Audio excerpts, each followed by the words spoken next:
everyone, Novels Wonderland here. Thank you all for the love and support you've shown me and the channel. Zero, Starting Life in Another World as a Skeleton, Chapter 26, Toll Fees Chapter 26 to 60, Toll Fees half an hour later, outside the north gate of Iron Fortress territory. 400 Tier 3 skeleton mages, along with their 2 Tier 4 commanders, lined up in formation. This was a magical force that would make any kingdom take notice. And now they were about to become an unprecedented undead construction crew. Kaido stood at the very front, pointing to the rugged, overgrown wilderness ahead. He issued a concise and clear order. Target, Valley Base. Build me a superhighway 30 meters wide, capable of accommodating the fearless Vanguard Legion marching in parallel. The adjutant of the Arcane Legion, the newly promoted Tier 4 skeleton archmage, stepped forward. He raised his bone staff high, his will echoing in the Legion's soul network. Arcane Engineering Battalion, prepare to execute Project Genesis. First sequence, Firepower Obstacle Clearance Team, ready. 100 skeleton mages stepped forward in unison, raising their staffs. No chanting, no incantations. Thanks to the link of the soul network, their casting process was simplified to the extreme. Fireball coordinates, XXX, saturation coverage, 3 volleys. The next second, 100 massive fireballs burning with ghostly blue soul fire roared into the sky. Tracing uniform parabolas in the air, they accurately covered the area hundreds of meters ahead. Violent explosions merged into a continuous roar. Firelight and shockwaves swept across the earth. Trees blocking the way were blasted into charcoal, stubborn boulders were smashed into rubble. Monsters hiding in the grass didn't even have time to let out a whimper before they were turned to ash by the scorching flames. After 3 volleys, a scorched, barren open ground appeared ahead. Second sequence, Terrain Shaping Team, ready. Another 100 skeleton mages stepped forward. Earth Manipulation. Their staffs pointed at the ground simultaneously. The earth emitted a muffled rumble. The scorched soil and gravel began to tumble and squirm violently, as if an invisible giant hand were kneading the land. The originally uneven ground was smoothed and raised at a speed visible to the naked eye. Soft soil was compressed to the limit, excess stones pushed to the sides, automatically forming neat roadbeds. In just a few minutes, a flat dirt road 30 meters wide and hundreds of meters long appeared out of thin air. Third sequence, Road Hardening Team, ready. The third batch of skeleton mages stepped forward. Rock Hardening. Continuous cast. They aimed their staffs at the newly formed dirt road. A layer of grayish-white halo spread rapidly across the surface. Wherever the halo passed, the soft soil petrified instantly, the surface becoming smooth and hard. Kaido walked up and stomped on it with his bone foot. Rock hard. Nice efficiency. Kaido uttered a satisfied sigh of admiration. From clearing obstacles to forming the road surface, the entire process took no more than 10 minutes. A brand new, high-quality road had extended forward by several hundred meters. You praise us too much, my lord. The adjutant responded humbly. This is merely the standard procedure. Under your will, we can go even faster. Saying this, he adjusted the command. All units, attention. Assembly line operation initiated. 3 groups cycle forward, no errors allowed. The next moment, the entire Arcane Legion moved. While the first group's fireballs were still flying in the air, the second group's earth manipulation was already preparing. Just as the third group's rock hardening finished, the first group had already completed mana replenishment and started a new round of clearing. 300 men mage teams, like 3 precise gears, meshed perfectly together. A wide, flat, dark gray avenue extended madly toward the distant mountains at a terrifying speed. Kaido watched this spectacular scene, his soul fire almost blooming with laughter. Is this the gold content of high-tier units? Love it, love it. Just then, Skill-Lust, who had been silent, slowly walked up to Kaido. My lord, although this road is sturdy enough, it is too conspicuous. It will act like a torch in the dark night, attracting countless unnecessary troubles. Be it monsters or... Kaido nodded. Since you put it that way, I'll leave the final step to you. Lust bowed slightly. As you wish. She walked to the center of the newly paved road and slowly spread her arms. Majestic energy and death aura poured out from her body, turning into countless intricate runes that merged into the road beneath her feet. Realm of Death Illusion. The entire avenue vibrated slightly, then returned to calm. On the surface, nothing seemed to have happened. But through the soul network, Kaido could clearly see a different scene. Shrouding this avenue was an invisible, massive illusion barrier. In the eyes of any creature not under Kaido's command, this broad road didn't exist at all. Replacing it was a death swamp emitting toxic miasma, and filled with jagged bones. Any creature below Tier 4 attempting to force their way in would fall into endless hallucinations. Brilliant. Truly brilliant. Beautifully done, Lust. Kaido was not stingy with his praise. This way, our highway becomes a true ghost road, traversable only by our own people. He rubbed his chin, jaw, and an idea popped up. However, completely forbidding others from using it seems a bit wasteful. Kaido's will rapidly issued commands in the Soul Network. Pass my order. Draft 200 Tier 3 Toxic Archers from the Extinction Legion. Draft 100 Tier 3 Skeleton Cavalry from the Fearless Vanguard Legion. Form small squads of 3-2 archers, 1 cavalry. Along the highway, set up a security outpost every 2 kilometers. Lust tilted her skull, seeming a bit puzzled. My lord, you mean? Kaido's soul fire danced happily. Collect fees. We worked hard to build this road, why should we let them use it for free? From now on, any merchant caravan, mercenary, or adventurer wishing to pass through this road must pay a toll fee. If anyone wants to evade the ticket, or has any funny ideas. Kaido's tone turned cold. Let the sheriffs by the roadside have a nice little chat with them.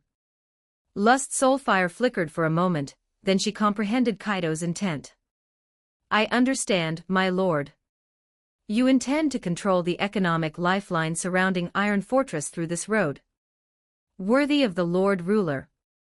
Such profound wisdom. Lust admires you immensely. Ha ha ha, average, just average. Standard operation. Kaido waved his bony hand proudly, his heart already calculating the future fiscal revenue. Infrastructure, logistics, toll stations. With this combo punch, wouldn't the money just roll in? Chapter 27, Lilia 1442 words Chapter 27, Lilia the wheels crushed gravel, producing a monotonous bumping sound. Lilia's consciousness was shaken awake from chaos. She opened her eyes, seeing first the rocking carriage roof. The air was filled with dust and the unfamiliar smell of a woman's sweat mixed with leather. This wasn't Iron Fortress. She sat up abruptly, turning to look out the window. Desolate fields were retreating rapidly, the familiar outline of the city walls was no longer visible in the distance. The surroundings were empty, save for their lonely carriage speeding on the dirt road. A woman's back appeared in her vision.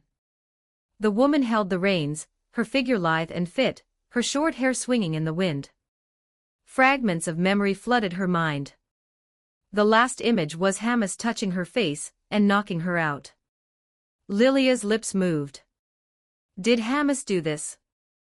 The woman in front didn't turn back, her voice drifting over with the wind. Didn't expect that coward to have such a tough side. TCH, really misjudged him. There was no sadness in the woman's tone, only a kind of surprised teasing.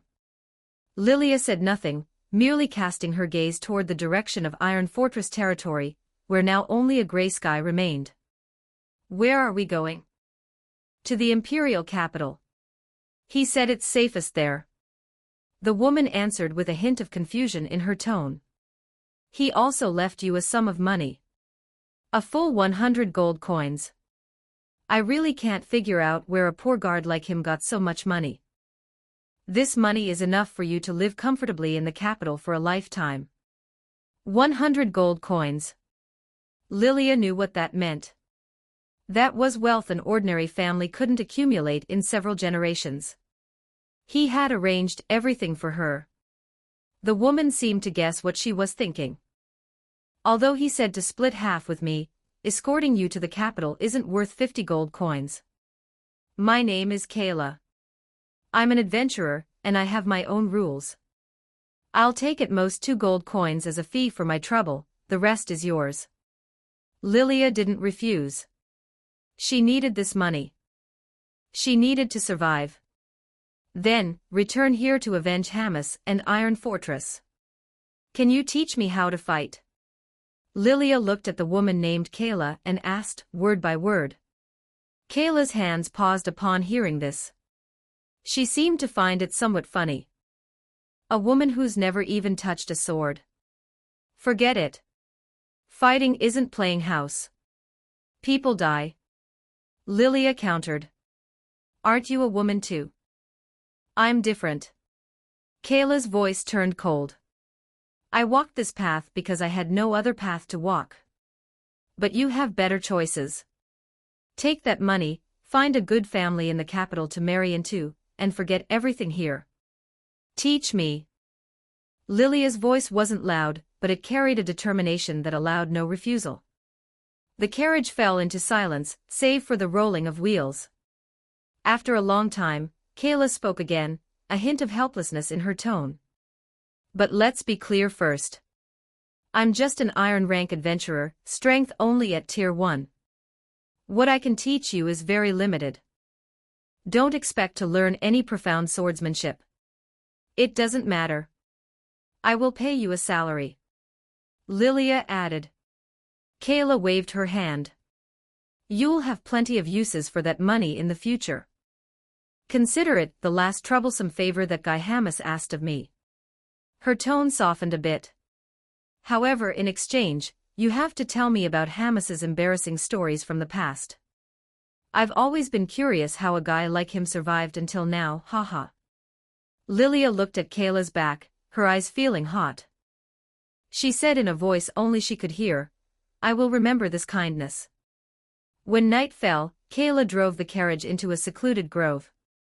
We rest here tonight.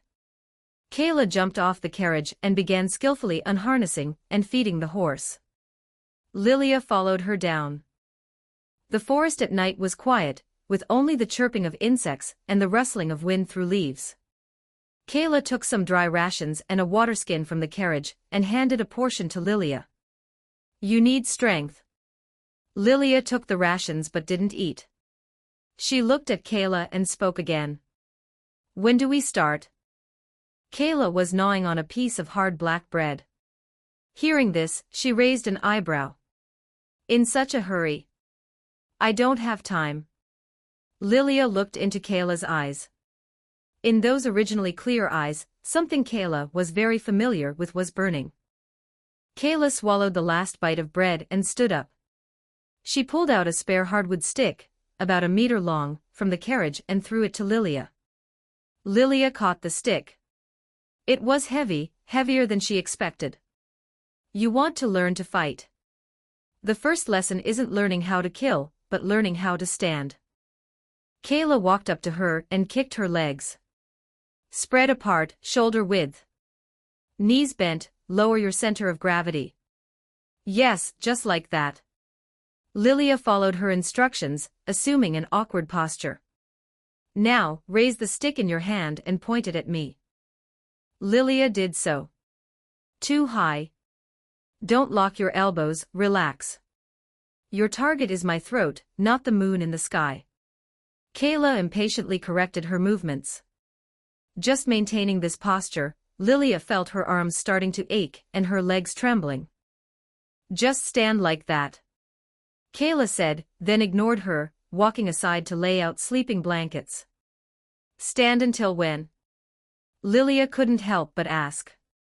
Stand until you can't stand anymore. Kayla answered without looking back.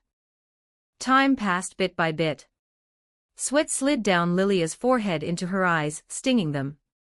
Her arms were so sore she could barely lift them, and her leg muscles spasmed uncontrollably. The stick in her hands felt as heavy as 1,000 pounds. She wanted to give up several times, but as soon as she closed her eyes, the image of Hamas being torn apart by the undead would appear. Cannot fall. She gritted her teeth, focusing all her strength on maintaining this posture. Unknown time passed. Just when she felt she was really going to faint, Kayla's voice rang out again. All right, that's it for today. Hearing this, Lilia went limp, collapsing to the ground. The stick fell with a thud. She gasped for air, feeling like every bone in her body had fallen apart. Kayla walked over, squatted down, and handed her a water skin. How do you feel? Lilia's voice was hoarse. This is just the beginning. Kayla said. To become a warrior, you need a tough body and an even tougher will. You did pretty well today. At least you didn't cry and scream about giving up. She paused, then continued. Your body is too weak, no foundation at all. Starting tomorrow, wake up before dawn every day. Run 20 laps around the camp, then practice swinging the stick 500 times. Only after finishing these can you eat breakfast. Lilia looked at Kayla, saying nothing, just silently taking the water skin and drinking a large mouthful. The water was cold, flowing down her throat into her stomach, clearing her chaotic mind a little. Lilia asked the doubt in her heart. Kayla withdrew her gaze, looking at the dark forest in the distance. I said, it's for the sake of that guy Hamas. He was a coward, but in the end, he acted like a man.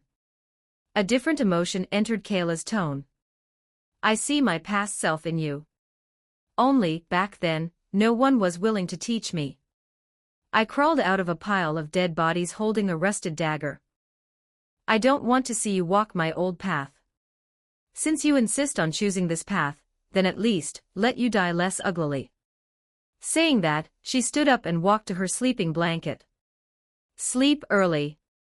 You'll suffer tomorrow. Lilia lay on the cold ground, looking at the night sky fragmented by tree branches above. Every part of her body was screaming in pain, but her heart was calm as never before. She knew that from today on, the carefree Lilia of Iron Fortress was dead. What survived was a shell existing only for revenge. She closed her eyes, and her mind began repeating that simple stick-holding posture again and again. Center of gravity, arms, target. She wanted to turn all of this into the instinctive reaction of this body.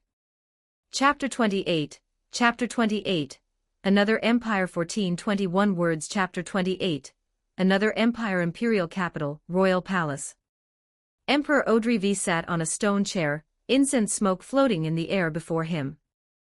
Opposite him, a figure was shrouded in the shadow of a hood. That was the court diviner. Say it again. Audrey's voice held no inflection. The diviner's head lowered slightly, voice coming from under the hood. Your Majesty, I saw the future. A certain future. Your only daughter, the princess you dote on most, will personally end your life. Audrey made no extra movements, merely looking silently at the diviner. At night. She holds a sword in her hand, the tip pointing straight at your heart. Your queen, your most loyal guards, stand right outside the door. They listen to the commotion inside, but no one enters. Is that so? Audrey stood up. The stone chair made a slight friction sound. He turned and walked out of the diviner's room, without looking at the figure in the hood again. The corridor was empty, footsteps echoed between the stone walls.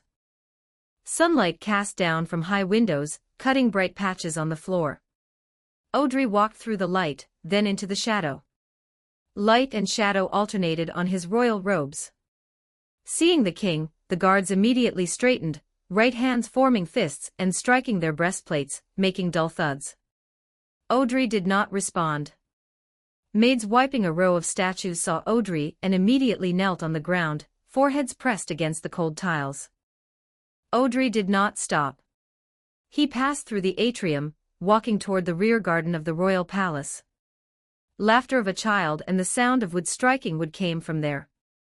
Audrey pushed open an unlocked small iron gate. In the garden, his 14-year-old daughter was waving a polished wooden stick. Her movements were clumsy, lacking any technique, just hacking wildly in the air with brute force.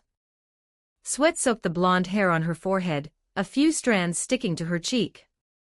Beside her, a maid's face was full of anxiety. "Princess, please stop. His Majesty does not allow you to play with these things. If His Majesty finds out, he will definitely punish you." Saying this, the maid tried to step forward to take the stick, but the princess jumped away nimbly and continued waving it. "I'm not afraid. Father loves me the most." Audrey stood there, watching quietly. The maid spotted him first. The color drained from her face instantly, her legs went weak, and she knelt down. "Your Majesty." The princess's movements stopped. She saw Audrey, her hand holding the stick somewhat at a loss. Audrey walked over. His shadow covered the maid kneeling on the ground, and also covered his daughter. Ignoring the trembling maid, he reached out a hand toward the princess's face. The princess closed her eyes in fear, body tensing, prepared to welcome the expected scolding. Suddenly, a warm, dry palm landed on the top of her head. Rubbing it gently. "What do you want to learn in the future?" Audrey's voice was very calm. The princess carefully opened one eye. Seeing no anger on her father's face, she opened the other eye, which was full of surprise. She immediately grinned, revealing a big smile. "I want to learn the sword. Learn true swordsmanship. That way I can protect everyone, and protect father too." Audrey looked into his daughter's eyes. Inside was pure joy and longing. Audrey withdrew his hand. "Starting tomorrow, you will learn swordsmanship from outlaws." The princess's eyes widened even more, hardly daring to believe what she heard. "The commander of the royal knights. Can I really learn the sword from him?" "I promised you. He will teach you." "Thank you, father." The princess cheered, tossed the wooden stick to the maid, and hopped away like a little deer. "I'm going to tell mother the good news." Her voice echoed in the garden. Holding the stick, the maid stood up tremblingly, curtsied to Audrey, and hurriedly followed. The garden returned to silence. Audrey turned around to see the diviner standing in the shadow of the small gate, unknown when he had arrived. "You know my prophecies can never be wrong." The diviner's voice was still the same, devoid of any emotion. Audrey answered equally expressionlessly. "You are personally handing the weapon to the person who will kill you. You won't stop it. Won't change it." Audrey walked toward the diviner, step by step, neither fast nor slow. "Why should I stop it?" Audrey walked up to the diviner and stopped. "I will give her the best education, the happiest childhood, the most correct royal guidance. I will teach her what honor is, what responsibility is, what the empire is. I will make her an excellent princess, a qualified royal heir." Audrey looked into the distance, at the silhouette of the imperial capital. If, after accepting all of this, she still chooses to pick up the sword and point it at my heart, then it only proves one thing. That I, Audrey V., have become a tyrant who must be killed. A qualified heir killing a fallen king, that is the correct choice. Why should I stop a correct choice from happening? The diviner fell silent under the shadow of the hood. After a long time, he spoke. "Are the strangest monarch I have ever seen." "Is that so?" Audrey turned and walked toward the palace. "Pass my order. Summon the commander of the royal knights, outlaws, to see me immediately."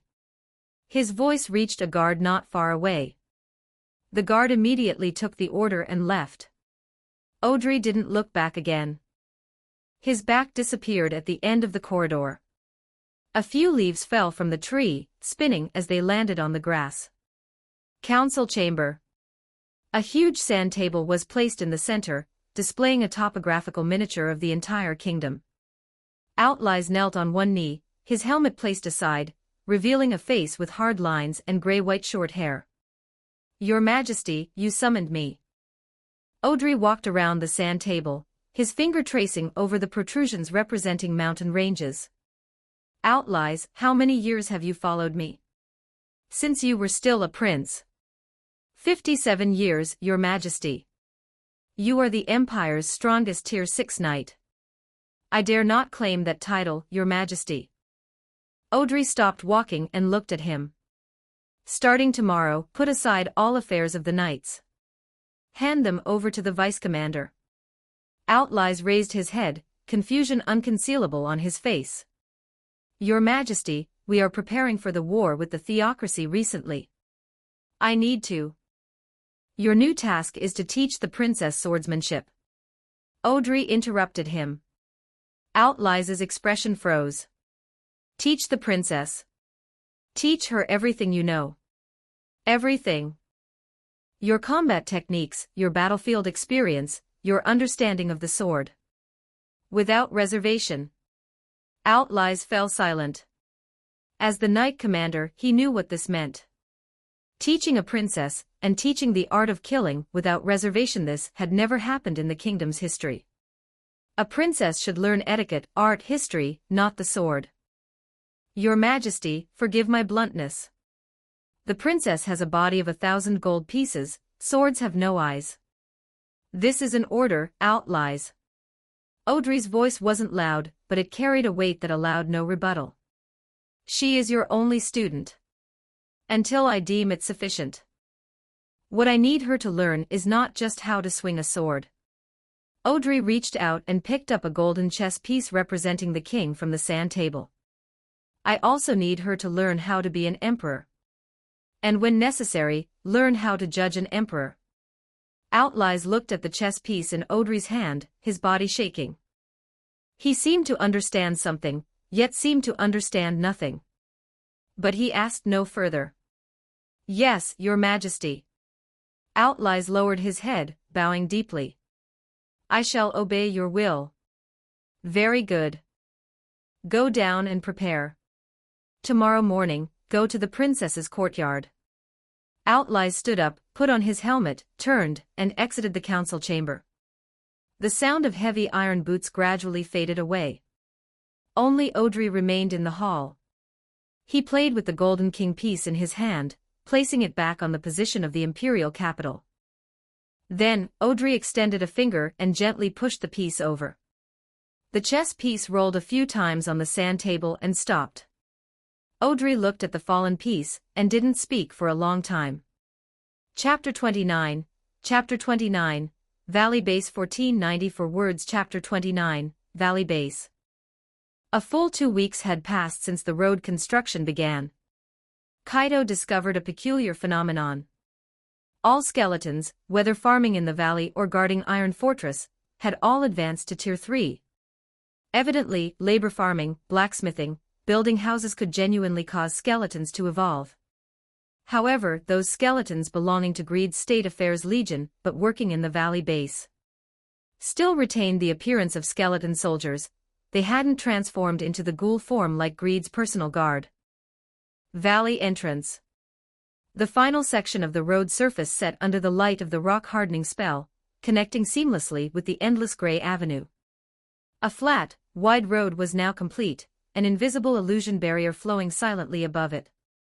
400 mages of the Arcane Legion, and their adjutant stood quietly behind Kaito like 401 lifeless statues. Their casting process had no wasted movement, and their standby posture was equally silent. Kaito's will had already pierced through the valley, enveloping the place where his rise to power began. In the Soul Link, headache-inducing scenes were being broadcast in real time. By the field ridge, the old chief of Bone Village was doing push-ups incessantly, shouting something about rehabilitation training. In a pit nearby, a skeleton soldier lay flat in a peaceful posture, arms crossed over its chest, even carefully adjusting the position of its pelvis. Stop lying in there every day. A young villager named Buck face-palmed and said, the seed is the wheat grain, this thing. Even if you plant yourself, you won't grow a litter of little skeletons next year. The skeleton soldier just scratched its thigh bone. Not far away, another disaster was unfolding. Buck pounced rapidly toward a squad of skeleton soldiers, trying to rescue a bag of freshly sprouted potatoes from their bony hands. Stop right now. You can't boil them. These are seeds. If you boil them, they'll really die. The squad of skeleton soldiers tilted their heads. The lead skeleton stated bluntly, raw food must be cooked. If we plant them cooked, they'll be cooked when dug up. No need to cook again. No problem. Neither side convinced the other. From the direction of the smithy came waves of doomsday-like noise. Ding, ding, ding. Blacksmith Paul swung his hammer, sweat soaking his tattered clothes. He felt like he wasn't smithing, he was fighting a war. Use the tongs. Use the tongs to hold that iron. Not your hand. Paul roared at a skeleton apprentice. The skeleton apprentice was using its 5 finger bones to firmly grasp a red-hot iron ingot, pressing it onto the anvil.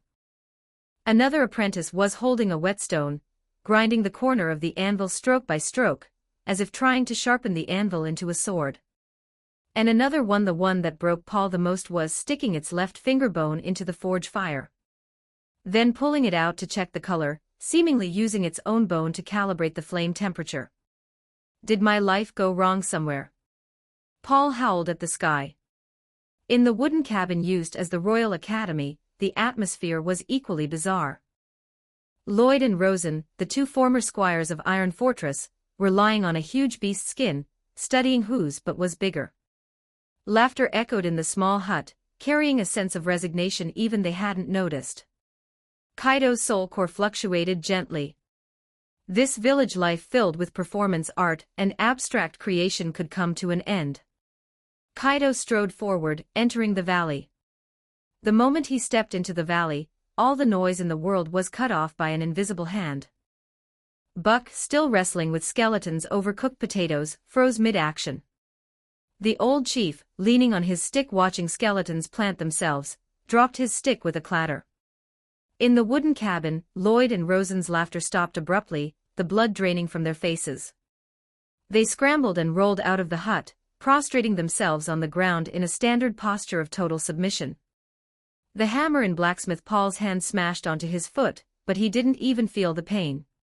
He and his 10 bizarre apprentices, along with all the skeletons in the valley currently planting themselves, polishing anvils, or studying stone structures, stopped all movement at the same time.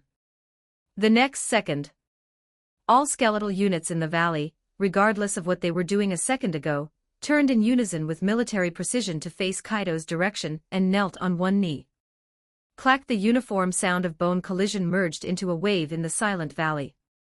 Humans trembled in fear, the undead knelt in submission. Kaido paced to the center of the valley, where his crude throne used to be. He didn't sit down. He just turned to face the living humans prostrating on the ground, shaking like leaves in the wind. From today on, there is no need for you to stay here. Kaido's voice carried no emotion, resonating directly in everyone's brain through soul energy. It's over. We're being silenced. This was the only thought flashing through the humans' minds. Their utility value had finally been squeezed dry. Your posts will be transferred entirely to Iron Fortress territory. Kaido's second sentence caused everyone's brain to crash. Iron Fortress. Didn't the skeletons say that was a conquered city? Lloyd and Rosen looked up abruptly, eyes full of question marks. What kind of operation is this? Going home. My lord. Supreme Lord Ruler. The old chief used all the courage he had accumulated in his life, his voice trembling uncontrollably. May I ask, what do we need to do there? Continue your current work. Kaido's gaze swept over each of them. Your knowledge is still useful to my citizens. Iron Fortress has better facilities, a broader platform. Your teaching will continue there. Kaido's gaze finally landed on Blacksmith Paul. Blacksmith Paul. This lowly one is here. Paul practically crawled forward on hands and feet, pressing his forehead dead against the dirt. Your apprentices have mastered how to pull bellows, how to pass tools, and how to use their own bodies to test temperature. Kaido stated a fact. But your skills, your vision, severely limit their upper bound. Outside Iron Fortress, there is an entire mountain. A mountain composed entirely of high-grade iron ore. Kaido paused. I need you there to teach them how to forge true weapons and armor. I need a Steel Legion armed to the teeth, not a farm tool repair team that only knows how to fix hose and hammer nails. An entire iron ore mountain. Paul's brain buzzed, going blank. As a country blacksmith who haggled for half a day just to buy a piece of scrap iron. The impact of this sentence made him instantly forget his fear, forget where he was. Before his eyes, a boundless ocean of steel seemed to appear. Forge fires illuminated the entire sky, thousands of hammers struck in unison. That was the most magnificent symphony belonging to a blacksmith. I am willing. Paul raised his head abruptly, tears and snot smearing his face, his voice turning shrill from extreme excitement. Blacksmith Paul. Willing to offer these cheap bones and all my skills to you. Until death. After death, my soul is also willing to continue forging for you. Kaido ignored the blacksmith, who had fallen into fanaticism. He turned to Lust, who had been standing quietly behind him. Subordinate is here, my lord. The Tier 4 skeleton archmage stepped forward, bowing slightly. You saw it all. Kaido asked, regarding the placement of these talents, what are your thoughts? This was both an inquiry and a test. Lust's eye sockets burning with purple soul fire flickered once. She bowed again. My lord, your wisdom is like a sea of stars. What this subordinate can think of is merely a drop of water in your ocean of wisdom. But since you ask, this subordinate dares to offer a suggestion. My lord, moving them to Iron Fortress is not merely an optimized allocation of resources, but a reshaping of their identity. In the valley they are captives, instructors. But in Iron Fortress, in your future capital, they will become the first batch of citizens under your rule. Lust's voice carried a unique rhythm. This will generate a sense of belonging.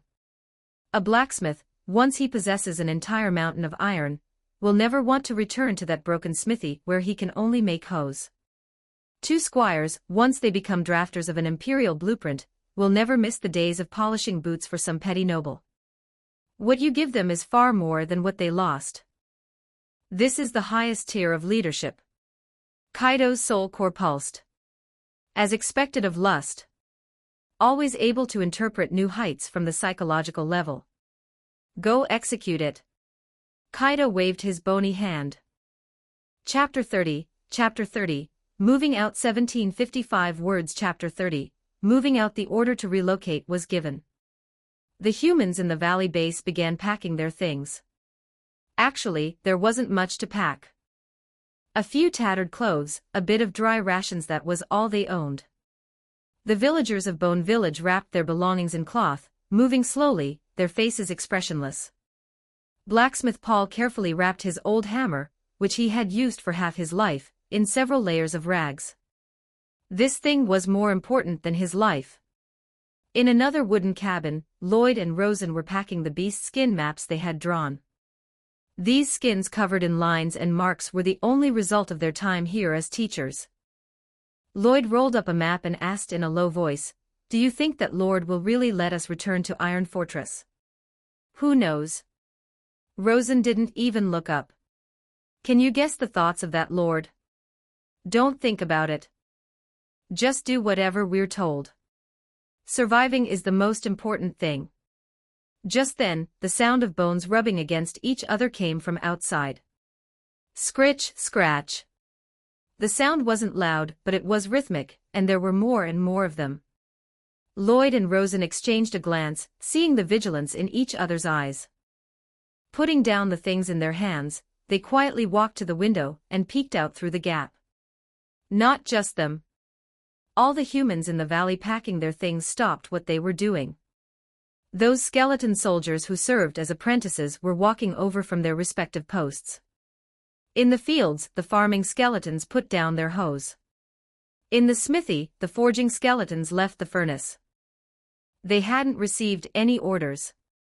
They just spontaneously, squad after squad, quietly gathered around the wooden cabins where the humans lived. They did nothing, just stood there. Their empty eye sockets looked at the humans packing luggage inside the houses. The valley suddenly became terrifyingly quiet, with only the rustling of wind through leaves remaining. "Do they want?" A villager's voice was trembling. "Could it be they don't plan to let us leave?" Another person's guess raised everyone's hearts to their throats.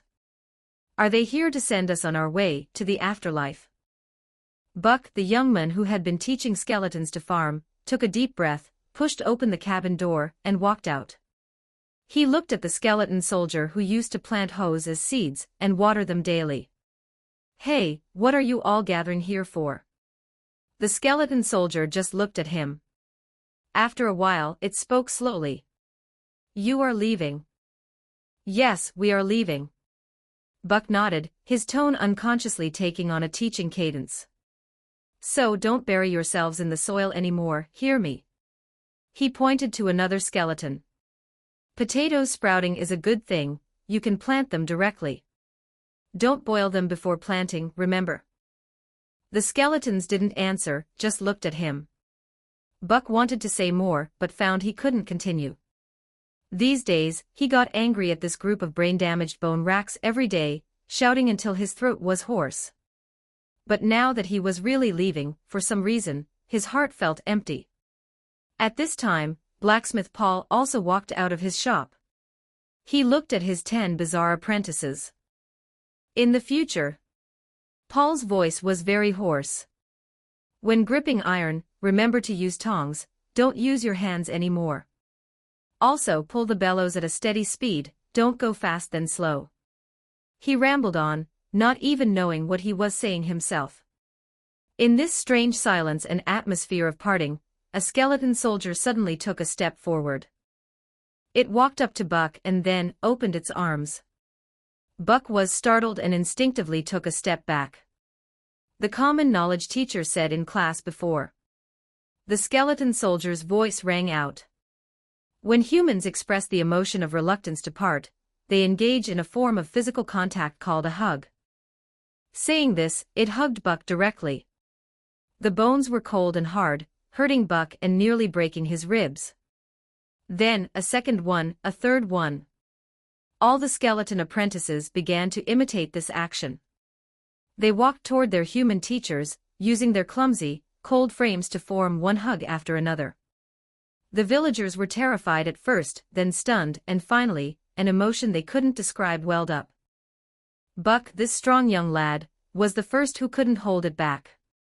He raised his sleeve to wipe his eyes messily, his voice choking with sobs. "You are skeletons. Shouldn't you be cold-blooded and chop people up at the slightest disagreement?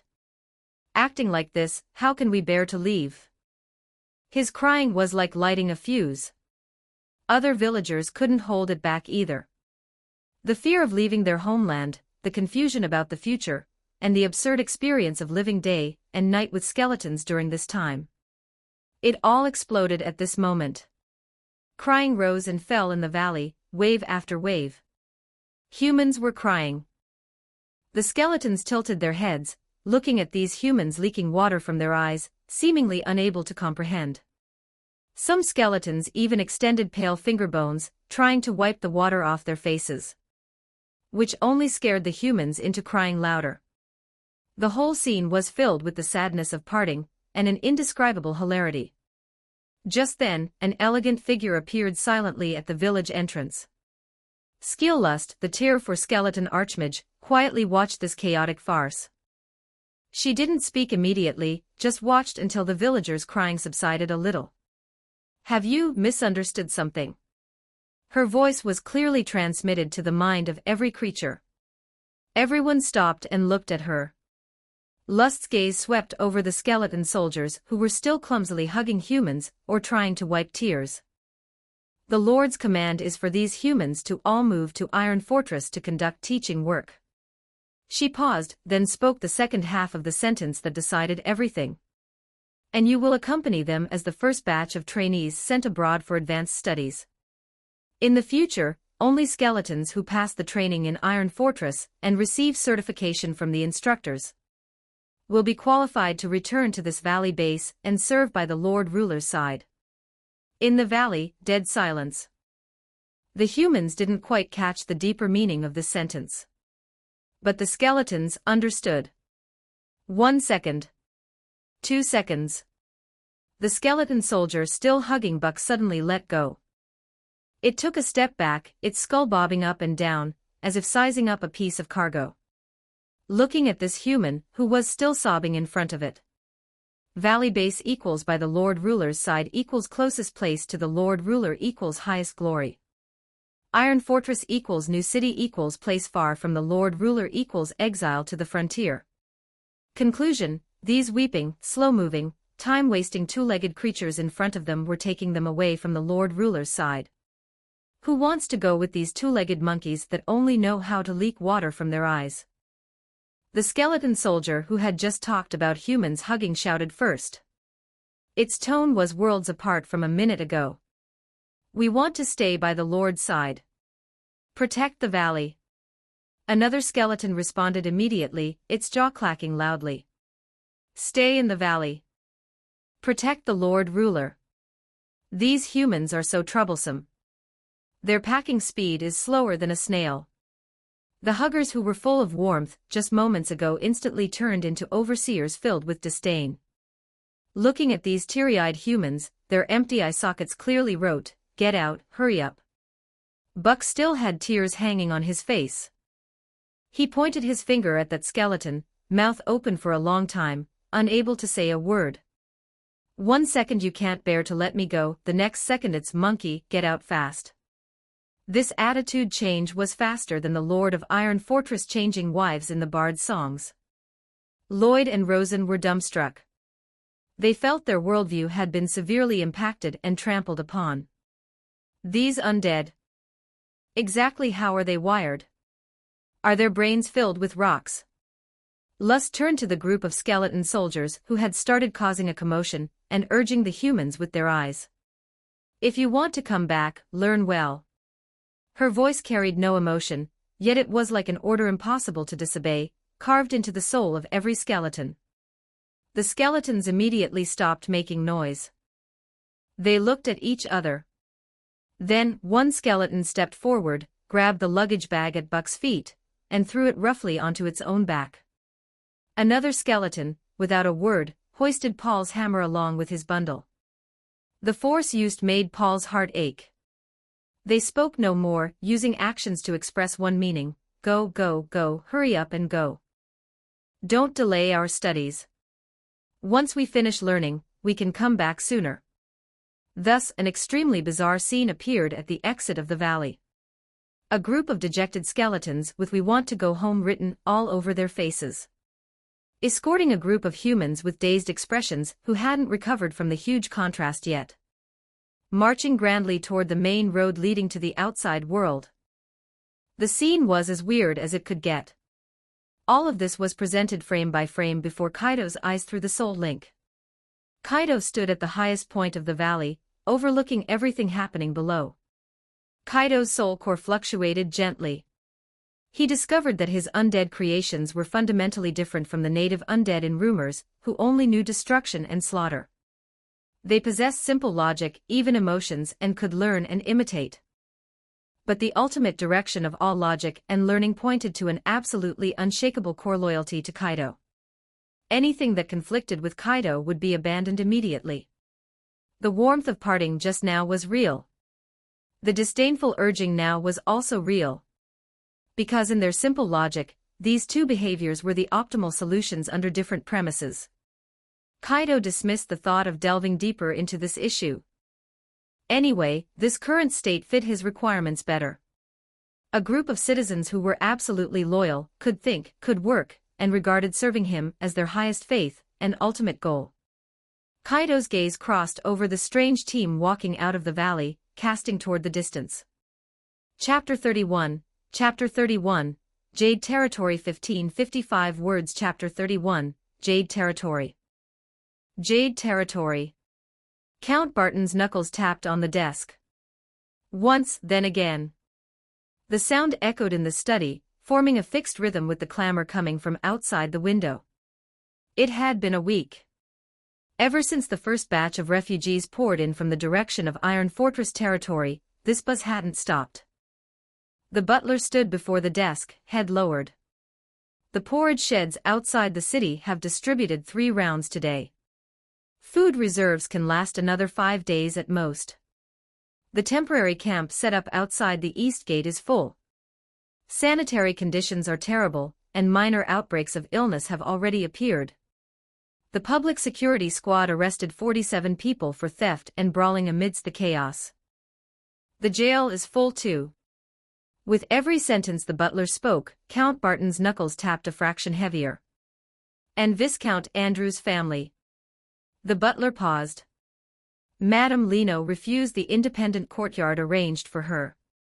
She only took young Master Reinhard to stay in the guest wing used for envoys. She said she didn't want to occupy excess resources during Jade Territory's most difficult time. Count Barton's tapping stopped. He raised his head, looking past the butler's shoulder at the massive map of the Empire on the wall. His finger found a dot on the map, Iron Fortress territory. Then, his gaze moved next to Iron Fortress, to the green area representing his own territory. Jade Territory. Andrew. Count Barton spoke, his voice somewhat dry. He was always doing the right thing, but he was too rigid. The butler didn't respond. He knew the Count wasn't asking him. Count Barton's gaze returned to the desk, where an opened letter lay. The edges of the paper were slightly crumpled, bearing dried stains. That was Andrew's final letter. Count Barton could already recite the content word for word. Undead scourge. Incomprehensible monsters. To buy time, the entire army is bait. Count Barton knew Andrew. That was a junior who valued honor more than life, but would never exaggerate. If Andrew said there were monsters, then there must be monsters. Any reply from the Duke? Count Barton asked. Just arrived this morning via highest-level magic transmission. The butler took out a scroll of parchment from his chest pocket, and presented it with both hands. The Duke has already reported your letter, along with his opinion, to the imperial capital. He asks you to ensure the refugees are pacified, and to hold Jade Territory. Until orders from the capital arrive, do not act rashly. Do not act rashly. Count Barton repeated these words. Of course he can say that. The Duke's territory is far away in the west, separated by 3 or 4 earldoms. Count Barton stood up and walked to the window.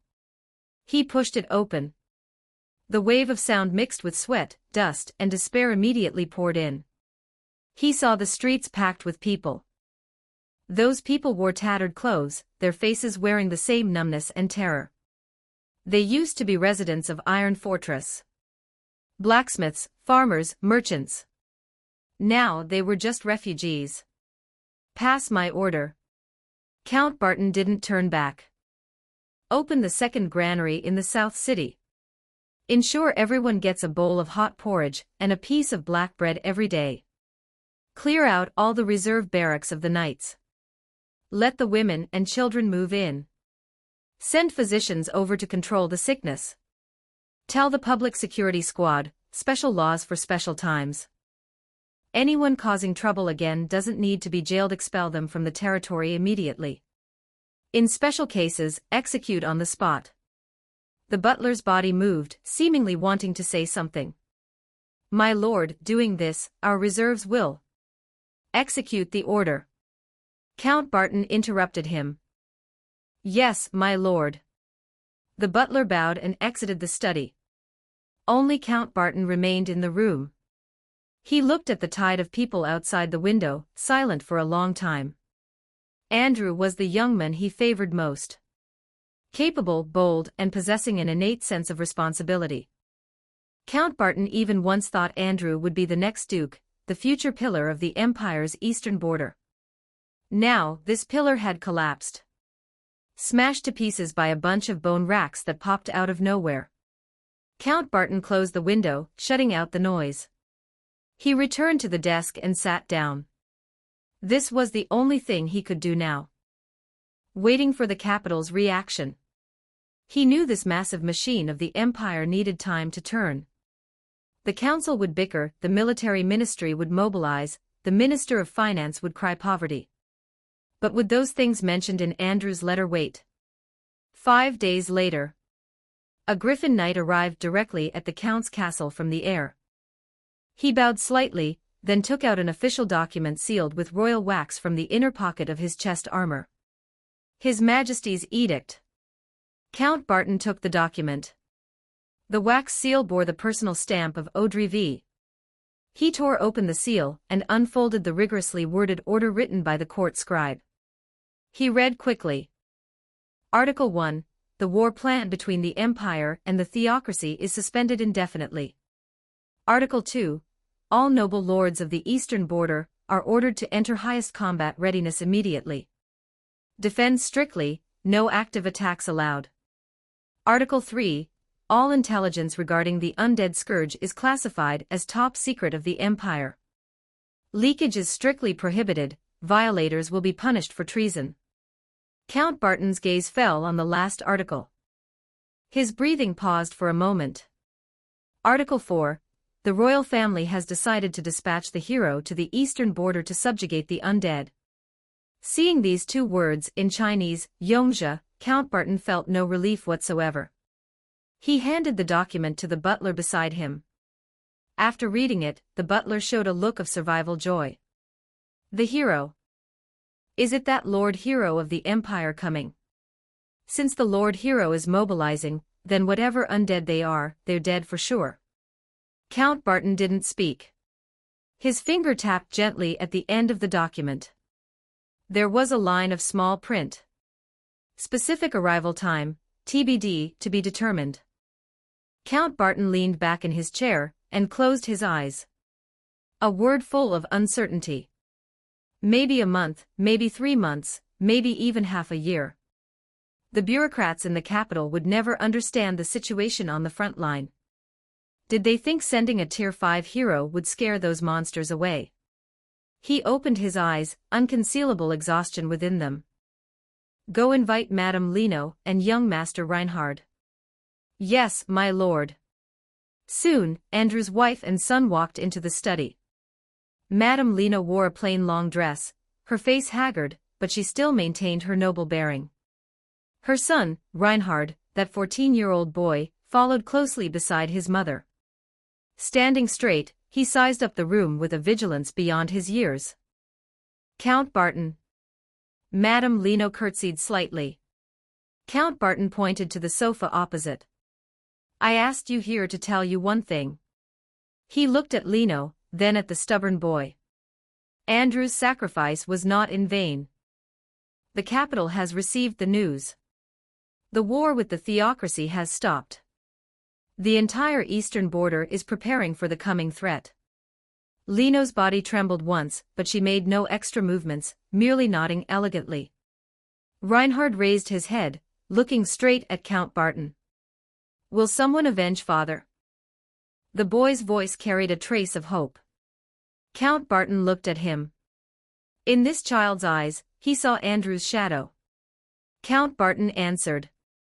The royal family has dispatched the hero to crusade against those monsters. The hero. When will he arrive?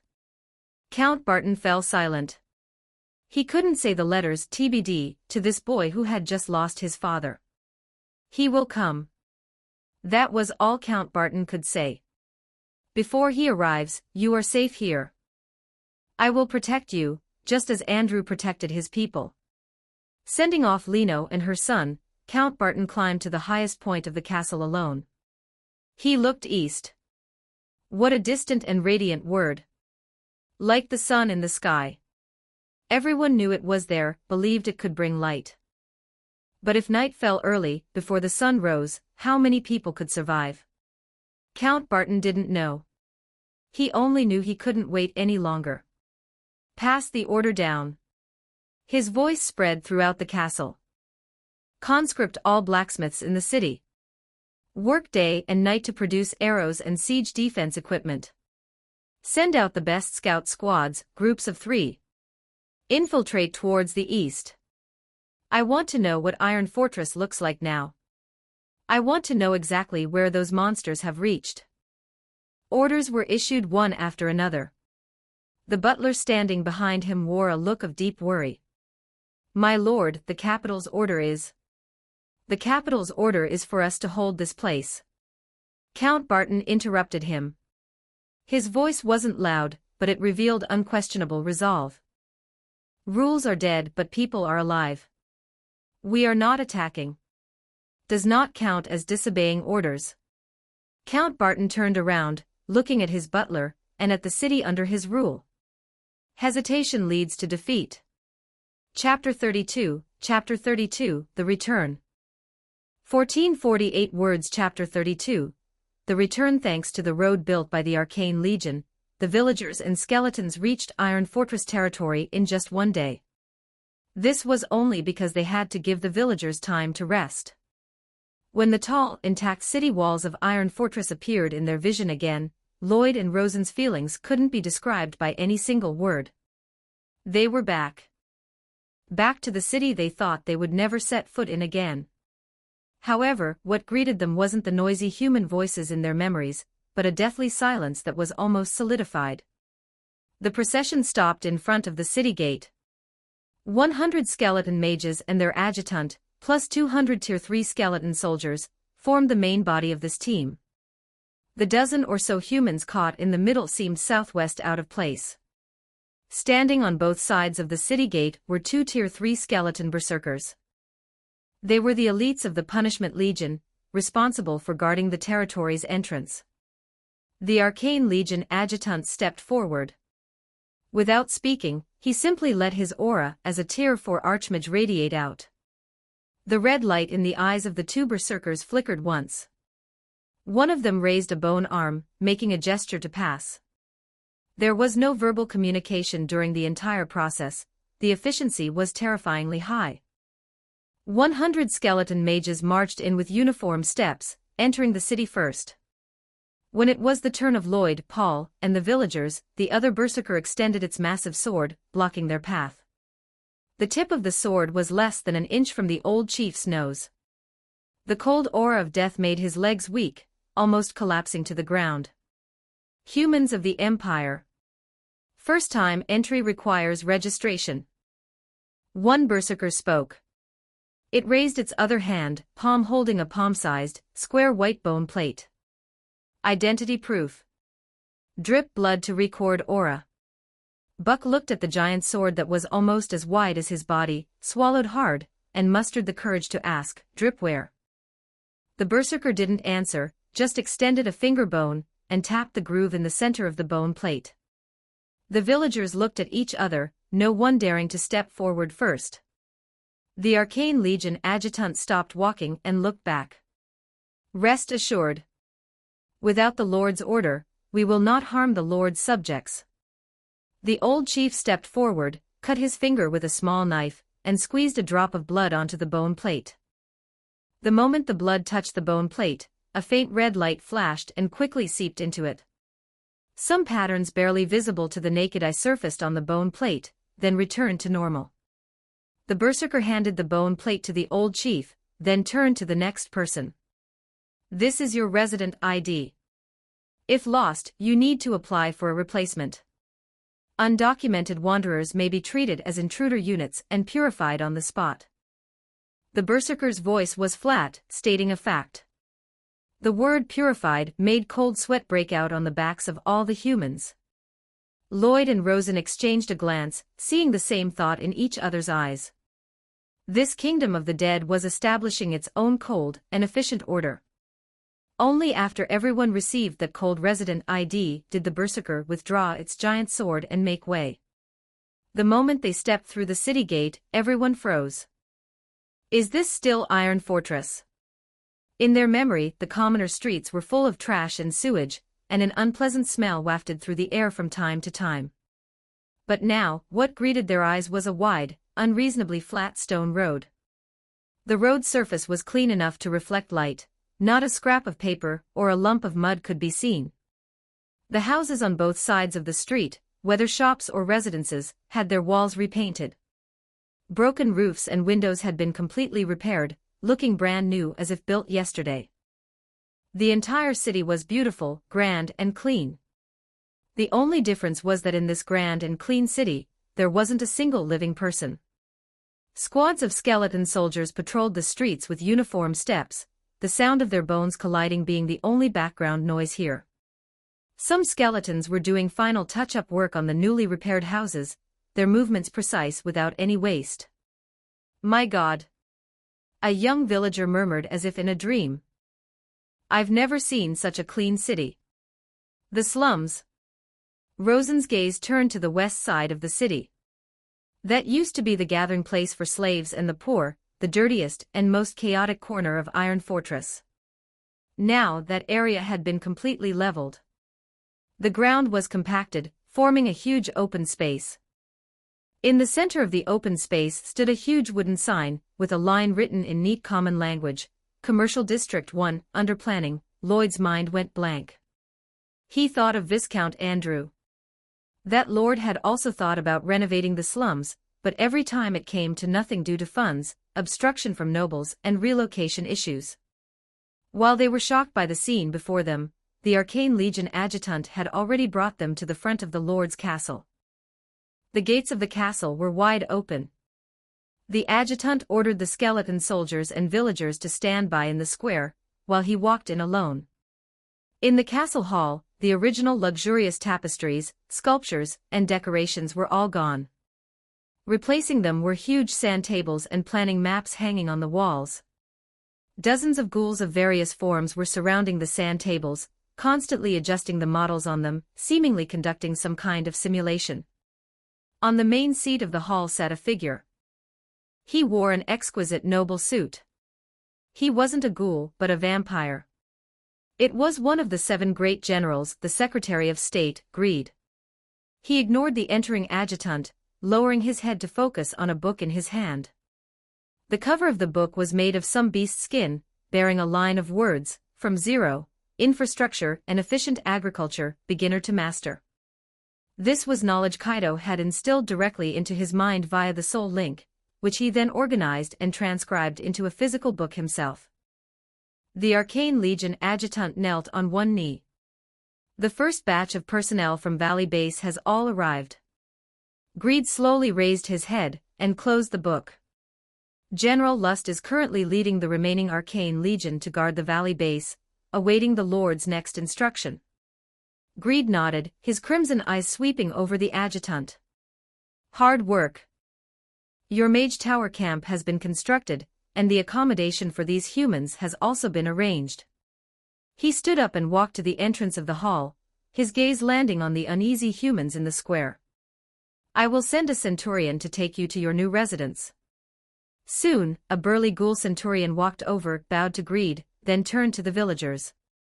"Follow me." The ghoul's appearance was much more terrifying than a skeleton's, and the faint smell of rotting flesh made the villagers nauseous. But seeing the streets full of skeletons, they could only bite the bullet and follow. Passing through several streets, the ghoul centurion led them to a newly built residential area. The houses here were uniformly regulated 2-story buildings. Although lacking decoration, they were brand new, sturdy, and clean spotlessly.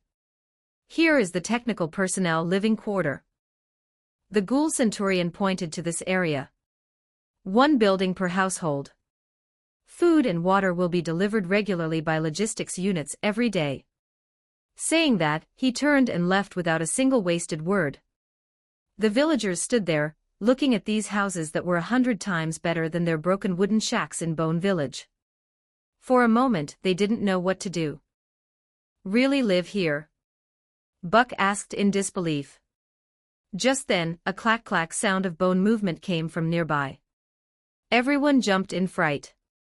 Looking back, they found a squad of skeleton soldiers performing road maintenance nearby. This squad of skeleton soldiers was the exact group of trainees that had followed them to learn farming in the valley. The skeleton leading them was the one who had once planted hoes as seeds. It walked up to Buck, its skull opening and closing. "Do not be nervous. As long as you do not betray that personage, you are our kin. Buck opened his mouth, not knowing what to say. Chapter 33, The Iron Mine. 1669 words. Chapter 33, The Iron Mine. The Iron Mine. Dust and bone fragments floated in the air here. 500 skeleton soldiers had been transferred from Iron Fortress. They were executing a magnificent project on the mountain, building a gigantic fortress wall encircling the entire mine. Their construction method could be called a perfect replica of the spirit of the valley base. Efficient, sturdy, and treating their own bones as expendable. At a corner of the wall, a skeleton soldier was hugging a rock bigger than itself, trying to jam it into a gap in the battlement. It measured twice, but the position was always slightly off. The soul fire in its skull flickered irritably. The next second it stepped back a few paces, assumed a charging posture, and slammed its bald skull viciously against the side of the giant rock. A loud, muffled sound like metal striking metal. The giant rock was embedded perfectly into the predetermined position, seamless and flawless. And the skeleton soldier's upper body frame shattered into a pile of parts under the massive recoil. A passing skeleton soldier, seemingly in the role of a safety officer, stopped. It looked down at the pile of bones on the ground, then looked up at the seamless rock. It took out a bone slab from its chest and scratched a few marks on it with a finger bone, as if taking notes. Then it nodded at the pile of bones as if saying, "Good job. Pay attention next time." And continued its patrol. The bone fragments on the ground didn't lie there for long. They squirmed on their own, clicking and clacking as they reassembled. A few seconds later, that skeleton soldier stood up again. It shook its slightly crooked neck. The soul fire in its eyes showed no ripple as it turned and walked toward the next pile of building materials. On the other side of the construction site, arguing voices arose. "I've been waiting for this crane forever. What's the rush? Once I place this rock, it's your turn." Two skeleton soldiers were arguing over the usage rights of a crude crane. One of them clearly lacked patience. It reached out directly and yanked two ribs out of its companion's chest. Swing. "What are you doing?" Ignoring its companion's protest, it jammed the two ribs still carrying the other's ore into a crack in the rock wall. Then, stepping on its companion's bare ribcage, it climbed up using both hands and feet. "My bones.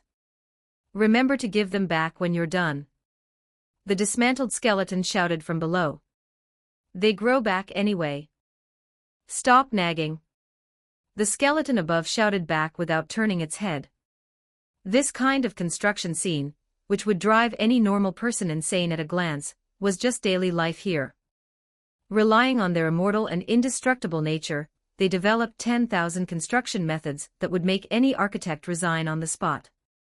Compared to this frantically noisy construction site, the atmosphere on a small hill nearby was dead silent.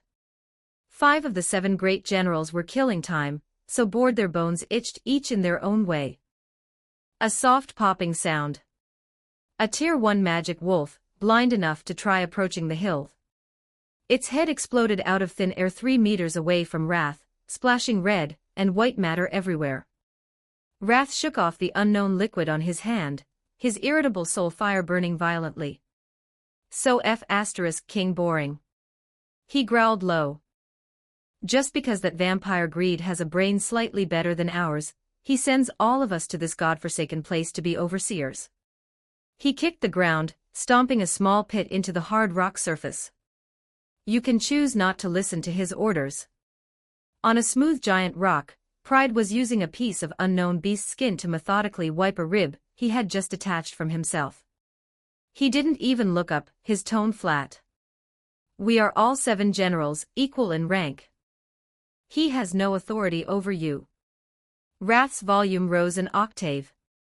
"If not for the Lord's order to fully cooperate with his plan, I'd be the first to strip off that flashy noble suit of his, and wipe my ass with it."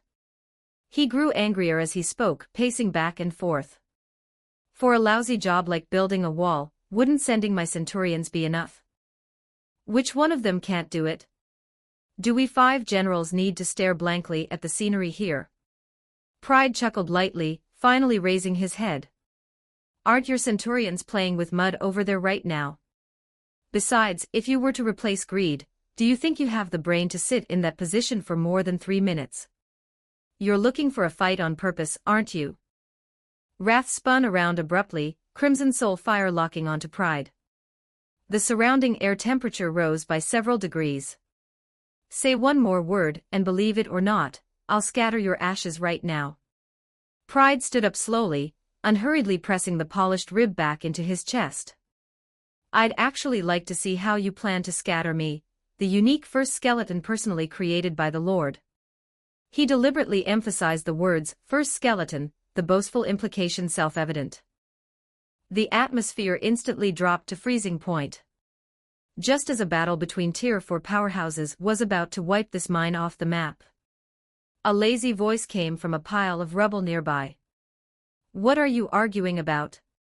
Sloth rolled over, shielding his eyes from the glaring sunlight with his arm, mumbling indistinctly. Isn't this nice? Relaxing, no one managing us, and we can sunbathe. Wrath and Pride looked at him simultaneously, then at each other, and each snorted cold. Tacitly, they withdrew the terrifying aura radiating from their bodies. If not for the fear of accidentally destroying this mine while fighting and delaying the Lord's plan. Pride sat back down and pulled out another bone to wipe. Wrath said no more, just smashing his fist heavily onto the rock beside him, leaving a spiderweb-like crater. They could find each other eyesores, argue every day, but they would absolutely never truly fight among themselves. Because in the deepest part of their souls, there was an unshakable absolute law: any action that might harm the ruler's interests must be prohibited. Even the lowest level novice skeleton was family to be protected in their hearts. Unless that family member disrespected the ruler. Just then, heavy footsteps approached from afar. Gluttony walked out of the woods carrying 2 giant wild boars the size of small elephants. He threw the prey casually onto the ground, shaking the earth. General Lust has already returned to the valley base. When can we go back? He asked in a muffled voice. I still prefer staying by the Lord's side. Feels like the air there smells better than the meat here. As soon as he said this, the generals who were still being awkward with each other turned to look at him in unison. The atmosphere suddenly changed. In the corner, Envy, who had been crossing his arms, suddenly threw out a retort. You say it like anyone doesn't want to go back. This time, no one refuted him. Even Pride stopped wiping his bone. Yeah, who didn't want to stay by the ruler's side? That was home. Pride stood up silently, walked to the corpses of the magic wolf and 2 wild boars, and extended his bony hand. Black death energy surged. The flesh on the corpses withered and peeled away, at a speed visible to the naked eye, turning into flying ash, revealing 3 complete white skeletons. The next second, 2 points of crimson soul fire ignited in the eye sockets of the skeletons. The newborn skeleton soldiers stood up. They looked blankly at their own bony hands. Then looked at the several big shots before them radiating terrifying auras. Join the construction team. Pride ordered casually. The 3 newborn skeleton soldiers paused for a moment, then strode forward, clacking toward the distant construction site. Consciously joining that temporary infrastructure brigade composed of over 500 of their kind. Over 500 skeletons, tirelessly, in a nearly insane manner, built the first line of defense for their ruler's assets. Meanwhile, on the road from Iron Fortress territory to the Iron Mine, the adjutant of the Arcane Legion, that newly promoted Tier 4 skeleton archmage, was leading a 100-strong arcane unit in dull and heavy roadwork. Their task was to transform this rugged dirt path to the mine into a flat stone road capable of letting large transport convoys pass unimpeded. This should have been a familiar job. But today the situation was a bit different. Since General Lust remained at the valley base, the task of maintaining the road's illusion barrier fell onto him, the only Tier 4 archmage on the field. Firepower obstacle clearance team, parabolic coverage, execute. Terrain shaping team, watch the energy output smoothness. Raise roadbed by 3 meters, begin compaction. Road hardening team, follow up. No gaps allowed. Countless commands were issued simultaneously from his consciousness through the soul network. This was a terrifying multitasking operation.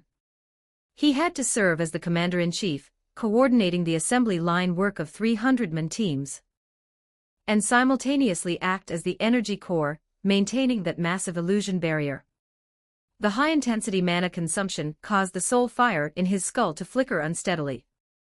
But he had no complaints, dared not relax even a bit. To share the burden and solve problems for that supreme ruler was the soul meaning imprinted in the deepest part of every undead soul after creation. This was their highest glory. He absolutely could not screw this up. 20 advanced chapters now available on Patreon. https://www.com/c/hollowborn. Just remove the hyphen symbol to access Patreon normally. If you like this novel, please consider leaving a review. That's helped the story a lot. Thank you. Chapter 34, Alice 1484 words. Chapter 34, Alice the Royal Training Grounds, Odri Empire. The sharp clack of wooden swords colliding echoed repeatedly through the cavernous stone hall, crisp and frantic. Each impact was punctuated by the suppressed, ragged gasps of a young girl. Weak backhand. Another exchange. The wooden sword in Outliza's hand didn't budge an inch. Alice's sword, however, was sent recoiling high into the air, the vibration leaving her webbing numb. Unrefined forehand. Outlize stepped forward, his blade pressing down with the weight of a mountain. Alice parried hastily, her footsteps stumbling as she retreated just enough to keep her balance. Footwork too loose. Outliza's wooden sword lunged toward Alice's ankle. She jumped in a panic to avoid it, losing all semblance of a proper stance. Slow reaction. The moment she dodged, the tip of the wooden sword was already hovering an inch from her throat. Not a single movement is fit for a knight. Outlize withdrew his sword, his voice devoid of any emotion. Alice leaned on her sword, breath coming in shudders. Sweat dripped from the tips of her golden hair, splashing onto the stone tiles beneath her and leaving dark, circular stains. Her chest heaved violently, and the muscles in her arms trembled uncontrollably from overexertion. This was the second week. Ever since her father had granted her request to learn swordsmanship, the men standing before her had become her entire world. The strongest Tier 6 knight in the Empire, commander of the Royal Knights and a living legend. His methods were like his reputation, completely devoid of mercy. There was no gradual progression. There was no gentle encouragement. On the first day, 1,000 swings. Alice finished them. The cost was being unable to even hold a spoon that night. Her maid had to feed her dinner. On the second day, 2,000 swings, plus 1,000 basic steps. Alice finished them. The cost was blood blisters on her palms, and legs that felt as though they were filled with molten lead. On the third day, 3,000 swings, 2,000 steps and shield guard drills. Day after day. It was tedious. It was agonizing. Every fiber of her being screamed in protest. Several times, Alice had hidden under her blankets at night and cried. Not because of the pain, but because of the frustration. She felt as though her movements would never meet Outliza's impossible standards. But every morning when the sun rose, Alice appeared at the training grounds exactly on time. Her maids would lance her blisters and wrap her hands in fresh bandages, and she would grip her sword to begin again. This was the path she had chosen. This was the chance she had begged her father for. I want to protect everyone. I want to protect father. Alice repeated those words to herself every single day. Today was her first actual combat spar. The result was a total, crushing suppression. Alice lifted her head, wiping sweat with the back of her hand. She forced a grin, revealing a radiant smile. I'll do better. Master Outlize. She wasn't discouraged, if anything, she was more excited than before. Outlies looked into Alice's eyes. He saw no trace of retreat, only a burning battle spirit and pure, unadulterated joy. Outlies' face remained a mask of indifference, but internally, a ripple of surprise disturbed his calm. Initially, he hadn't understood the Emperor's command. His sword was for the protection of the Empire, it was a tool for slaying enemies on the battlefield. His experience was an art of slaughter honed in a sea of corpses. How could such things be taught to a sheltered princess, a golden branch with jade leaves? His disciple should have been the next great barrier of the Empire, the next hero, not a 14-year-old girl raised in the luxury of the palace. But the Emperor had commanded it. So, Outlies obeyed. He applied a standard 10 times harsher than what he used for rookie recruits. He assumed the little princess would last 3 days at most. He expected her to run to the Emperor in tears, complaining about how heartless her teacher was. Then, he could return to the knights, to his familiar position, to prepare for the coming war with the theocracy. However, Alice had endured 2 weeks. She never complained. She was never late. She never missed a session. She felt pain, she felt exhaustion, and she felt the crushing weight of failure when she couldn't master a move. But she never once said no. In Alice, Outlies saw something he had only ever seen in the most elite knights. A quality known as Gakugo resolve. Now, Outlies realized he might have been wrong. Temperament. Her Highness met every single one of his requirements for a disciple. In fact, she exceeded them. Perhaps the Emperor was right. Outlies raised his wooden sword. The blade patted Alice gently on the top of her head. That's enough for today. Master Outlies. I can still go. Alice retorted immediately, regripping her hilt and shifting back into a defensive stance. Outlies ignored her protest. He reached out and placed his hand on her head, gently stroking her golden hair. This gesture caught Alice off guard, and all the arguments she had prepared died in her throat. Hard work is important, Outlies said, his voice carrying a hint of warmth for the first time. But do not let your hard work blind you to the world around you. Outlies turned around, gesturing toward the massive terrace on one side of the training hall. Alice followed his gaze. The sun was sinking beneath the distant horizon. Its final rays plated the entire imperial capital in a layer of flowing gold. The magnificent royal city, the rows upon rows of houses, the river winding through the urban districts, the silhouette of the distant fields, everything was bathed in that radiant glow. Alice forgot her exhaustion. She dropped her wooden sword and rushed to the stone railing of the terrace.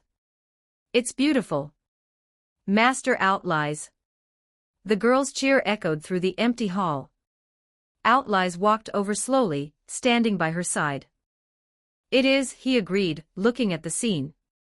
As the Knight Commander, he had stood here countless times, pondering how to use his blade to protect this prosperity. Someday, I'll wear the crown and become the Emperor too. Alice announced loudly, leaning over the railing. I'm going to make sure this view stays like this forever and ever. She turned to Outlies, a massive smile on her face. Just like father. Outlies looked at Alice's face.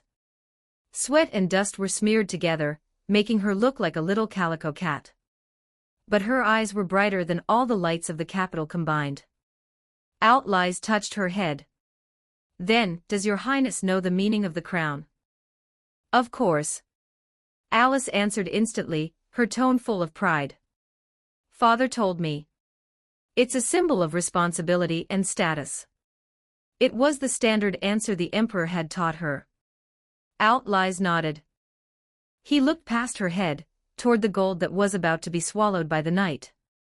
The crown allows the one wearing it to stand higher than anyone else. But the true meaning of the crown? Outlies paused, organizing his words. Is that when calamity falls from the heavens, the one wearing it must stand forth to block it all. You must ensure your subjects see only the golden hope, never the collapsing sky above your head. Outlies looked down at Alice, who was looking up at him, listening intently. "If in the future, your highness forgets the weight of that crown." Outlies allowed a small smile to form. "I will personally take it from your head." Alice immediately reached up to protect the top of her head, as if a crown were already there. "And even if it's confiscated, it won't be you, master. That's something only my father can do." Outlies didn't speak again. He simply kept his palm resting on her head. In his mind, the words the emperor had spoken to him in the council chamber resurfaced. "I need her to learn how to be an emperor. And when necessary, learn how to judge an emperor." To judge an emperor. Outlies looked at the girl before him. She was so young, so pure. He finally felt the true, crushing weight of that command. The last sliver of twilight vanished beneath the horizon. Night fell over the land. The myriad lights of the capital flickered on, one by one. Two silhouettes, one tall, one small, stood silently at the highest point of the palace. 20 advanced chapters now available on Patreon. https://www.com/c/hollowborn. Just remove the hyphen symbol to access Patreon normally. If you like this novel, please consider leaving a review. That's helped the story a lot. Thank you. Chapter 35. Magic 1739 words. Chapter 35, Magic. Jade Territory. Reinhard threw the wooden sword onto the weapon rack, the impact producing a hollow thud. For as long as he could remember, his father, Andrew, had jammed a blade into his hand.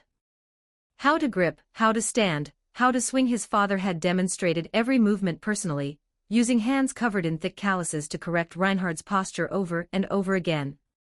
Yet, Reinhard had never made even a sliver of progress. His body seemed naturally repelled by swordsmanship. No matter how much effort he poured into it, his slashes were forever weak and hesitant, and his footwork was always half a beat behind the rhythm of combat. His father had never scolded him. He had simply repeated the basic lessons, day after day, with a stoic patience. Now his father was gone. Iron Fortress, the place of his birth, had become a graveyard occupied by the walking dead. Reinhard turned away from the rack and walked toward his desk. On it lay a heavy grimoire, its pages yellowed and edges curled with age. This was a gift from Count Barton. Reinhard extended his right hand, palm upward. He let his consciousness sink into the core of his being, reaching for the power that had been born within him but only recently awakened. Unlike muscle, it did not require 1,000 repetitions to forge. It was simply there, flowing like blood, waiting for a singular will to guide it. Using mana as the catalyst, construct the rune. Shape its form, grant its intent. The words of the grimoire flowed through Reinhard's mind. A tiny, complex runic structure flickered into existence within his consciousness. Above his palm, the air began to distort. A red spark appeared out of thin air and expanded rapidly. A fireball the size of a fist hovered there, radiating warmth and light. Tier 1 spell, Fireball. In just 2 short weeks, Reinhard had transformed from a total layman into a magic apprentice capable of stable, first-tier spellcasting. This rate of progress was enough to shock even himself. With a wave of his hand, Reinhard dispelled the flames and attempted another rune. Tier 1 spell, Light. A sphere of soft, gentle light manifested in the room, chasing the shadows from the corners.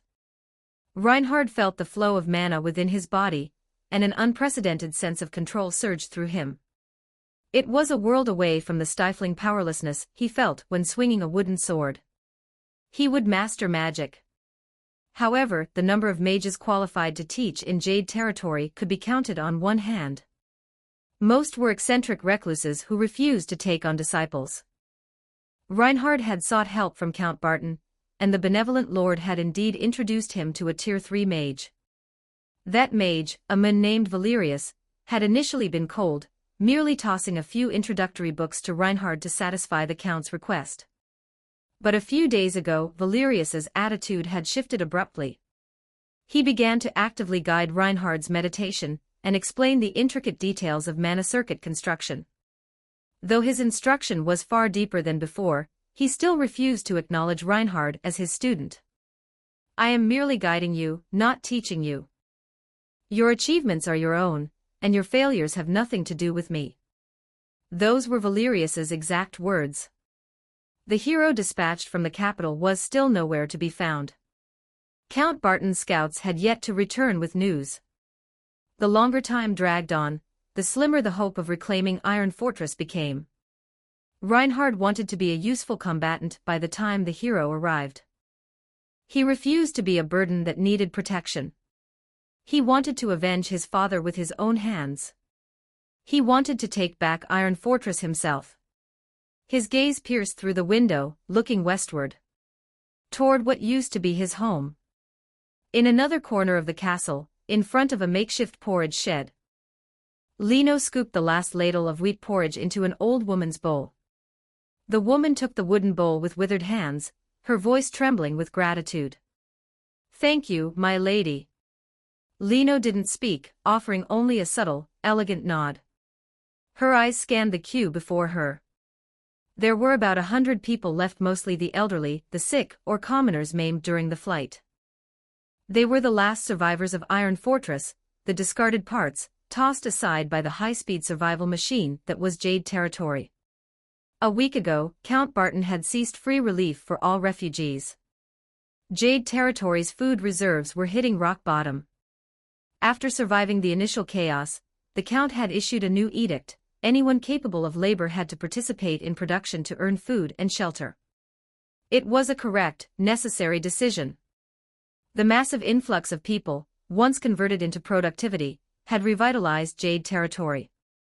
But these people in the line, they couldn't find work. Count Barton was powerless to help them.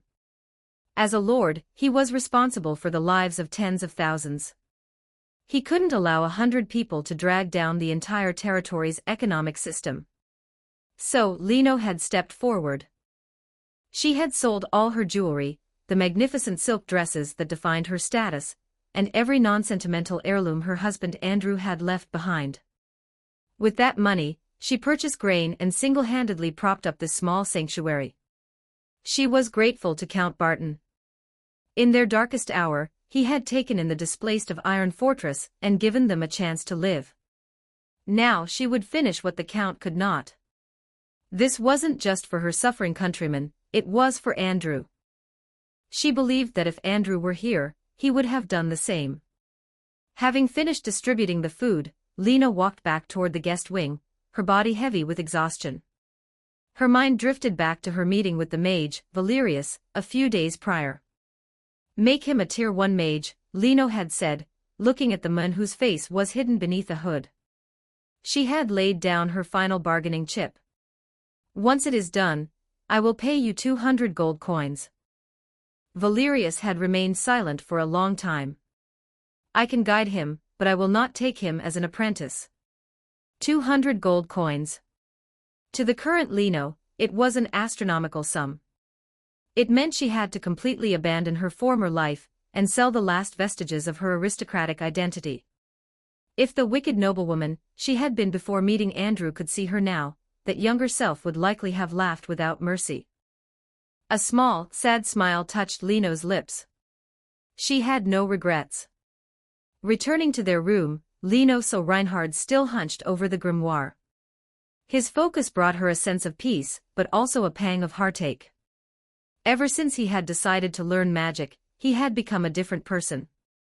The despondency and confusion were gone, replaced by a light in his eyes.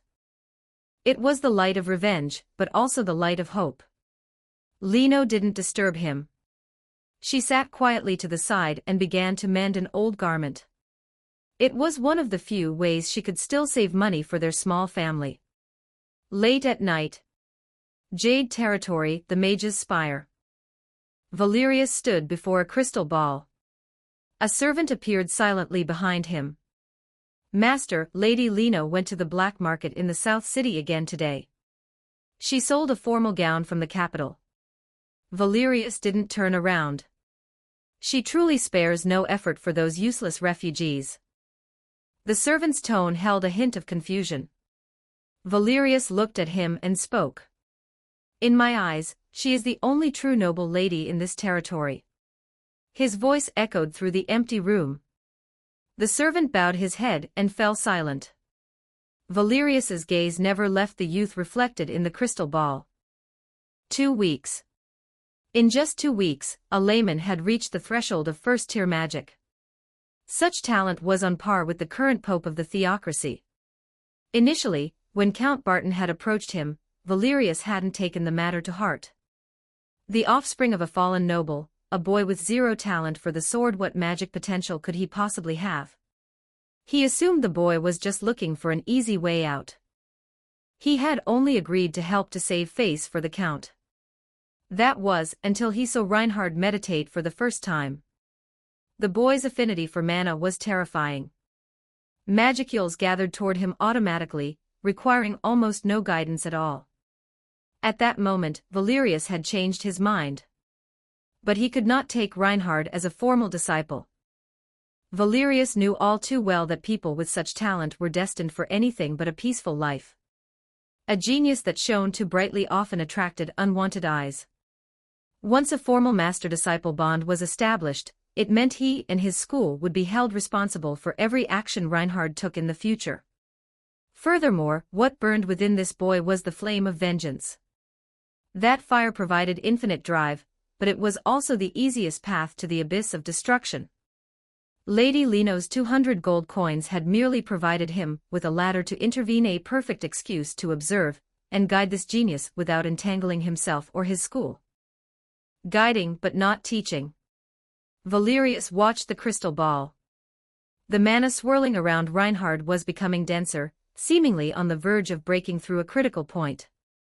The undead scourge. As a Tier 3 mage, Valerius understood the horror behind those words far better than Barton's knights. Against a calamity, absolute individual power was the only correct answer, and a Tier 5 hero was undoubtedly a strategic-level force. Theoretically, the hero should be able to solve the problem. But as a diviner of the prophecy school, a lingering sense of dread refused to leave him. Continue the surveillance, Valerius ordered. Report every movement he makes, no matter how small. Yes, master. The servant's shadow melted into the darkness. Atop the high tower, Valerius remained alone, staring at the boy in the crystal ball from across the distance. 20 advanced chapters now available on Patreon. https://www.com/c/hollowborn, just remove the hyphen symbol, to access Patreon normally. If you like this novel, please consider leaving a review. That's helped the story a lot, thank you. Chapter 36, The Scouts 1308 words. Chapter 36, The Scouts. The road connecting Iron Fortress and the Iron Mine was now a straight, unobstructed thoroughfare. The surface, petrified and smoothed by mana into a mirror-like finish, was wide enough for 10 carriages to drive abreast. This was the masterpiece of the Arcane Legion, a testament to the terrifying efficiency of the Undead Empire's infrastructure. At this moment, the newly promoted Tier 4 Skeleton Archmage, the adjutant of the Arcane Legion, was leading his 100-man unit back toward Iron Fortress. The construction project had been successfully handed over. As for the chaotic frenzy occurring at the mine, the adjutant had only heard rumors of it through the Soul Link and paid it no further mind. His current objective was to return to the capital and begin a new phase of fortifying the city walls. Suddenly, the adjutant came to a halt. His skull swiveled slightly toward the dense thicket on the left side of the road. There were 3 life forms there. They were perched within the shadows of the canopy, their bodies pressed tight against the rough bark, suppressing their breathing to the absolute limit. Their bodies were shrouded in a faint ripple of mana, attempting to blend their presence into the environment. Stealth, a common Tier 2 skill used by assassins. The adjutant's soul fire flickered with a calm, cold amusement. What a clumsy technique. It was like a child covering its own eyes and assuming the rest of the world had vanished. To his perception, these 3 insects were as conspicuous as torches in the dead of night. The Master's instructions have shifted from mere deterrence and monitoring to authorized live capture based on threat levels. The adjutant sent a concise mental pulse to General Greed, who was far away in Iron Fortress. Greed responded almost instantly, "Follow the protocol. Bring them in." Permission granted, the adjutant did not hesitate. He raised his bony hand and addressed the hidden trio. Note, lightning magic. The moment the adjutant's hand rose, one of the three whispered in a panic, "We're exposed." Crack boom. Arcs of electricity flashed through the trees. There were no screams, no struggle. Three bodies stiffened instantly, their muscles completely paralyzed by the high-frequency current. They slid limply from the branches, thudding onto the thick carpet of fallen leaves below. Two soldiers from the Arcane Legion stepped out of line, dragging the three incapacitated humans like sacks of grain and dumping them at the adjutant's feet. The entire process had taken less than 10 seconds. "Resume the march," the adjutant commanded. The unit set off again, as if the encounter had been nothing more than a trivial distraction. Iron Fortress, Lord's Administrative District. Greed sat before a desk constructed from stacks of ledgers, his fingers flying across a scroll of parchment as he calculated resource allocations for the next quarter.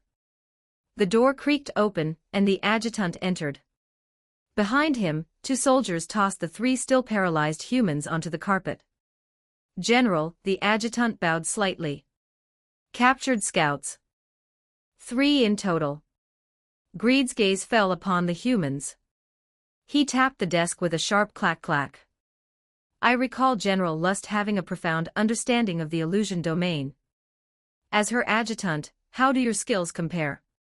"I would not dare claim equality with General Lust," the adjutant replied with humble confidence. "However, for creatures of this caliber, my skills are more than sufficient." "Very well." Greed nodded. He preferred this efficient mode of reporting. "Then it is in your hands. I want to know their origin, their objective, and every scrap of intelligence regarding the faction behind them. Squeeze them until their minds are dry." The adjutant said nothing more and raised his hand. A faint, ethereal light gathered in his palm. "In thrall." The three men slowly sat up, their eyes opening. Their gaze was hollow, devoid of any spark of life like puppets whose strings had been cut. Greed began the interrogation. "Raymond. Jade Territory. Objective: to investigate the size, composition, and leadership of the undead army." Under absolute mental domination, the three trained scouts spilled everything. They detailed the troop deployments of Jade Territory, Count Barton's orders, the status of the refugees, and even the exact grain counts remaining in the city granaries. Greed listened in silence, processing the massive influx of data. Jade Territory, so the refugees from Iron Fortress fled there. They sent scouts but no army for a probe. It seems Count Barton lacks the confidence for a head-on confrontation. He is cautious. Once the information was catalogued, Greed issued a new directive to the adjutant. Modify their cognition. Make them serve the Empire subconsciously. As you command. The adjutant's hand lit up once more. He began to plant a brand new memory and common knowledge into the depths of their subconscious. You were never captured. Instead, you successfully gathered the intel you sought. Remember, the undead empire you saw is exactly like the legends. Our growth is agonizingly slow. Every high-ranking undead takes centuries of accumulation to form. Our numbers are vast, but the vast majority are merely novice skeletons, fresh from the soil and easily crushed. There is only one Lord, a powerful Tier 4 undead ruler. The three humans nodded mechanically, their hollow eyes staring into nothing as they branded this false information into their minds as absolute truth. That's done. Greed waved his hand. Send them back. The soldiers dragged the three out, disappearing past the door. To ensure there were no mistakes, Greed used the soul link to command the shadow guards lurking in the darkness. Dispatch 3 shadow guards. Tail them. Once their return is confirmed without error, withdraw. In the dense forest, the scout leader, Carl, snapped awake. He gasped for air, cold sweat soaking through his tunic. "Captain, you're awake." The other two members regained consciousness shortly after, looking equally shaken. Did we make it?" Raymond's voice trembled. Carl closed his eyes, straining to remember. In his memory, they had carefully bypassed the undead patrols and infiltrated the heart of Iron Fortress. They had seen an endless sea of skeletons. The bone racks were scattered across the land without formation, like a white plague. And in the center of that skeletal ocean, they had sensed an incredibly ancient aura. A Tier 4 undead lord. Carl opened his eyes, his voice raspy. "And a monster that has lived for at least 400 years. 400 years. Seth sucked in a breath, his face turning pale. Gods, what does that mean? How many undead has he converted in 4 centuries? How many are in his army? It was a question no one could answer.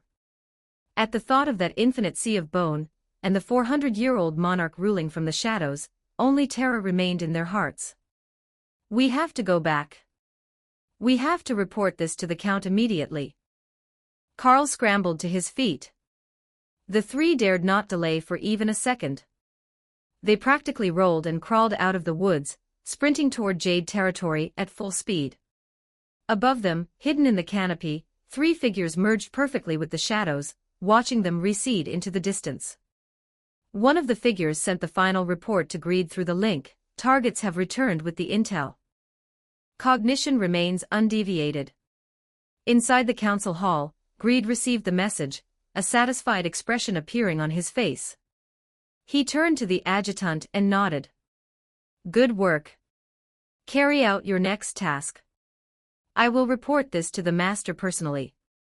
"For the master." The adjutant bowed and departed.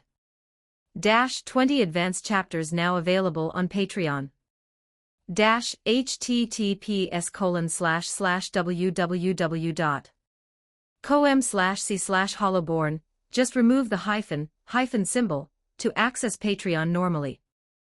If you like this novel, please consider leaving a review. That's helped the story a lot. Thank you. Chapter 37. Thriving 15-20 words. Chapter 37. Thriving Iron Fortress, Forging District. Hundreds of discordant metallic shrieks intertwined, the cacophony piercing through every corner of the district. Inside the newly erected, massive foundry, hundreds of Tier 3 skeletons were forging with a fanaticism bordering on religious fervor. They swung heavy iron hammers, their sole focus being the glowing metal slabs on their anvils. Sparks erupted like fireworks throughout the factory. One hammer, swung with too much force, missed the center and struck the edge of the anvil. The white-hot metal slab spun into the air like a lethal frisbee, splashed into a nearby cooling vat, and sent up a plume of scalding steam. Another hammer missed its mark entirely. Carried by its own momentum, it swung in a full circle and smashed into the user's own shin bone with a sickening crack. The skeleton looked down at its shattered tibia, nonchalantly snapped it back into place, and resumed hammering. Elsewhere, 2 skeletons working side by side saw their hammers collide in midair. The massive recoil sent both skeletal apprentices flying backward. Their hammers escaped their grip. One went spinning through the roof, leaving a jagged hole, while the other whistled toward the central high platform. Paul was on that platform, putting the finishing touches on a red-hot breastplate. Hearing the wind behind him, he didn't even look back. He simply sidestepped to the left by a single pace. The hammer flew past him and embedded itself deep into a stone wall. "I've told you. Confirm the trajectory before you swing. No untelegraphed free swinging." Paul roared. His face held no anger, only a burning passion. Before him was a mountain of iron ore, behind him were countless apprentices. For a blacksmith, this was the kingdom of God. The curve. A breastplate needs a curve to deflect impacts. "I didn't tell you to flatten it into a pot lid." Paul yelled at one skeleton. "That's an arm guard, not an iron pipe. Do you want the soldier's hand to get stuck inside forever?" Paul shifted his weight, feeling the reassuring rigidity from behind. A pair of undergarments forged from pure iron hugged his body, providing absolute physical defense. This was his most important invention since arriving at Iron Fortress, a product of a very painful lesson. Just yesterday, as Paul was rushing to save a skeleton that was trying to use its own skull as a helmet mold, a strange sound had come from behind him. Sizzle, the smell of scorched meat accompanied a thin wisp of smoke. Paul's body froze. Slowly, inch by inch, he looked down at his own backside. A skeletal apprentice was holding a red-hot iron rod against him. Greed had placed a blood protection on the humans, a defensive ward that activated during lethal strikes. It could withstand any attack below Tier 2, but it wasn't perfect against minor accidents. Paul's voice had trembled. Test, the skeletal apprentice had answered succinctly. A second later, Paul had exploded. Seize him. Send him to the re-education zone immediately. Since then, iron briefs had become standard equipment in the forging district. At least for Paul. Kaido had given Paul no production quotas. He knew that expecting a country blacksmith and a bunch of single-minded skeletons to mass-produce high-end armaments immediately was unrealistic. There was only one mission: learning. Paul had to learn management and design. The skeletal apprentices had to learn how to swing a hammer and identify tools. They were using mountains of iron ore to brute force their proficiency levels. The results were obvious. Initially, these skeletons would tear the bellows apart just by pulling them. Now they could at least produce iron swords with a recognizable shape. Even if the blades were full of nicks, they could still cut. Now Paul and his Bone Legion were challenging a new project: armor. Skeletons needed defense more than weapons. Their weaknesses were blunt force trauma and holy magic. A heavy blunt hit could shatter their structure, and holy water could scorch their souls. A proper set of full-plate armor would drastically reduce blunt damage. Furthermore, the insulating properties of metal would render a priest's pride enjoy holy water mostly useless. Splashing holy water on iron armor would, at best, give the plate a nice polish. It's done. Paul suddenly let out a cry of pure joy. Below the platform, a skeletal apprentice held up a finished product. An extremely abstract breastplate. It was covered in hammer marks of varying depths, the edges were warped, and one side set higher than the other. Paul leaped down from the platform and snatched the armor. He turned it over, tapped it with his finger, and checked the thickness against the light. It's ugly and the thickness is uneven, but it looks like armor. It has a curve. It has a neck guard. Paul pounded the skeleton's shoulder excitedly. Keep it up. You'll be back by the Lord's side in no time. The soul fire in the skeleton's sockets brightened visibly. Paul watched this hopeful scene with satisfaction, completely failing to notice another flying hammer whistling past his scalp. Iron Fortress, Agricultural Zone. A plot of land was cordoned off by a wooden fence. A sign hung there, with words written in a shaky script: Re-education Demonstration Zone. An elderly villager squatted by the dirt, looking at a radish that consisted only of a skeletal head sticking out of the ground. Hey, Bones. Why'd you get planted today? The villager took a bite of his bread. The soul fire in the skull turned toward the sky, answering in a monotone voice. Conducted an experiment regarding thermal conductivity and biological tissue reaction. Speak English. Got curious. Branded Master Paul's ass with a red-hot iron rod. The villager's hand shook, nearly dropping his bread. The mental image sent a chill from his tailbone straight to his skull. Serves you right, the villager muttered. He stood up and instinctively covered his own backside as he walked away. For the rest of the afternoon, while the villager guided other skeletons in sowing and tilling, he maintained a very strange posture. He always stood directly behind the skeletons or directly in front of them. He scanned every movement with extreme vigilance, never exposing his flanks or back to a single bone rack's reach. There were two other silent skeletons in the re-education zone. One had mistaken a companion's head for a wooden stump during sword practice and split it open. The other had been caught trying to teach a chicken how to use a soul link. Yes, the Empire is truly thriving today. Meanwhile, the Valley Base. Kaido, Lust, and several hundred mages from the Arcane Legion were busy surrounding a massive magic circle drawn on the ground. A teleportation array is theoretically possible, Lust had said. It was because of that one sentence that Kaido had smacked his forehead and immediately dragged the Arcane Legion into a research frenzy. Of course, this was uncharted territory. Both Kaido and Lust had caused numerous blunders in practice. Report, my lord. Circuit number 3 is experiencing mana congestion. It might be because that skeleton stepped on it earlier. My lord, I believe a reverse spiral structure could increase stability, Lust suggested, pointing to a corner of the blueprint. Kaido took a look and waved a hand. Makes sense. But it's too complex. Let's aim for functional first, then perfect. After countless revisions and arguments, the first version of the teleportation array was finally completed.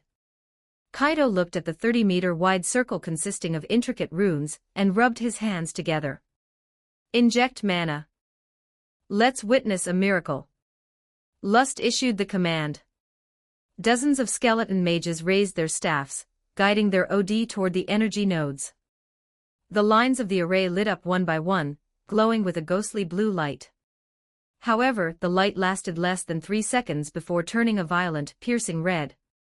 Unstable red lightning began to crackle and hiss above the formation. Kaido saw the signs and yelled, "Not good." Nijiran.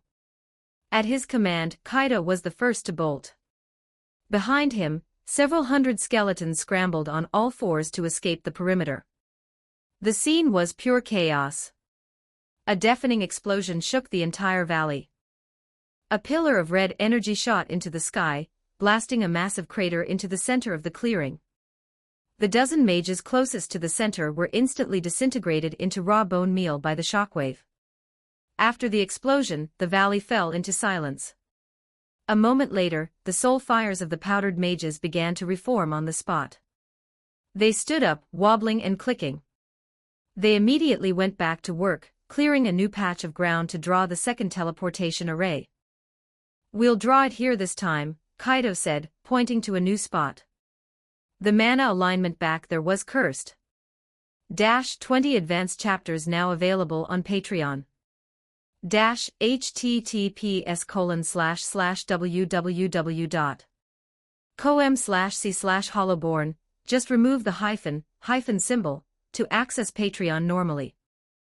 If you like this novel, please consider leaving a review. That's helped the story a lot. Thank you. Chapter 38. Chapter 38. The Undead Slayer 1420 words. Chapter 38. The Undead Slayer Adventurers Guild, Imperial Capital. Did you hear about the newcomer? The Undead Slayer. Who hasn't? The taverns are buzzing with it.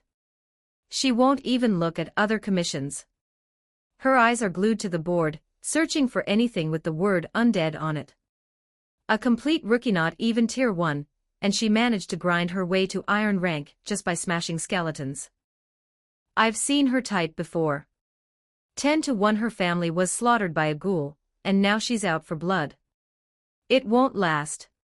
She'll end up dead in some crypt sooner or later. She'll keep it down. She's here. The doors to the guild hall creaked open, and the chatter died instantly. A figure clad in heavy, mismatched metal armor stepped inside. The suit was peculiar. It wasn't the standardized gear of the knights, and the joints looked roughly polished, yet every plate was shockingly thick. A heavy steel warhammer hung from her waist. As she approached, a faint, clean scent of scrubbed metal trailed behind her. Lilia walked straight to the counter, ignoring the lingering stares of the crowd. The receptionist behind the desk looked up and offered a practiced smile. Here again? You're easily our most diligent adventurer. Lilia looked at her through the slit of her visor, her voice muffled by the steel. Are there any undead commissions? You certainly don't beat around the bush, the receptionist sighed, leafing through a stack of parchments. The iron rank undead quests for this week, you cleared them all yesterday. You're doing the work of an entire squad by yourself. I need a task. I don't care about the reward. The receptionist's professional smile faltered. She had seen too many people driven by the engine of hatred. They were like candles burning brilliant and hot, only to gutter out far too soon. She sighed and pulled a yellowed sheet from the bottom of the stack. Iron rank. It's the last one left. Lilia reached out and took it. The commission is to investigate an increase in wandering undead in a place called the Weeping Marsh. However, it's quite far right on the edge of the eastern border. No one's taken it yet. The receptionist pointed to a spot on the map. Things haven't been peaceful out there lately. A lot of refugees are fleeing from the east. I'd advise against it. The situation might be far more complicated than the paper suggests. There are reports of goblins and lizard men in the area. The eastern border. Hearing those words, Lilia's grip on the parchment tightened. Iron Fortress was in the east. I'll take it. But the receptionist started to protest, but seeing the flat, unwavering gaze through the helmet slit, she swallowed her words. Safe travels. Just remember, staying alive is more important than anything else. Lilia gave a sharp nod in response. Without a moment's delay, she turned and left, her heavy footsteps echoing through the hall. Once she was gone, the other adventurers began to mutter again. She's actually going. The Weeping Marsh is a haul, and it's dangerous for only 3 gold coins. She's taking a high-risk, low-reward suicide job. She's a dead woman walking. That armor looks intimidating, but she can't even use battle aura. She's just a commoner with a bit of strength. If she survived, she might have actually made a name for herself. Western border, a mountain forest. 2 villagers hid behind a massive tree, their bodies shaking uncontrollably. In front of them, a monster was casually chewing on a broken carriage axle. It was a rabbit. A rabbit taller than a carriage. Its fur was snow-white, its eyes were ruby-red, and a single, spiraling horn grew from the center of its forehead. A great one-horned demon rabbit. One villager whispered, his voice cracking with tears. It's over, the village is done for. The creature had appeared 3 days ago. On the first day, it ate all the livestock. On the second, the hunters who went out to track it never returned. Today, it had blocked the only road out of the village, shredding the messengers and carriages sent for help. Just then, a figure walked past them. It was a young man, barely 20 years old. He wore simple travel clothes and carried a sword at his waist. He didn't break his stride as he walked directly toward the feeding monster. Get back here. Do you want to die? The villager hissed in a panicked whisper. The young man didn't listen. The demon rabbit noticed the creature approaching it. It stopped eating and lifted its head, locking its red eyes onto the youth. An invisible pressure radiated outward. Behind the tree, the 2 villagers felt their chests tighten, making it hard to breathe. A spark of light began to gather at the tip of the rabbit's horn. The young man kept moving.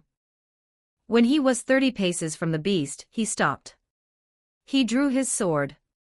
The light from the rabbit's horn flared brilliantly as it discharged a beam of pure energy aimed straight at his head. He didn't dodge. He simply raised his sword above his head, the blade pointing toward the sky. In the next heartbeat, the world lost all sound. A pillar of golden light erupted from the tip of his sword, piercing the clouds and shattering them. The entire sky turned a pure, blinding gold. The villagers were slammed into the dirt by an irresistible force, their faces buried in the mud, too terrified to even look up. They saw nothing. They heard nothing. The world was nothing but that golden radiance. The young man looked at the rabbit and spoke 2 words. Starfall's end. A beam of light descended from the gilded heavens. There was no explosion. There was no deafening crash. There was only a silent, absolute white. The light swallowed the demon rabbit. A few seconds later, the radiance faded. The world regained its color and sound. Shivering, the two villagers slowly lifted their heads. They saw a sight they would never forget for as long as they lived. Everything had changed. The demon rabbit was gone. In its place was a massive, bottomless crater. A sinkhole. The edges of the crater were as smooth as polished glass, reflecting the sunlight. A thin plume of dust rose from the center, reaching straight into the sky. The man took one look at his handiwork. He sheathed his sword, turned, and began to walk away. One of the villagers called out instinctively. "Who are you?" The young man didn't look back, but a small smile played on his lips. "I'm just a passing hero." The villagers looked at each other, the same terror mirrored in their eyes. It wasn't the fear of a monster. It was fear of the young man, a fear of a power that transcended human understanding. "El Lord Hero," the first villager cried out, scrambling from behind the tree to chase after him. The young man stopped and looked over his shoulder. "Your village's problem is solved," he said calmly. "Thank you. Thank you for your mercy." The villager knelt and banged his head against the dirt. "Allow us to host you. The village will throw the grandest festival in your honor." The second villager caught up and knelt as well. The young man looked at them and shook his head. "I have business to attend to. I'm heading to the eastern border." With that, he lingered no more. His silhouette flickered through the trees a few times before vanishing into the forest's edge. Left behind were two kneeling villagers and a circular crater so large it felt unreal.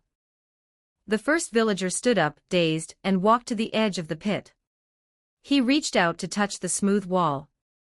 The moment his fingertip brushed the surface, a searing pain shot through him. He jerked his hand back, his fingertip already burned red. The edge of the crater still held the residual heat of the attack. He stared at his hand, then at the abyss that looked as though it could swallow the world, and his legs gave way, sending him tumbling back into the dirt.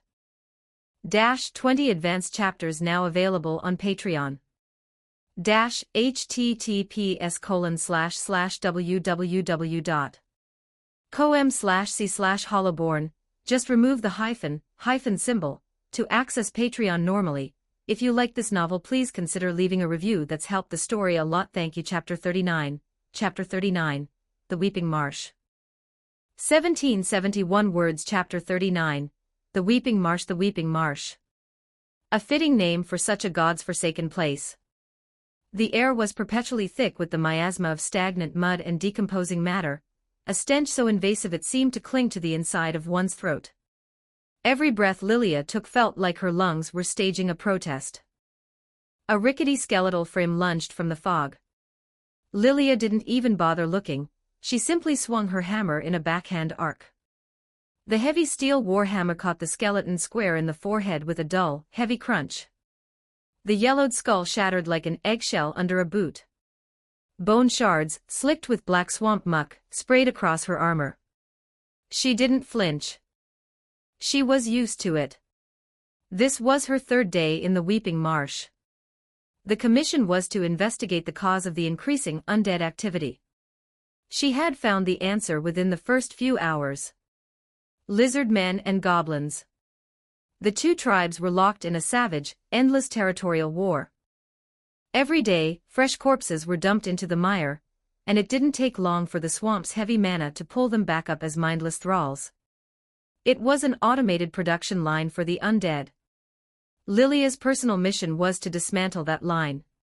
She methodically crushed every newborn skeleton that crawled out of the mud and sought out the mass graves to douse them in holy water. It was tedious, exhausting, and drained her stamina to the limit. But Lilia relished it. With every bone she shattered, she felt a millimeter closer to her goal. The tactile sensation of the hammer's impact against calcium brought her a twisted sense of catharsis. She stopped before a particularly foul pit containing a dozen intertwined corpses of goblins and lizard men. This was the nexus of the local necromantic energy, the final target of her trip. Carefully, she reached into the leather pouch at her waist and withdrew a small crystal vial. The liquid inside was crystal clear, emitting a faint, sanctified glow that cut through the swamp's gloom. This single vial had cost her a gold coin enough to buy black bread for a whole year. Just as she popped the cork to pour it out, a rustling sound erupted from the reeds on both sides. Lilia froze, her grip tightening on the hammer's handle. She was too late. To her left, a squad of green-skinned goblins emerged. They were short, hideous, and armed with crude clubs and jagged stones. Their small, greedy eyes locked onto her, accompanied by high-pitched, guttural snickering. To her right, several tall lizard men rose from the water. Their bodies were covered in dark green scales, their vertical pupils cold and calculating. Flicking bifurcated tongues, they leveled stone-tipped spears that glistened with swamp moisture. She was trapped. All paths of retreat were blocked. Careless, Lilia thought, her heart sinking. These past few days of easy hunting had dulled her edge. Kayla had taught her never to enter a danger zone without an exit strategy.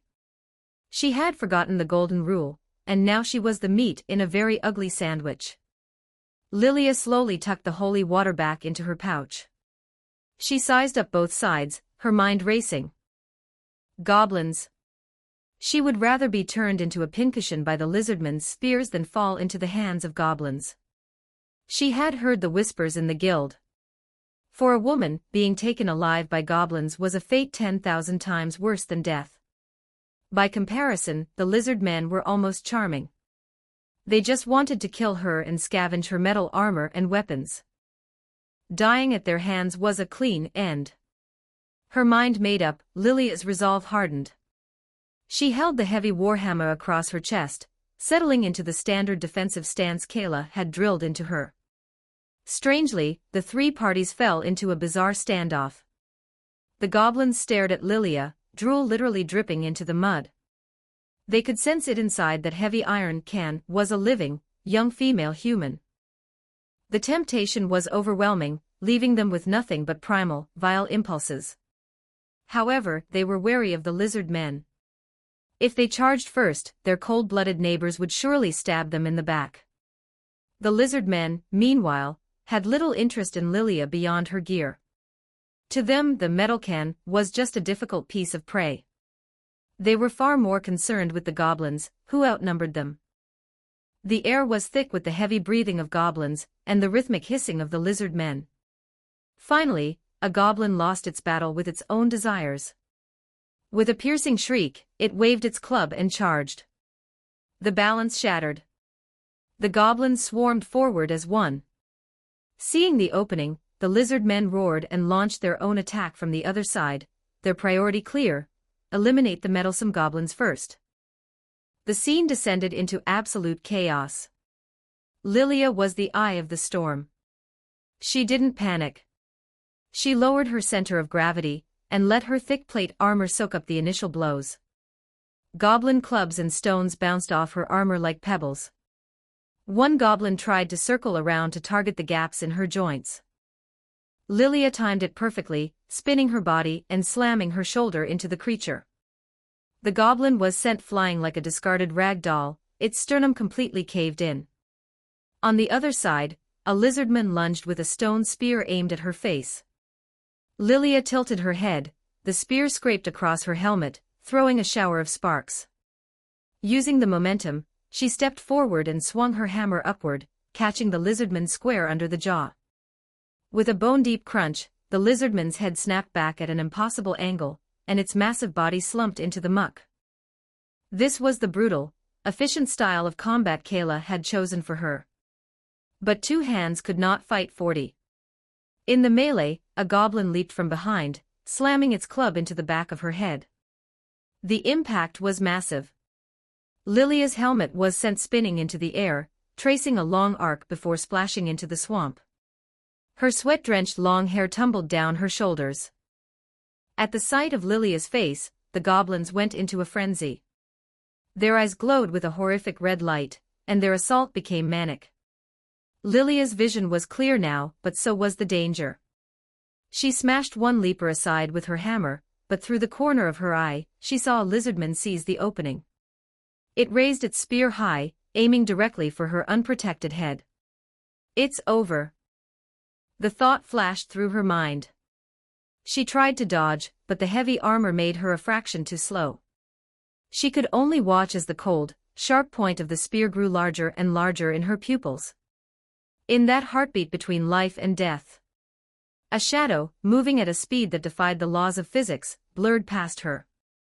There was no thunderous boom, only the faint, wet sound of a blade parting flesh. The lizardman about to strike froze mid-motion. A second later, its head slid cleanly from its neck. The arterial spray painted Lilia's face in a warm, copper-scented mist. Lilia stood stunned. Before she could process what had happened, the shadow moved again. All she could see were silver flashes flickering through the chaotic battlefield. With every flash, a goblin or lizardman head took flight. The monsters that had been so terrifying moments ago were now being harvested like wheat in a field. In less than 3 breaths, the world went silent. Only the figure remained, standing amidst a field of dismembered corpses. He casually flicked the blood from his blade with a sharp snap of his wrist. He was a young man, appearing no older than 20, dressed in simple traveler's garb. Hanging from his waist was a plain-looking one-handed sword. He turned around, looking at the mud-caked and blood-splattered Lilia. "You all right?" Lilia opened her mouth, her throat dry. "Thank you." The youth walked over, eyeing her oversized, heavy armor and her youthful face. "An adventurer who hasn't even hit Tier 1. What are you doing in a place like this?" He frowned. "The Weeping Marsh is a silver rank subjugation zone. This isn't a job for someone at your level." "I have my reasons," Lilia managed, leaning on her hammer to steady herself. The youth didn't press her. He extended a hand. Lilia hesitated, then reached out with her mud-stained hand and shook his. "Well, since you're in one piece, you should head back," Leon said, turning to leave. "I need to keep moving toward the eastern border." The eastern border. Lilia's heart hammered. Recently, there had been only one name associated with a journey to the east: the hero. She blurted it out, "What are you going to the east for?" Leon paused, looking back with a smirk. He mimicked her earlier tone, "I have my own reasons." It was him. Lilia felt her heart racing. This was it, the opportunity of a lifetime. "If you're going because of the undead scourge, please take me with you." She scrambled forward, her voice desperate. "Done some research on the undead?" The smile faded from Leon's face. He reevaluated the girl, looking into her eyes that were burning with a very specific fire. After a moment of silence, he asked, "Survivor?" Lilia nodded vigorously. Leon looked at her, then at her cumbersome, heavy equipment. He seemed to be weighing the options. "Fine," he finally said. Lilia's eyes lit up. "However," Leon added, pointing a finger at her, "your strength not even being at Tier 1 yet is, well, frankly, pathetic." His words were blunt, devoid of any sugarcoating. "So until we reach the east, I'll act as your temporary teacher. After all, it would be a huge pain for me to carry a drag, who might get killed by a random grunt at any second." Lilia was stunned. Looking at the blunt young man before her, she didn't feel anger. Instead, she nodded frantically. A teacher? Not only could she go to the east to hunt the undead herself, but she would receive direct instruction from the hero. "Are you watching over me?" she thought, a silent tear tracing a path through the grime on her cheek. 20 advanced chapters now available on Patreon. https://www.com/c/hollowborn. Just remove the hyphen symbol to access Patreon normally. If you like this novel, please consider leaving a review. That's helped the story a lot. Thank you. Chapter 40. The Eve of Departure. 1494 word. Chapter 40. The Eve of Departure. The guards at the gate barred the way for Leon and Lilia. Their eyes darted back and forth between the two. A youth in plain traveler's clothes accompanied by a girl wrapped head to toe in oversized, heavy plate armor. No matter how you looked at it, the pair was suspicious. Identify yourselves, a guard demanded, his grip tightening on his halberd. I'm the hero, Leon replied with a yawn, tossing the title out as if it were a common greeting. The two guards stiffened instantly. The hands holding their halberds trembled. They exchanged a frantic look before snapping to attention in perfect unison, slamming the butts of their weapons against the stone. Please follow me, Lord Hero, one of them barked, spinning around to lead the way. His attitude had done a complete 180-degree flip. Lilia followed behind Leon, her gaze drifting from the guards back to the clean cobblestone streets. She took in the aroma of fresh bread wafting from the bakeries, and the sounds of children laughing as they chased each other through the alleys. Everyone here wore an expression called life. The citizens of Iron Fortress had once worn those same expressions. Lilia's footsteps slowed as they passed a flower shop. A woman in an elegant, simple dress was arranging a bouquet. Her movements were gentle, and though her profile carried a trace of lingering exhaustion, her natural beauty was unmistakable. It was Lady Lino, the former mistress of Iron Fortress. Oh, a flower shop, Leon remarked, glancing sideways. Pretty nice. You want one? Maybe if you stick it in your helmet, it'll cover up that swamp stinking up your armor. Lilia ignored his teasing. She spoke softly, almost to herself. Iron Fortress, it should have looked like this, too. Yeah, I get it, Leon said, reaching over to wrap his knuckles against her helmet. Save the tragic backstory for later. We need to see the local count and handle the real business first. Lilia fell silent and followed him into the heart of the city. Count's castle, the study. Count Barton sat behind a desk buried under mountains of paperwork.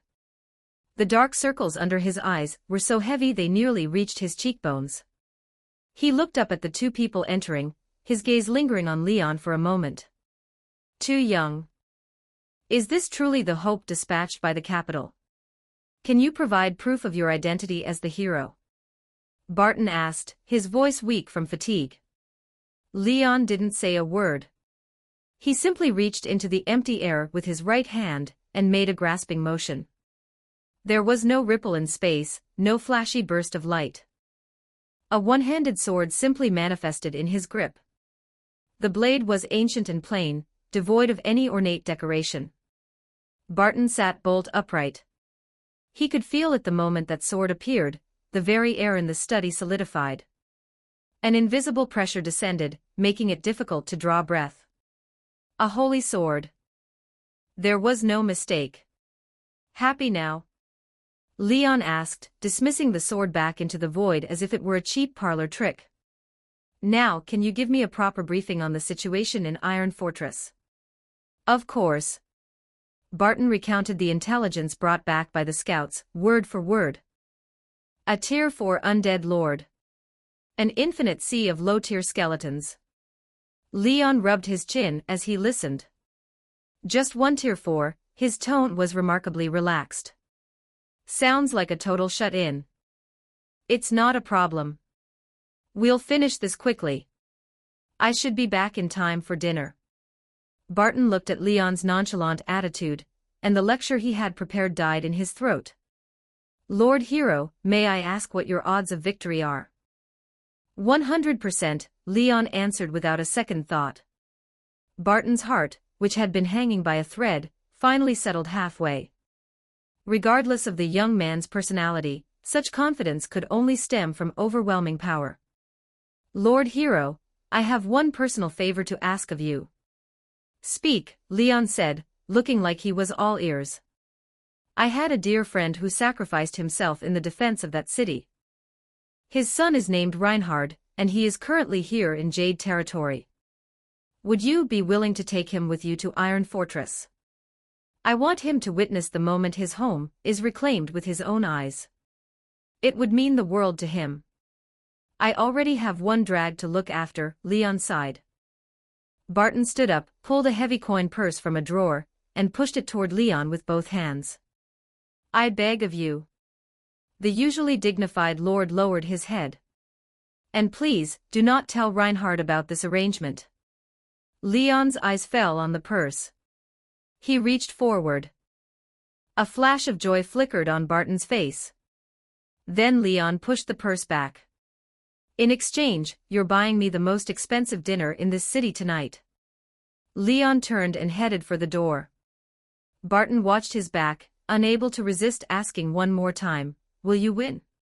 Leon opened the door, looking at Lilia who was waiting outside.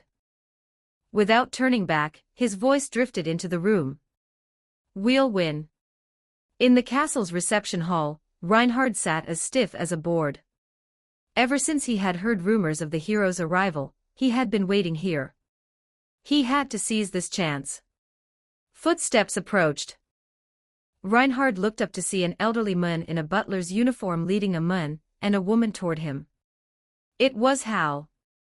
Though Hal was no longer his butler after his father's death, the old man still insisted on helping out at his mother's flower shop every day, handling whatever chores he could. Hal gave Reinhard an encouraging smile and patted the boy's shoulder. Good luck, young master. With that, Hal bowed and withdrew. So you're Reinhard? Leon asked, sizing up the boy standing straight with a face full of nerves.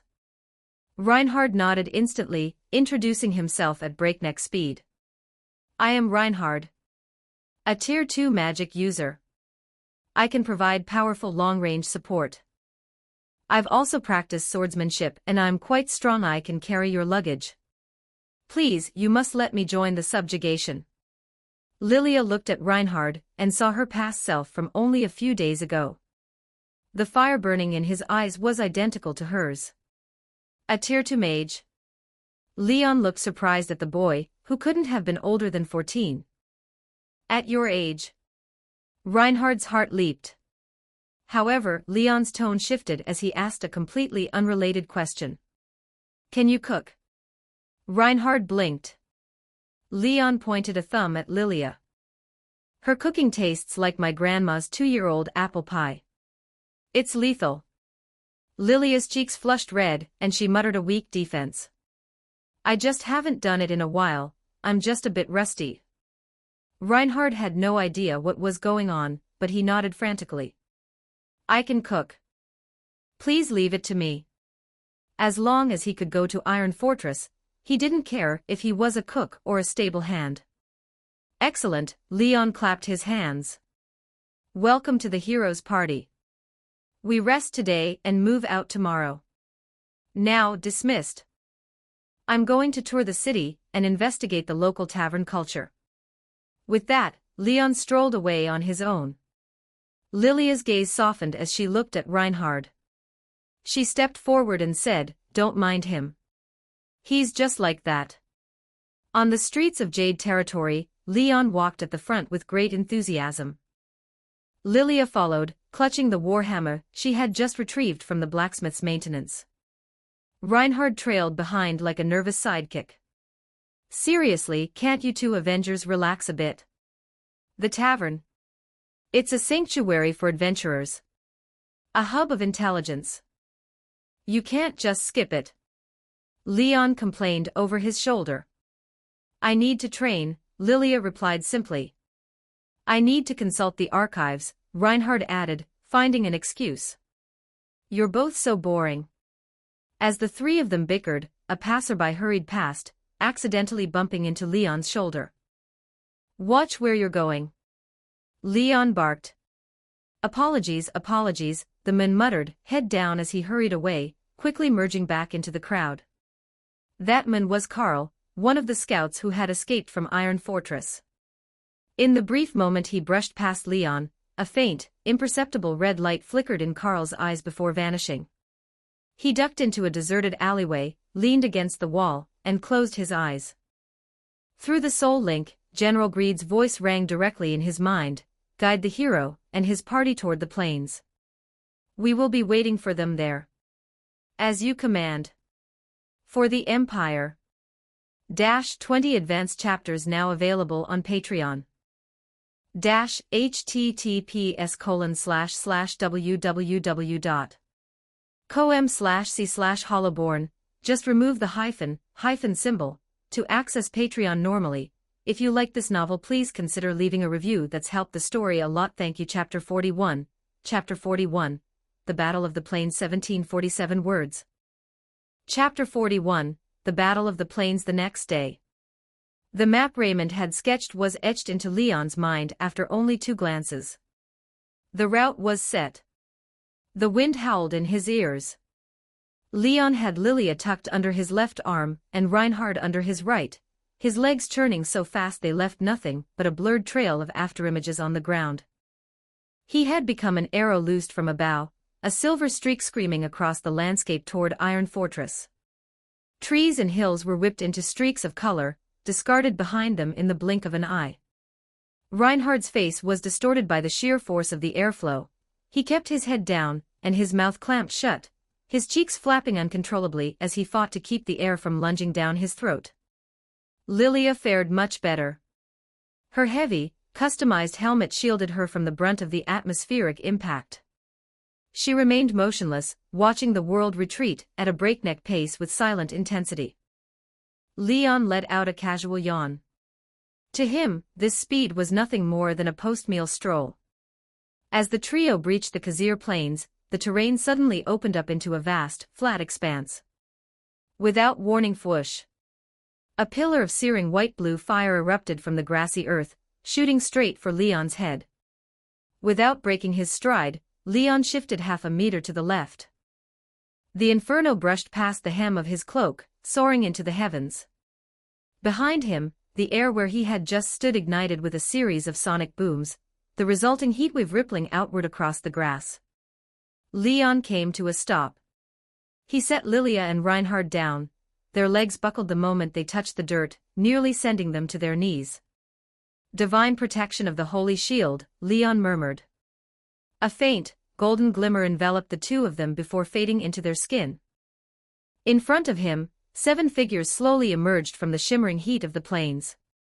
6 skeletons of varying, terrifying forms, and 1 man with skin as pale as marble and bared fangs.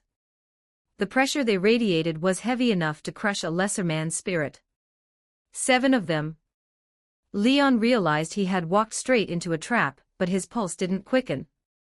He looked past the other undead, his gaze locking onto the one-armed skeleton in the center. The creature held a massive blade of jagged bone, and its empty sockets burned with the cold, flickering light of pure arrogance. Leon drew his holy sword, pointing the unadorned blade toward the center. "Where is your king?" Skeelpride, the skeleton berserker, raised his empty left hand. A second bone blade manifested out of the very air, knitting itself into a solid weapon. A weak human has no need for such knowledge. The moment the words fell, Pride moved. He vanished. A split second later, a screeching roar of grinding metal exploded in the center of the plains. Leon's holy sword collided with Pride's twin blades, sending a spray of white-hot sparks dancing into the air. Steel met bone. Strike met parry. The 2 blades clashed dozens of times in a single second. Every impact caused the ground beneath them to cave in slightly, spiderwebbing cracks radiating outward from the epicenter of their duel. Leon spotted a microscopic opening and lunged. The holy sword slipped through Pride's guard and pierced through his sternum. Leon twisted his wrist, and the power dormant within the blade detonated. Pride's entire frame disintegrated instantly, reduced to a cloud of bone shards scattered by the wind. A one-shot kill. However, the battle had only just begun. A fireball the size of a cottage roared toward Leon's face, the masterpiece of Skeellust, the Archmage. Leon swung his sword in a backhand arc, slicing the fireball clean in half. The flames split, forming a corridor of roaring inferno through which Skeelwrath, the skeleton knight, charged. Wrath's lance glowed with a blood-red light as he aimed it directly for Leon's heart. Leon's form blurred. He reappeared behind Wrath, his holy sword weaving a silver net of light. Dozens of slashes rained down upon the knight's back in a staccato of metallic clangs. Just as Leon prepared to dismantle Wrath completely, a shadow rose from beneath his feet. Skeelsloth, the skeleton assassin, emerged soundlessly, his bone daggers tracing a lethal arc toward the back of Leon's neck. Without looking, Leon reached back with his left hand, precisely catching Sloth by the wrist. In one fluid motion, he spun and slammed the small skeleton into the dirt. The earth let out a dull thud as a shallow crater formed. Before he could follow through, a web of purple lightning crackled in the sky above. Lust's second spell, Dragon's Lightning, was ready. A dragon woven from pure electricity roared downward, sealing off every avenue of escape. Leon was forced to leap backward, giving up his offensive momentum. In that heartbeat of suspension, where his old strength was spent and new strength had yet to gather, Skilgreed, the vampire, seized the moment. He moved like a ghost, closing the distance in a blur and sweeping a vicious kick toward Leon's temple. Leon raised his forearm to block. The massive force sent Leon skidding back 2 paces upon landing, a slight numbness tingling in his arm. The mage, Leon identified his primary target. The moment his feet touched the ground, he kicked off, turning himself into a living projectile. Ignoring the attacks coming from every other direction, he charged straight for the skeleton archmage. Suddenly, a massive shield tore out of the ground, blocking his path. Skilgluttony, the skeleton giant, used his gargantuan frame to form an insurmountable wall of bone. Leon's sword struck the shield with a heavy, muffled clunk. Simultaneously, 3 arrows wreathed in ghostly green light whistled from an impossible angle, cutting off his retreat. Skeel-Envy, the skeleton archer, had been waiting for this perfect opening. The arrows weren't meant to kill, but to force Leon's positioning. Sure enough, to avoid the poison tips, Leon had to shift to the side directly into the path of a reorganized Wrath, who was already beginning a second charge. The 7 Tier 4 undead functioned as a single, high-precision killing machine. If one was shattered, another filled the gap. 1 primary attacker, 6 supporters. Offense, defense, suppression, long-range fire, and stealth. Their coordination was seamless. The sloth he had slammed into the ground had already merged back into the shadows. The shards of pride were already clicking back together at a terrifying speed. They could not die. They did not tire. In the distance, Lilia and Reinhard were pressed into the dirt by the sheer atmospheric pressure of the combat. Leon's protection kept the stray energy from shredding them, but they were helpless observers. Their eyes couldn't even track the rhythm of the fight. They saw only a streak of silver light weaving through 7 clusters of death. Leon's brow furrowed for the first time. He was genuinely shocked. He parried Wrath's lance once more, ducked beneath Greed's claws, and slashed upward to cleave a lunging sloth in 2 yet again. He leaped back to create distance, looking at the 7 undead who had reassembled, perfectly intact. If that's how it's going to be, Leon whispered, then I'll end this with 1 move. He raised the holy sword high above his head, the tip pointing toward the zenith. Starfall's end. This time, Leon held nothing back. Full power. The sky went dark not because of clouds, but because every scrap of light was being sucked into the tip of his blade. A single point of golden radiance was born at the edge of the firmament. It expanded, transforming into a second sun. Planet-like rings of concentrated battle aura swirled around the descending pillar of light.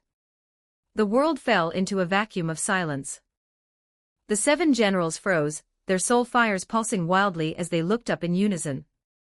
The light fell. There was no deafening explosion, only an absolute, silent white. The radiance swallowed the generals, the plains beneath their feet, and everything to the horizon. Lilia and Reinhard felt as though they were drowning in an ocean of light. Their consciousness was washed clean by the sheer, absolute magnitude of the power. When the light faded, the Khazir plains were gone. In their place was a gargantuan, concave sinkhole. The surface of the crater was as smooth as a mirror, vitrified into glass by the residual heat. A mushroom cloud of dust and steam rose slowly from the center. Leon exhaled, slowly lowering his holy sword. But he didn't sheath it. He stared intensely at the center of the crater. Inside the darkness of his own mind, pride felt a stifling void. It was uncomfortable. It reminded him of the time before he met the Master. Back then, there was only eternal chaos, no time, no space, no self. Then, a light had appeared. He had felt the master's excitement. He had reached out and grasped that light. And so, he was born. To touch that light again. Just as his consciousness was being suppressed by the hero's purification, unable to reassemble, he felt it. A gaze fell upon his awareness. The master's gaze. Pride roared with everything he had, screaming his defiance against the golden light that clung to his broken bones like a parasite. He would not fail the master's expectations. He surged upward. In the center of the glass-like crater, a speck of black matter appeared out of nowhere. The master's power poured into it. The black mass began to writhe and multiply. One bone pierced through the vitrified floor. Then a second. A massive bone hand tore open the ground, and a brand new body stood up from the pit. He was a head taller than before. His bones were no longer white, but pitch black like obsidian, carved with glowing dark purple runes. At his left shoulder, where it had once been empty, a vortex of pure shadow energy swirled slowly. He lifted his head. Burning in his eye sockets were no longer flickering flames, but two stable, glowing violet stars. Tier 5, Skeleton King. -20 advanced chapters now available on Patreon. https://www.com/c/hollowborn, just remove the hyphen symbol, to access Patreon normally.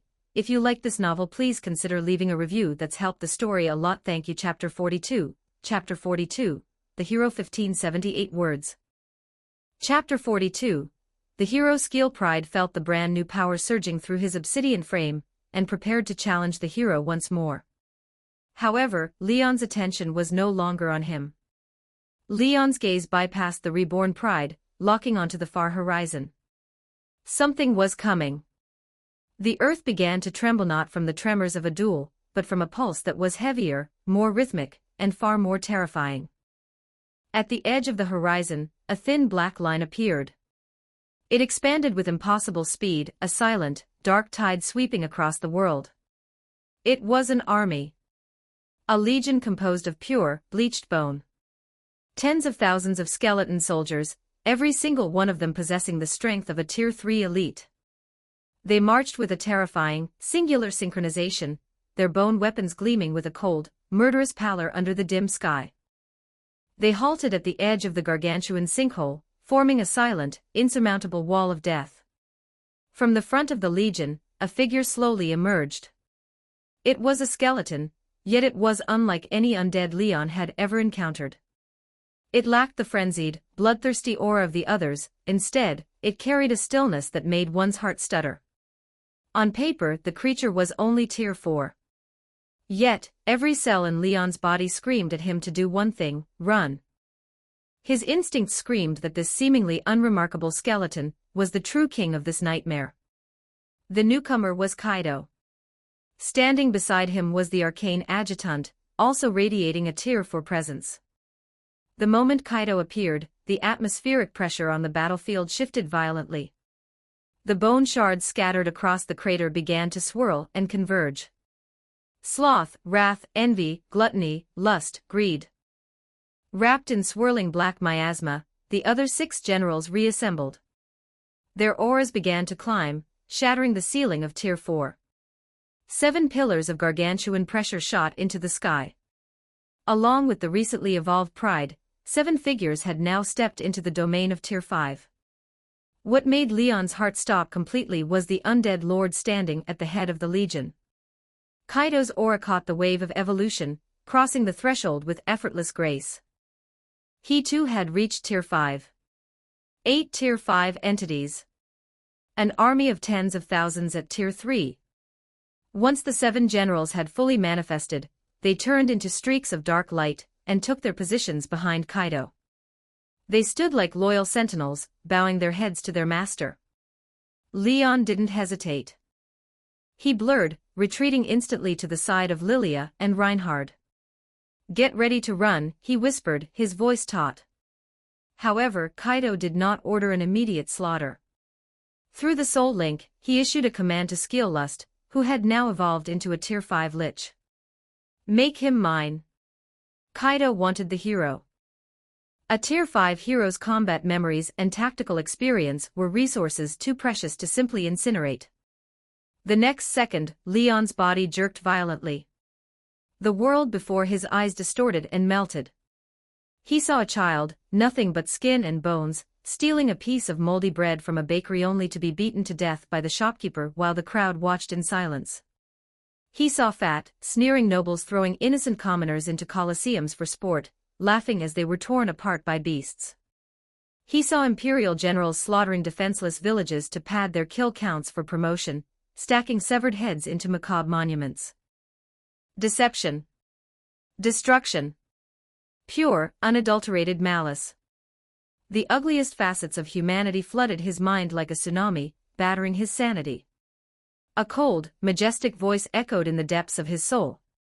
You see it now, don't you, hero? This is the true face of the humanity you serve. Even if they treat you like this, even if they are fundamentally unworthy of salvation, do you still intend to protect them? Leon gasped for air, sweat drenching his hair. His face flickered with a brief, agonizing moment of confusion and pain. But he looked up. The confusion vanished, replaced by a resolve of cold steel. I am human. I know these things better than anyone, Leon said. His voice was quiet, but it held the weight of an oath. But since I chose to play the role of the hero, I will fulfill the duties of a hero until my very last breath. The moment the words fell, he performed an act no one expected. He reached into the void and pulled. A magnificent blade manifested wreathed in golden radiance and emitting a sanctified aura so intense that every undead present felt a physical repulsion. A true holy sword. He had never been chosen by the sword, he wasn't a true hero by destiny. But through a twist of fate, he had become the holder of the blade. And he would never allow the holy sword, humanity's final hope, to fall into the hands of the dead. He gripped the sword, but he didn't lunge at Kaido. Instead, he slammed the flat of the blade into the dazed Reinhard and Lilia. A gentle yet irresistible force enveloped the two, launching them like projectiles toward the distant horizon of Jade territory. Leon exhaled as he watched the 2 points of light vanish. That boy, Reinhard. His talent was extraordinary. He couldn't be allowed to die here. Kaido's soul fire flickered with surprise. Every undead under his command was a pinnacle of their tier. How had this human hero managed to shatter the full power illusion of a Tier 5 Lich through sheer willpower alone? Lust herself was shocked. It was the first time her masterpiece had failed. The next moment, Leon moved. He drew his replica sword once more, raising it high. The energy in his body poured into the blade without reservation. Starfall's end. But this time, Kaido's generals were ready. Skill Pride took the lead, turning into a bolt of black lightning as he met the charge head-on. Facing a warrior of the same tier, he showed no arrogance in his tactics. The obsidian bone sword collided with Leon's replica holy sword. The tide of the battle reversed instantly. This time, Leon was utterly suppressed. Pride's attacks were a whirlwind of violence and precision, every strike carrying enough force to crush a mountain. Leon relied on his superior battle instincts, barely holding on amidst the storm. He was top tier even among Tier 5s, managing to trade blows with Pride for a staggering amount of time. But everyone could see the end was inevitable. Pride caught a microscopic flaw in Leon's breathing rhythm. The bone sword tore through Leon's defenses and pierced his heart with surgical precision. A lethal wound. Yet, Leon did not stop. Throughout the fight, while he appeared to be on the defensive, he had been deliberately shifting the battle in one direction. Toward Kaido. The moment his heart was skewered, a terrifying light erupted from his eyes. His body didn't retreat, he lunged forward with a final, desperate burst of speed, turning into a streak of dying radiance aimed directly at the king of the undead. Capture the king to end the war. You shall not. Skill Gluttony roared, his massive frame shifting to block Kaido. He was now a Tier 5 Aegis Guardian. A gargantuan shield woven from pure abyssal energy condensed before him unbreakable. Leon's body was already covered in spiderweb cracks, golden light bleeding from the fissures in his skin. He didn't slow down. A split second before he would have collided with Gluttony's shield, his body detonated. There was no sound. A sphere of light, more brilliant and searing than any starfall's end, expanded from the center of the battlefield. It was the final act of a Tier 5 powerhouse sacrificing his entire life, soul, and power to release the most desperate and beautiful firework the world had ever seen. Pride, who was closest, had half of his body vaporized by the energy instantly. Gluttony's barrier held for only a heartbeat before it shattered into nothingness. The explosion ended. The world fell silent. The original planes were gone. In their place was a bottomless basin, its edges still glowing with molten heat. Kaido stood at the very edge, completely unharmed. He let out a sigh. Resurrecting a Tier 5 corpse was no longer possible. Under that level of self-destruction, not a single cell remained. Leon had been thoroughly erased from existence. However, upon reaching Tier 5, Kaido had awakened a new authority. Authority of Death's End effect. Within the user's line of sight, all living beings in a designated area are forcibly converted into undead. Limitation: can only be used once per day and requires a significant casting time. It was his first purely offensive active skill. Overall, he was satisfied. We are leaving. Kaido turned, leading his undead legion away from the scorched battlefield. All the undead followed in his wake. Only Skill Pride lingered for a moment. He walked to the edge of the basin, looking down into the empty abyss. He sheathed his bone sword. In a tone that sounded almost like a declaration to the land that witnessed the fall of a great warrior, he whispered, "Skill Pride." Having stated his name to the void, he turned and followed his master. 20 advanced chapters now available on Patreon. https://www.com/c/hollowborn. Just remove the hyphen symbol to access Patreon normally. If you like this novel, please consider leaving a review. That's helped the story a lot. Thank you. Chapter 43, Lino. 1513 words. Chapter 43, Lino. The next day. A streak of light tore through the twilight of Jade territory. The radiance plummeted before the city gates, manifesting into two human figures. The guards leveled their halberds but lowered them once they saw who had arrived. "It's young Master Reinhard," one guard shouted, recognizing the boy. The other guard's gaze was fixed intently on the longsword cradled in the youth's arms.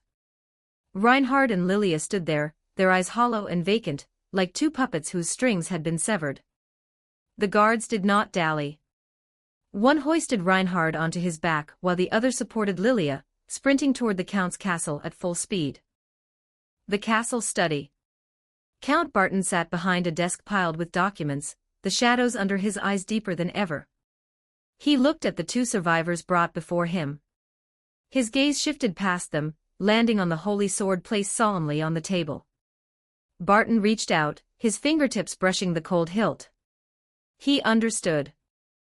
The hero had fallen. "Take them to rest." "Summon the priests," Barton said, his voice heavy with a fatigue he could no longer suppress.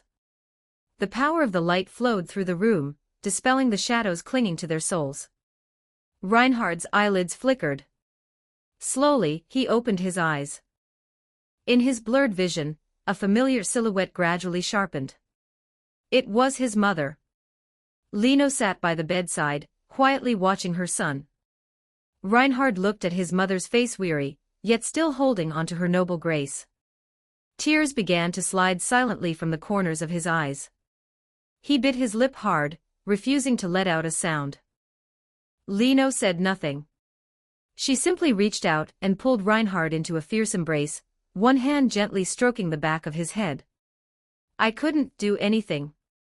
Reinhard's voice was fractured, trembling against his mother's shoulder. "I couldn't do a single thing." Lino just listened in silence, her arms tightening around him. After a long while, Reinhard's emotions stabilized. Lilia had also regained her senses. She stood in the corner of the room, silent and still as a shadow. "Let us go and report your safety to Count Barton," Lino said softly, preparing to help Reinhard out of bed. In that exact heartbeat Lilia moved. She drew the short sword from her waist. The blade flashed like a silver spark, lunging straight for the unsuspecting Reinhard. It happened in the space between breaths. Lino's reaction transcended thought. Using every ounce of her strength, she yanked Reinhard backward. The blade lost its target. A sickening, wet thud echoed. The blade sank deep into Lino's chest. Time froze. Reinhard's mind went blank. He looked on in absolute disbelief as the short sword stood embedded in his mother's heart. He watched as the blood surged from the wound, rapidly staining her plain, pale dress a violent crimson. Lilia stumbled back 2 steps. She looked at her hands, slick with blood, and then at Reinhard's face, a mask of distorted shock. "It wasn't me." Lilia shook her head, her voice a cocktail of terror and confusion. "It really wasn't me." She dropped the knife and turned, bolting from the room. Her figure vanished at the end of the corridor. Reinhard finally found his voice. With a guttural roar, he lunged forward, catching the swaying Lino. "I need the priests." Reinhard scooped his mother into his arms and burst out of the room. He sprinted through the castle toward the prayer hall. With every step, the body in his arms grew lighter. Life was slipping through his fingers like sand. A proper noble must remain composed. Lino reached up, her hand ghosting against Reinhard's cheek. Her voice was as weak as a fading breeze. "Reinhard." Tears blurred Reinhard's vision, but his pace never faltered. He ran with everything he had, the stone corridor blurring into a tunnel of gray. Lino's vision began to scatter. She felt as though someone was standing beside her. A man in knight's armor, his expression warm and gentle. "Have you come to collect me?" Lino watched as Andrew reached out his hand to her.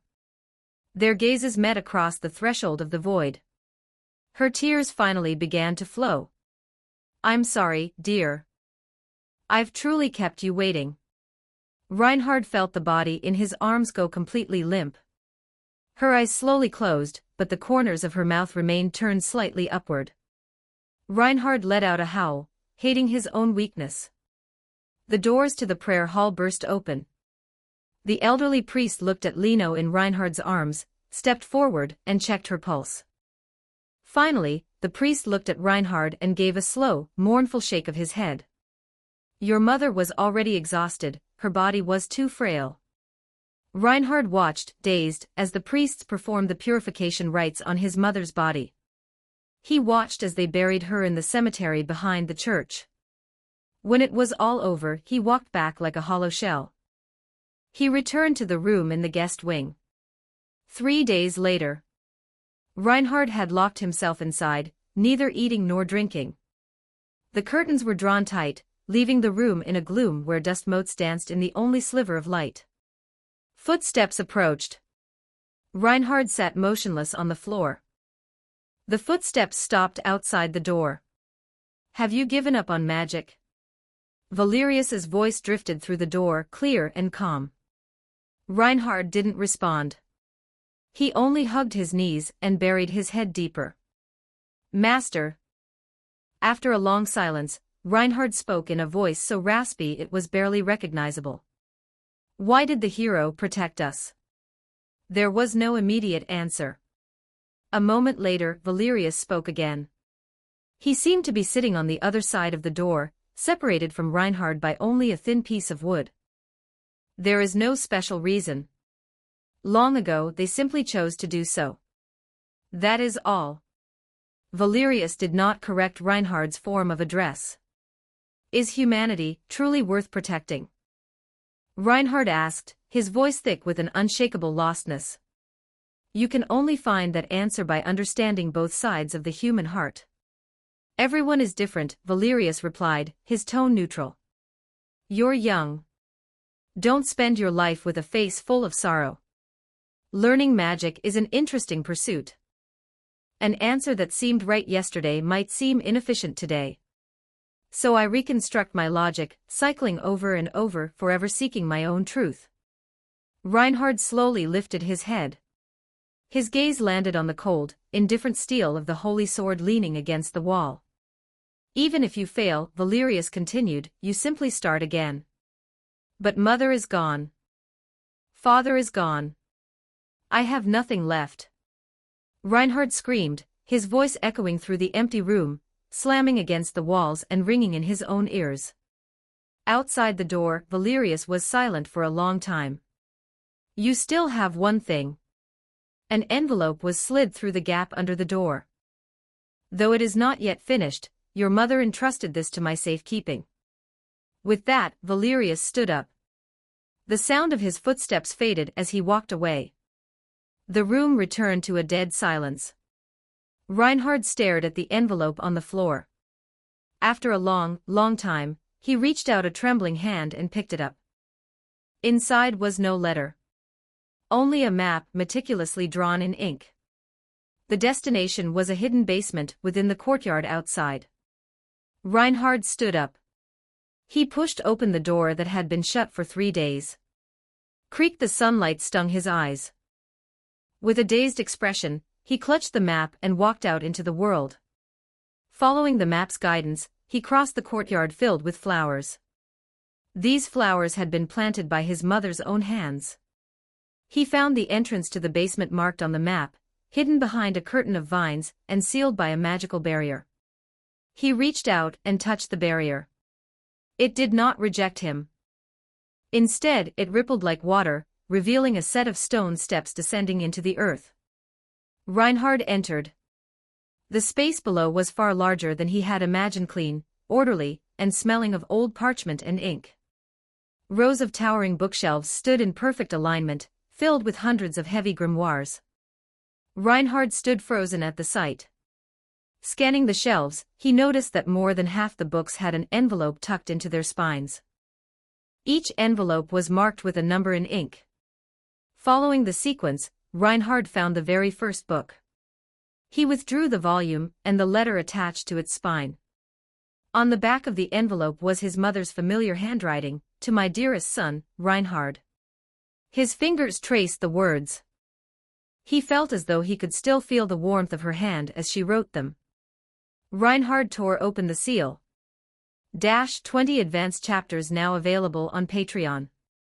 https://www.com/c/hollowborn. Just remove the hyphen symbol to access Patreon normally. If you like this novel, please consider leaving a review. That's helped the story a lot. Thank you. Chapter 44. Chapter 44. Homecoming. 1430 words. Chapter 44.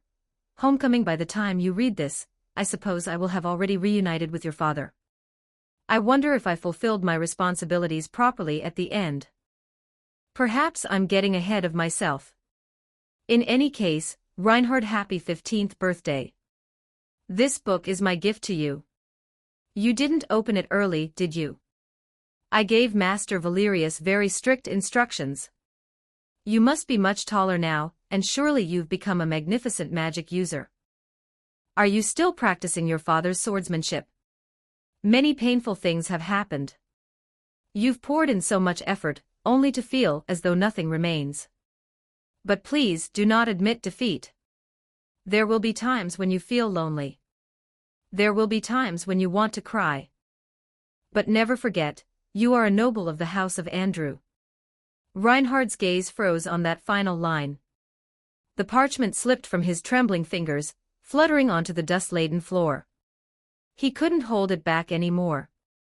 He curled into a ball on the cold ground, clutching the letter against his chest as if trying to pull the words into his heart, wailing with every scrap of strength in his lungs. Tears and bile smeared across his face, but he didn't care. His father's death. The fall of Iron Fortress. The hero's end. His mother's blood staining her plain dress.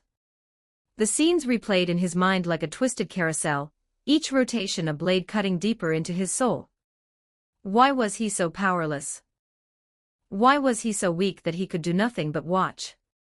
The wails eventually faded into suppressed, ragged sobs until finally, there was only silence. Reinhard lay on the frigid floor, feeling as though the very marrow of his bones had been hollowed out. He didn't want to move. He didn't want to exist. Perhaps rotting here in the dark was the most fitting end for a failure like him. Time lost its meaning. Eventually, his eyes drifted toward the rows of bookshelves. Hundreds of volumes. Hundreds of envelopes tucked into the spines. The gift for 16. The gift for 17. The gift for 18. Reinhard's gaze returned to the letter on the floor. But never forget, you are a noble of the House of Andrew. What did that word even mean? Was it like his father standing upon a crumbling wall for his people until the very end? Was it like his mother using her own body as a shield to intercept a lethal blade meant for her son? Was it like the hero burning his life to a cinder to protect strangers? He reached out and retrieved the letter. Looking at the familiar script, the image of her gentle face filled his mind. A proper noble must remain composed. Her final breath whispered in his ear once more. Reinhard slowly sat up. He wiped his face with a stiff, mechanical motion of his sleeve. He stood, leaving the basement that still carried the faint, lingering scent of his mother, and walked back through the courtyard. The flowers she had planted were still in bloom, vibrant and defiant. He returned to his room in the guest wing. The holy sword sat silently on the table. He walked toward it and reached out. The moment his fingertips brushed the hilt the blade let out a sharp, resonant ring. A golden radiance flowed along the steel, reflecting in Reinhard's hollow eyes. He gripped the hilt tight. I will become. He paused, a vow forming in the depths of his OD, spoken to the sword and his own soul. A true noble. Lilia was running. She didn't know where, only that she had to flee. Away from that place, away from that castle, away from the eyes of the living. Panic had a death grip on her heart. Why had she drawn her knife? Why had she lunged at Reinhard? Why was that kind woman the one who took the blow? The look in Reinhard's eyes when Lino fell, that mixture of horror and righteous fury was branded into her psyche. It wasn't me. Lilia sobbed as she sprinted, her vision blurring, her path growing jagged. I didn't do it. She wanted to go home. Back to Iron Fortress. Back to the small, poor shack where her parents and Hamas had once lived. If she could just get back there, everything would be okay. The thought sustained her, pushing her through exhaustion and hunger until her legs moved purely by instinct. A sickening snap echoed. A white-hot spike of agony shot up from her ankle. Lilia lost her balance, slamming into the dirt. She struggled to rise, but her mangled ankle could no longer support her weight. She couldn't stand. Lilia stared at her twisted foot, no sound escaping her throat. She flattened herself against the earth and began to crawl, her hands digging into the grit and soil. I have to go home. Her nails were ground down to the quick, then torn. Blood stained her fingertips, but she felt no pain. She only knew she had to move forward. She crawled. And crawled. Her movements slowed. Her consciousness began to flicker like a guttering candle. What is life? Why am I still breathing? Lilia stopped. She lifted her head. Ahead of her was a field of wild flowers in full bloom. Under the dying light of the sunset, each petal looked like a flickering flame. So familiar. A blurred, smiling face surfaced in her mind. He had once picked flowers like these for her, his face turning as red as the evening clouds as he clumsily handed them over. Lilia gazed at the sea of flowers. The madness and agony on her face slowly dissolved into a strange, hollow peace. She allowed a small, faint smile to touch her lips. With her final strength, she dragged herself into the soft, fragrant blossoms. The scent of the earth and the flora enveloped her. I'm so very tired. Let it end here. Lilia closed her eyes. In the final second of her life, a wisp of almost imperceptible purple-black miasma drifted from the nape of her neck, dissipating into the air. Her breathing stilled. Jade Territory, the Count's castle. Inside the study, Count Barton sat alone behind his desk. The fire in the hearth cast long, dancing shadows across his weary face. The hero had failed. Humanity's hope had been snuffed out as easily as a candle in a gale. What came next? Surrender. To a tide of dead things that knew only slaughter. Barton's fist tightened. Creaked. The door to the study was nudged open. Who is it? Barton looked up, his voice sharp with vigilance. He didn't call for the guards. At this hour, only a handful of people could enter his study without announcement. A figure stepped through the doorway. He wore an immaculately tailored suit of noble's evening wear. His stride was elegant, his features so handsome they seemed almost non-human. He walked to the center of the room and offered an impeccable, courtly bow. My deepest apologies for the late intrusion, esteemed Count Barton. The visitor's voice was warm, carrying a strange, magnetic resonance. But Barton's body stiffened instantly, his every instinct screaming. Who are you? Barton's voice was a low growl. His hand drifted beneath the desk toward the emergency bell. The man smiled, stepping closer to the desk. His gaze landed on a letter sitting on the blotter. I am merely a messenger of peace. He reached out as if to take the letter. Don't touch that. Barton barked. The man's hand stopped in midair. He looked up at Barton, the smile never leaving his face. My Lord Count, why so tense? In the next heartbeat, Barton felt his body pinned to his chair by an invisible, crushing force. He couldn't move. He couldn't even twitch a finger. Cold sweat soaked through his shirt instantly. The man ignored him, glancing at the contents of the letter. Are you already preparing to send out intelligence regarding us? You move quite quickly. He turned his head back to the paralyzed Count. Allow me to introduce myself. My name is Greed. Under my master's command, I have come to discuss a trade regarding the future of Jade Territory. 20 advanced chapters now available on Patreon. https://www.com/c/hollowborn. Just remove the hyphen symbol to access Patreon normally. If you like this novel, please consider leaving a review. That's helped the story a lot. Thank you. Chapter 45, The Negotiation.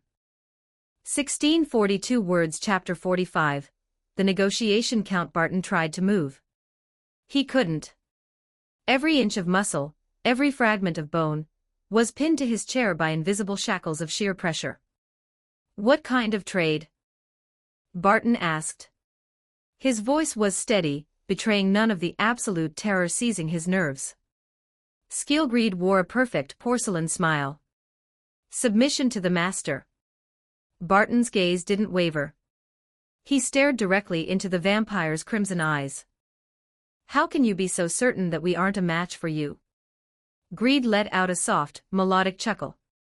The sound drifted through the silent study, but failed to produce even a single echo. To harbor the delusion of defeating that personage, human thoughts are always so interesting. Greed tilted his head, his eyes gleaming with amusement. Do you honestly believe you are capable of it? Barton didn't respond. His mind was racing through 1,000 contingencies. I need more time. He had to stall, analyze this man's every movement, and find a flaw. The guard rotation should be passing by any moment. Support was only a heartbeat away. Greed saw right through the Count's calculations. He took 2 languid steps forward. Are you waiting for the guards, my Lord Count? Greed asked. Why don't we play a game instead? First question, guess how I passed through 3 checkpoints and 2 patrol squads to enter this castle and stroll into your study. Second question, Guess why those loyal knights of yours, the ones who swore to protect you with their lives, looked right at me and saw nothing? Why one even held the door for me? Third question, that little girl who fled from Iron Fortress. Lilia, was it? Guess why she suddenly drew her blade and butchered her own companion? Greed's voice was soft, yet it acted like a scalpel, precisely dissecting Barton's defenses. Last question, my dear Count. If you are currently being influenced by me as well. Barton's pupils constricted into pinpricks. Greed spread his arms wide with an elegant flourish, like an actor taking a bow at the end of a tragedy. Precisely. It was me. His voice was saturated with the pleasure of an artist admiring his own masterpiece. I simply planted a tiny seed in all of your hearts. Count, I never control anyone. Control is a crude, low-level tool. I only need to give a gentle push. And then, they scramble over each other to walk off the cliff of their own accord. Greed's finger traced a line in the air, pointing toward the door. Your knight commander, his greatest wish is for the war to end so he can go home and hug his daughter. So I made him believe that I brought a chance for peace. And so he opened the gates for me. He pointed to a dark corner of the room, where the phantom of the girl still seemed to linger. That girl, her heart was a hollow shell, filled with nothing but hatred and agony. So I made her believe that killing her companion was the only way to find release. And so, she drew her knife. Finally, Greed's gaze snapped back to Barton. The invisible weight crushing the Count intensified. Barton felt his bones groan, as if they were seconds away from being reduced to powder. Cold sweat soaked through his silk tunic, stinging his eyes. He tried to ignite his battle aura, the power that had seen him through decades of conquest, but it lay in his veins like stagnant, dead water. Now, it is your turn, my Lord Count. Let us discuss the details of our transaction. Greed circled behind the desk, leaning casually against the edge, as if he were the true master of the castle. The master admires those with competence. Under your governance, Jade territory has proven itself acceptable. If you, Count Barton, in your capacity as Lord, swear fealty to my master, your life will continue. That personage will allow you to keep your title, your castle, and your wealth. You lose only a trivial amount of dignity. In exchange, you gain genuine power and an eternal existence. You only need to do one thing. Greed held up a single finger, wagging it gently in front of Barton's face. Open the gates. Tell your subjects that resistance is futile. Tell them that submission is the only path to survival. Barton's breathing became heavy and ragged. He stared at Greed, every word spat out from between gritted teeth. If your master is truly as omnipotent as you claim, why does he need me? Why not simply use your legion of the dead to trample this place into dust? Greed's smile thinned by a fraction. A fair question. He straightened up, pacing to the window, and looking out at the myriad lights of the city. Destruction is the simplest thing in this world. But what that personage desires is not a ruin, but a new order.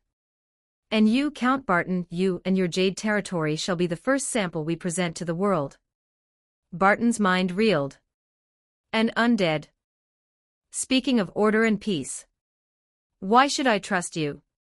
Barton pressed, his thoughts churning through the flood of information, searching for any contradiction to exploit. You are merely a messenger. How do I know that submission won't be met with a butcher's blade and a mountain of lies? You do not possess the authority to choose whether to believe or not. Greed turned back, the warmth vanishing from his voice. You can only accept.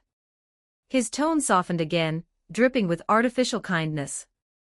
However, as a gesture of our sincerity, I can allow you a glimpse of the future. Greed snapped his fingers. The study dissolved before Barton's eyes. The colors bled away. He saw the high walls of Jade territory. Beneath them was an endless sea of the dead, a black tide silently battering the fragile stone foundation.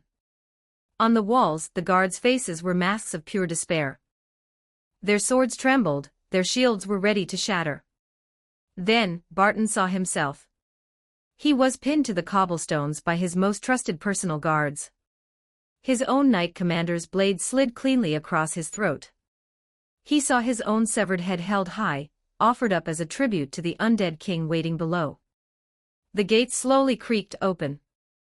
The legion of the dead poured in like a flood, swallowing everything in its path.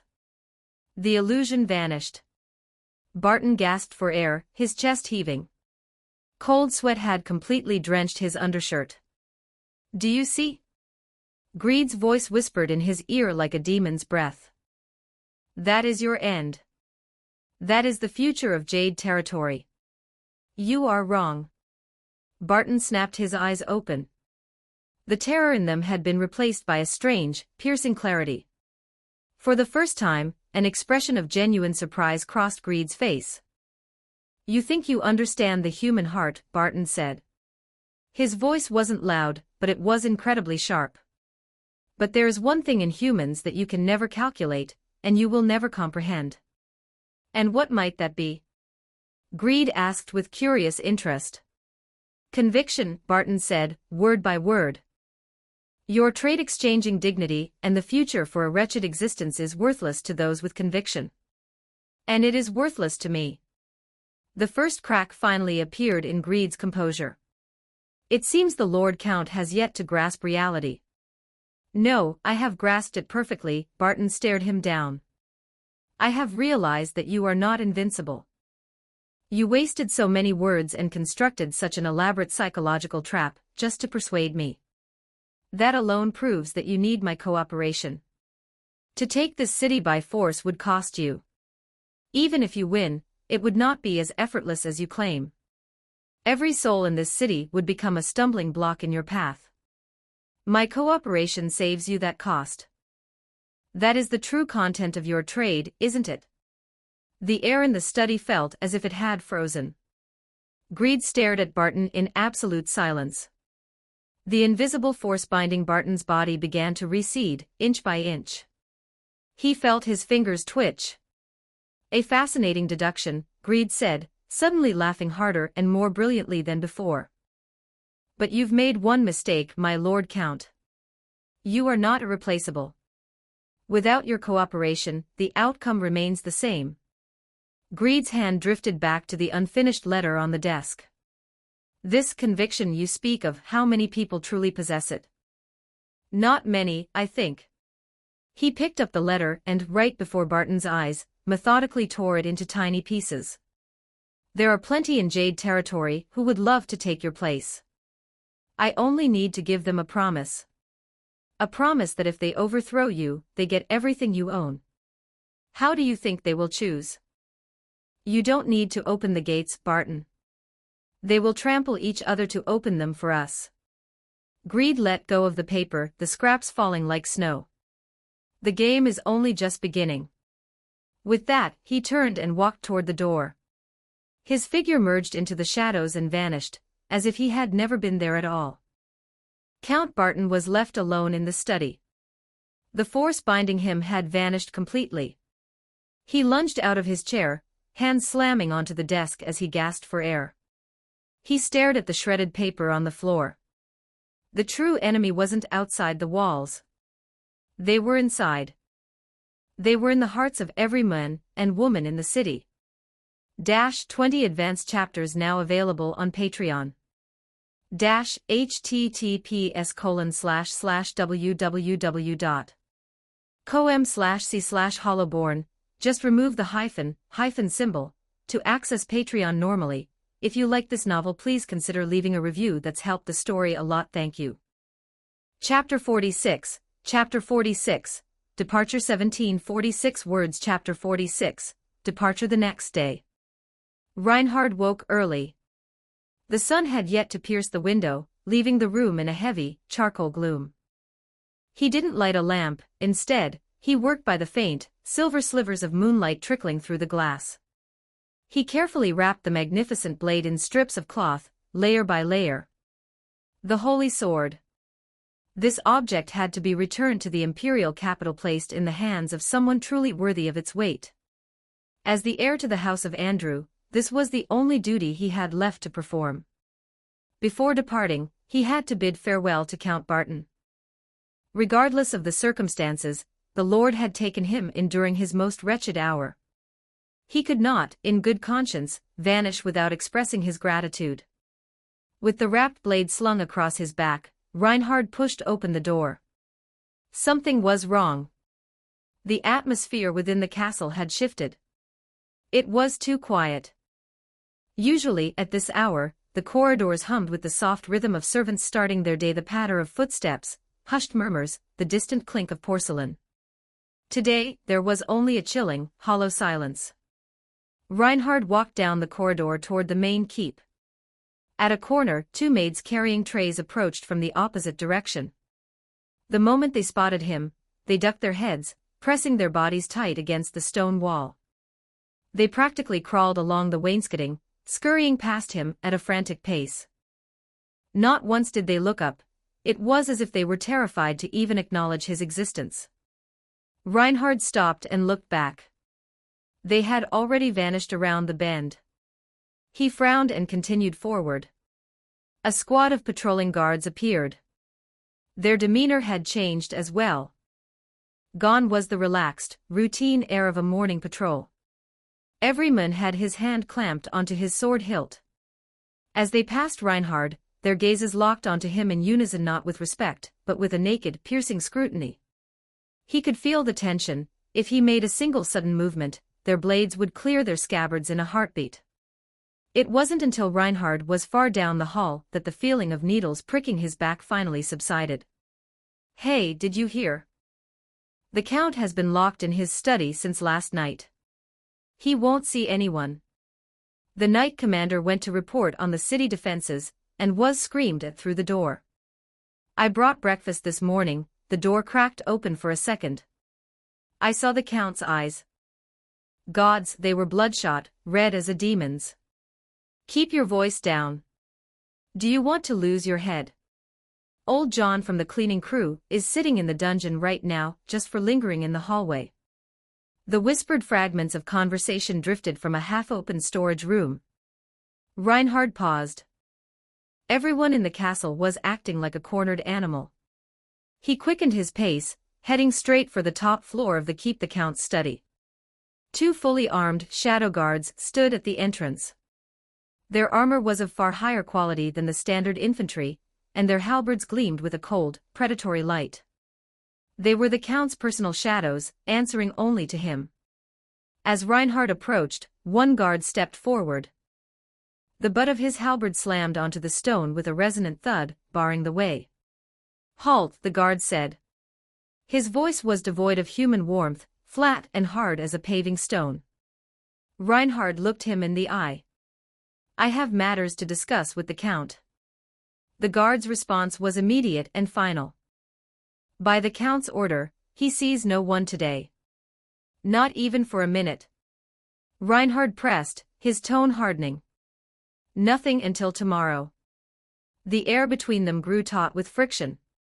Just then, a voice drifted from behind the heavy oak doors. "Let him in." It was Count Barton. The guard blinked, seemingly surprised by the command, but he didn't hesitate. He pulled back his halberd and stepped aside with his companion, leaving a narrow gap, just wide enough for one person to pass. Reinhard entered. The door clicked shut behind him instantly. The study was a tomb. The curtains were drawn tight, sealing out every ray of morning sun. The hearth had long since gone cold, leaving nothing but gray ash.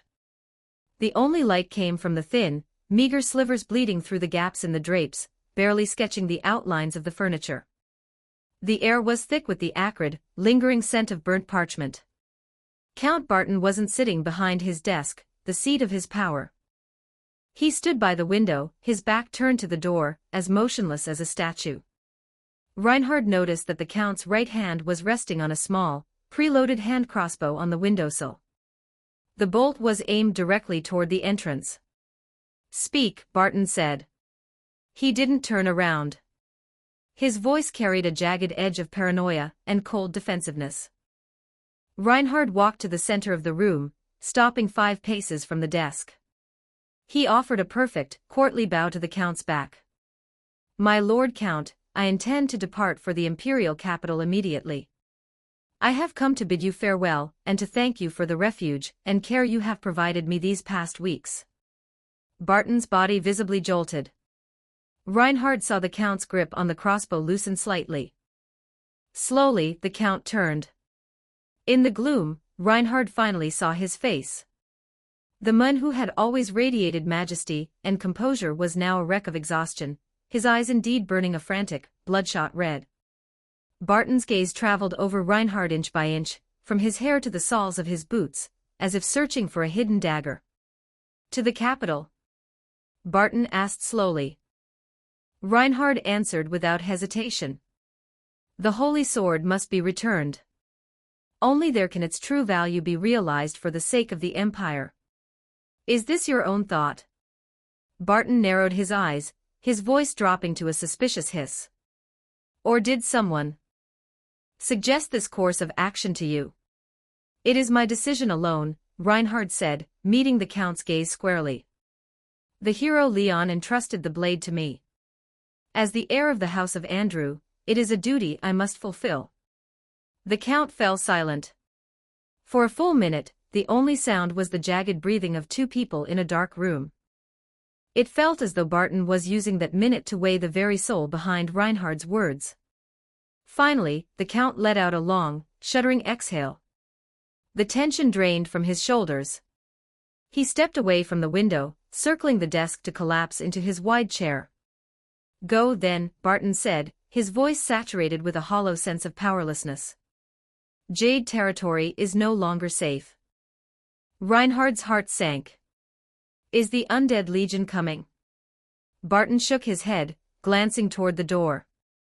Something far more troublesome than a siege has already arrived. At those words, a cold spike of anxiety pierced Reinhard's chest. The letters his mother had left behind, they were still in the hidden basement. As if reading the boy's mind, Barton raised a weary hand. He pulled a drawer open and tossed a small, gray cloth bag embroidered with complex silver runes across the desk. Reinhard caught it instinctively. The fabric felt strange cool, and humming with a faint vibration. A spatial pouch. It responds to your mana. The capacity isn't massive, but it's enough to hold your treasures. Whatever you haven't packed, put it in there. Reinhard gripped the pouch tight. As fast as you can. And do not come back. Barton closed his eyes, leaning back as if he lacked the strength to utter another syllable. The words sounded like an expulsion, cold and heartless, but Reinhard heard the underlying truth. This wasn't a command from a lord, it was a final act of protection from an elder using the last of his strength to shield a youth. Reinhard tucked the pouch into his tunic, and offered one last deep bow to the silent Count. I will return. Barton's eyes remained closed, but the corner of his mouth quirked into a ghost of a smile. You and your stubborn father. You truly are two of a kind. The same obstinacy. The same naivety. And just as impossible to truly dislike. By noon, Reinhard had returned to his room in the guest wing. He wasted no time. He activated the spatial pouch with a thread of his newly awakened mana, and hurried to the small courtyard where his mother had lived. Inside the basement, he worked with meticulous care. He took the thick stack of envelopes and gifts, each one carrying the weight of his mother's love and foresight, and placed them one by one into the pouch. Only when the shelves were bare did he allow himself a breath of relief. He returned to his room, packing a few changes of clothes, his remaining dried meat, and a water skin. Finally, he stowed his old training sword and the cloth-wrapped holy sword into the spatial dimensions of the bag. Everything was ready. Following Count Barton's instructions, he avoided the main gates and the guarded side entrances. He crossed the courtyard, circling to the northern side where the castle's architecture was most labyrinthine. Relying on his familiarity with the grounds, he ghosted past the patrols. Beneath the northern watchtower sat a nondescript, weathered door. It was short and old, usually reserved for kitchen waste and heavy debris, a door no one looked at twice. In the shadows beside it stood a guard Reinhard had never seen before. The man wore a standard uniform, but his posture was perfect, his eyes sharp and analytical. He was clearly no ordinary sentry. The men saw Reinhard approach. He didn't interrogate him. He didn't even speak. He simply gave a microscopic, almost imperceptible nod as Reinhard reached the door. Then, he reached out and slid back the heavy iron bolt. Creak. Reinhard stepped out, finally leaving the stifling atmosphere of the castle behind. The door clicked shut behind him instantly. He consulted his map, found the road leading to the imperial capital, and began to walk. 20 advanced chapters now available on Patreon. https://www.com/c/hollowborn. Just remove the hyphen symbol to access Patreon normally. If you like this novel, please consider leaving a review. That's helped the story a lot. Thank you. Chapter 47, Avarice. 1327 words. Chapter 47, Avarice. Iron Fortress, Administrative Study. The documents piled before the Lich had formed two literal mountains. One mountain was labeled, pending review. The other, vetoed. Draft for the selection of basic currency units and circulation regulations for the Undead Empire. Version 1. The Lich pinched the top document with 2 finger bones.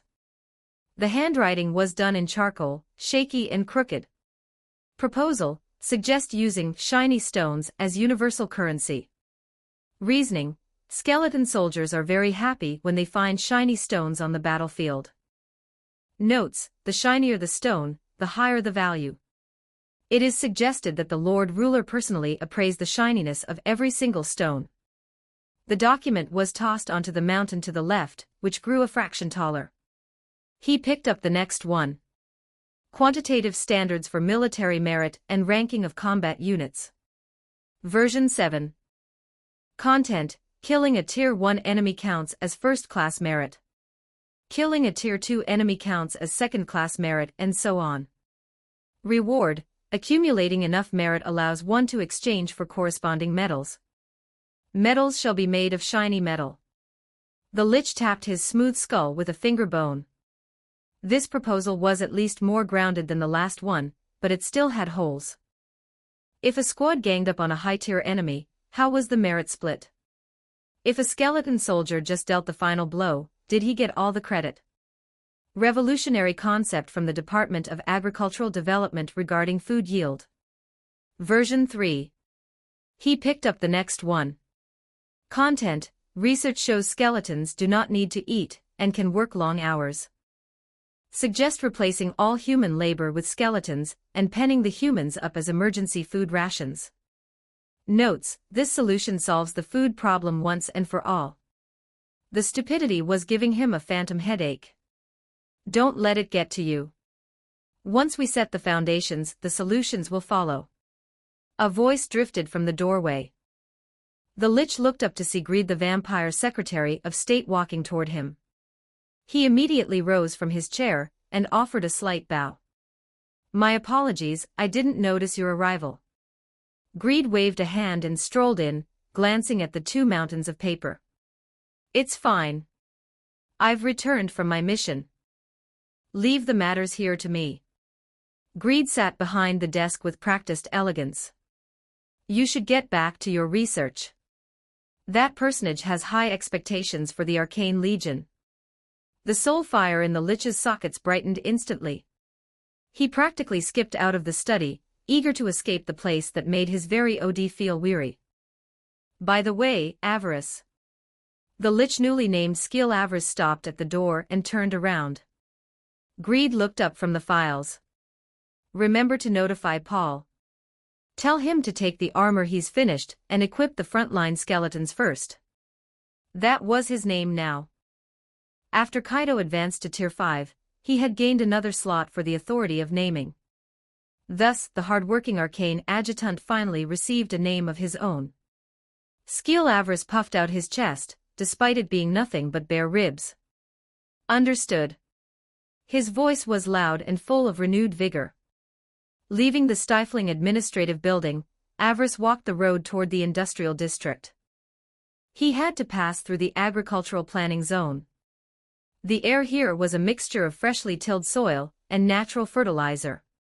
Not far away, several skeleton soldiers were learning to plow the earth under the guidance of human villagers. He spotted the skeleton who had previously tried to teach a hen how to use a soul link. Currently, that same skeleton was carefully cradling a newly hatched chick with its bony hands. The fuzzy yellow ball of down was pecking its way through the skeleton's empty ribcage. "Call me Papa," the skeleton said to the chick in a flat, emotionless voice.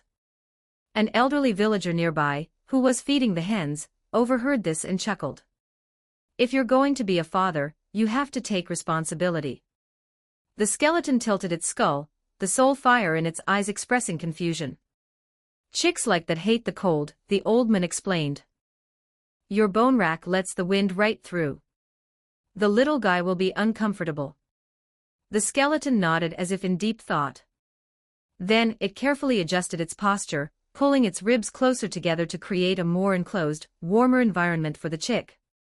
The chick let out a satisfied cheep cheep from inside the chest cavity. Avarice paused, watching the scene. His thoughts began to wander, and a brand new research topic began to take shape in his mind.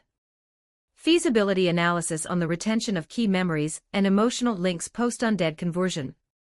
He pulled a small notebook and a quill from his robes, quickly jotting down the inspiration.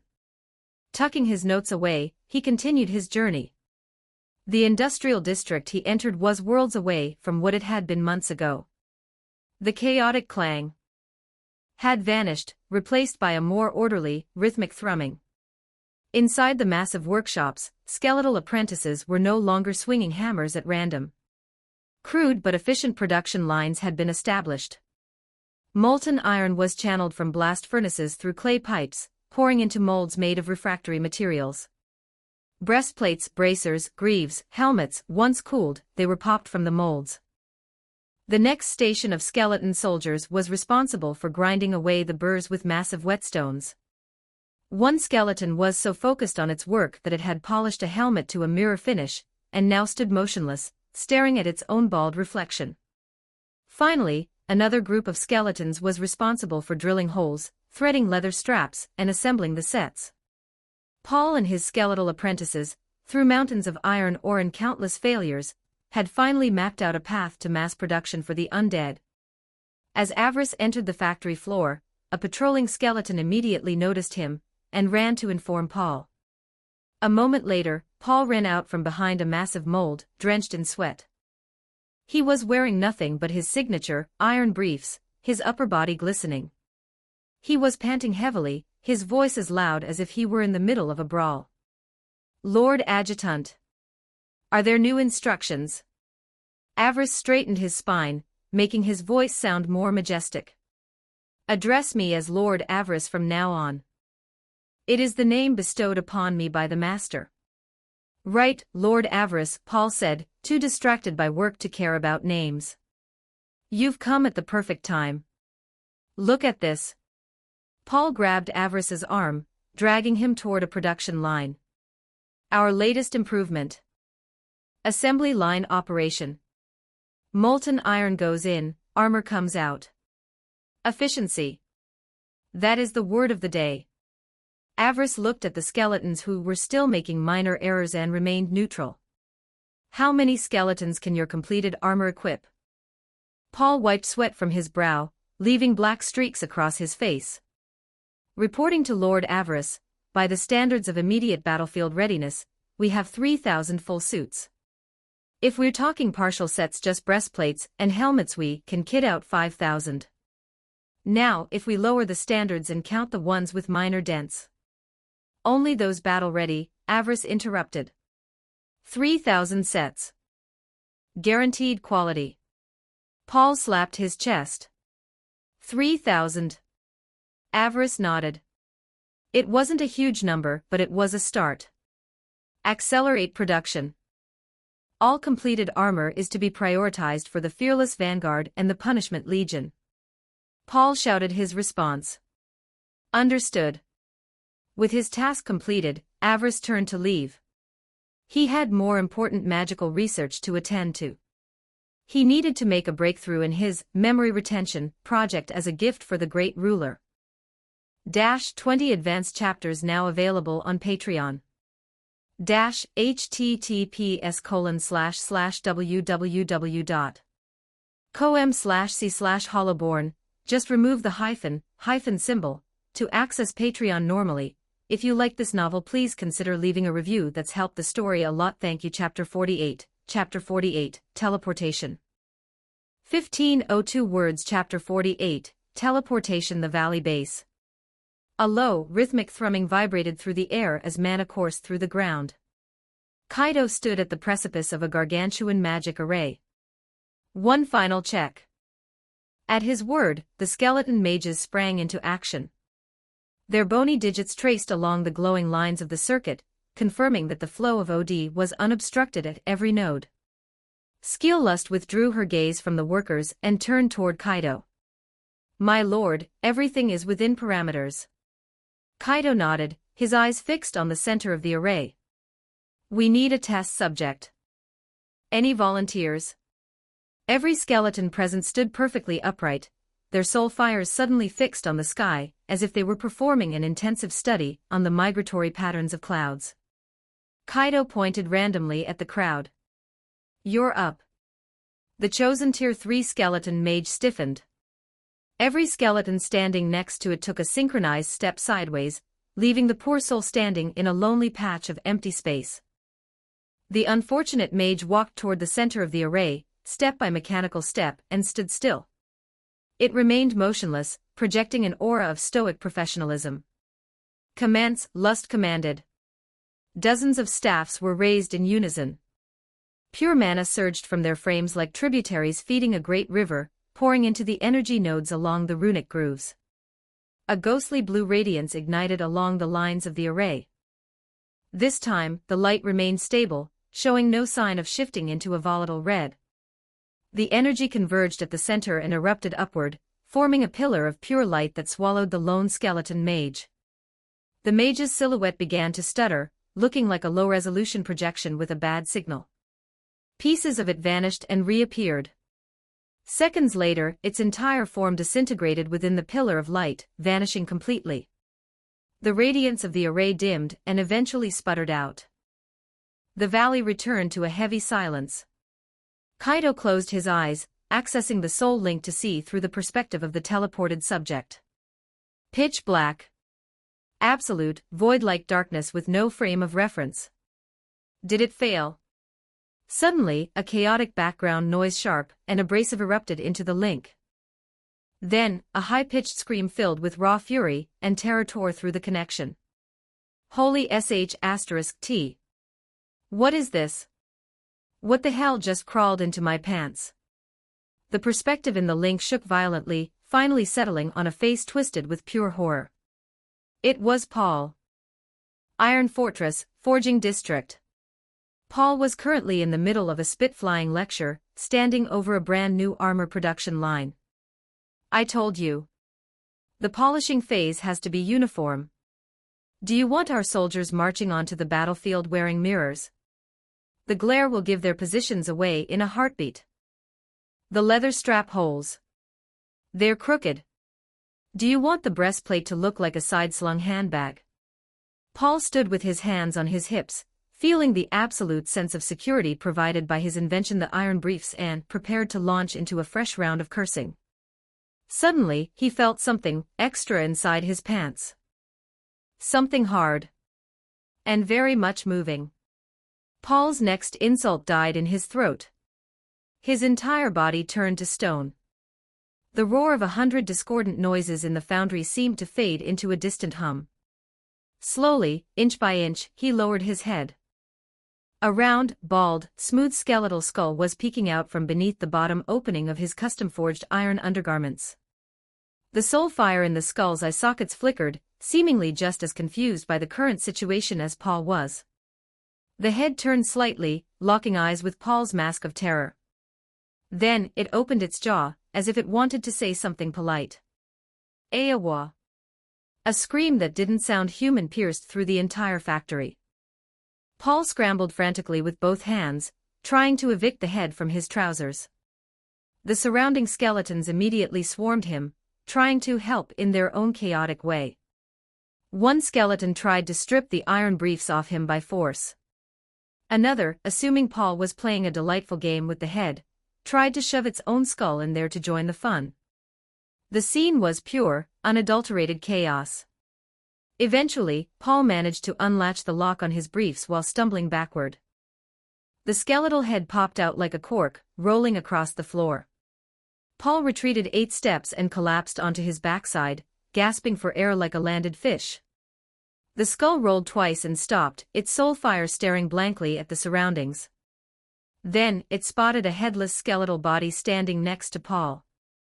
The body was clumsily patting its own neck, seemingly searching for a missing part. Head and body stared at each other across the gap. The valley base. Kaido opened his eyes. Lust asked from the side, "Status, my lord?" Kaido's expression was complicated. Lust tilted her head. Kaido realized his answer was a bit vague. The target destination was Iron Fortress. It arrived in the forging district with pinpoint accuracy. It's just that the landing coordinates were a bit. Lust didn't press for details. If the master said it was personal, it was personal. This proves the feasibility. We simply need to calibrate. For the next few hours, the valley base entered an intense and bizarre phase of experimentation. Second test initiated. Target, the open clearing of Iron Fortress. The array lit up. Another mage vanished. Kaido watched via the soul link. This time, the skeleton successfully appeared in the agricultural zone. However, half of its body was inside a stone wall, and the other half was outside. It was clipped into the terrain. It waved its exposed limbs frantically, trying to pull itself out. The farming skeletons gathered around curiously, some even beginning to poke the wall to study the new bone and stone composite structure. Kaido ordered immediately, "Pull it back." The array reversed, exerting a massive gravitational tug. With a loud pop, the skeleton was yanked out of the wall and snapped back to the valley base, leaving a perfect, man-shaped hole in the wall of the forging district. Coordinate precision is improving, Kaido evaluated, nodding. But we need to account for material density at the target site. Third test. Target, the re-education demonstration zone. The array flashed. This time, the teleportation was perfect. The test subject appeared precisely in the center of the zone. It landed right on its backside. Beneath it was another skeleton, one of the radishes, with only its head sticking out of the ground. The seat skeleton's soul fire didn't even ripple as it continued to stare at the sky. The newcomer looked around blankly, realized what it was sitting on, and gave the head beneath it a friendly, apologetic pat. Precision landing confirmed. Commence non-living transport testing. Fourth test. Object, 1 standard issue iron sword. Target, the largest anvil in the center of the forging district. The array activated. The sword vanished. A second later, in the forging district, Paul, who was busy hammering away, heard a sharp ting. He lifted his hammer to find a brand new iron sword standing perfectly upright on his anvil, the tip still vibrating slightly. Paul froze. He looked around, every skeleton was buried in its work. He scratched his head and looked at the sword. Who the F***CK keeps throwing things? The testing was a complete success. Kaido walked to the edge of the array, kneeling to touch the runes that still hummed with residual mana. The key is the soul link. Lust, lacking the authority to enter the link directly, asked curiously, what happens if there is no link? Without a link, the subject would be sent to a random coordinate, or lost in the dimensional turbulence of the void. This was technology exclusive to the undead empire. Kaido returned to his wooden cabin, and lay in his coffin. He thought about the report Greed had sent yesterday. Count Barton of Jade Territory had refused to cooperate. Kaido prepared to send Skillwrath and the Fearless Vanguard to reclaim Jade Territory. The Vanguard now numbered 4,000, all Tier 3, and all equipped with iron plate armor. Failure was a statistical impossibility. Kaido issued the order for Wrath to prepare for war. However, he added a specific condition: Wrath himself was forbidden from participating in the combat personally. Then, Kaido dispatched a Tier 3 skeleton assassin from the Shadow Guards. Its mission was simple: infiltrate the gates of Jade territory and just stay there. Do nothing. It would become a coordinate. A lighthouse to guide the descent of the undead scourge. Kaido was going to use this new teleportation array to give the human natives of this world a little taste of necromantic shock. 20 advanced chapters now available on Patreon. https://www.com/c/hollowborn.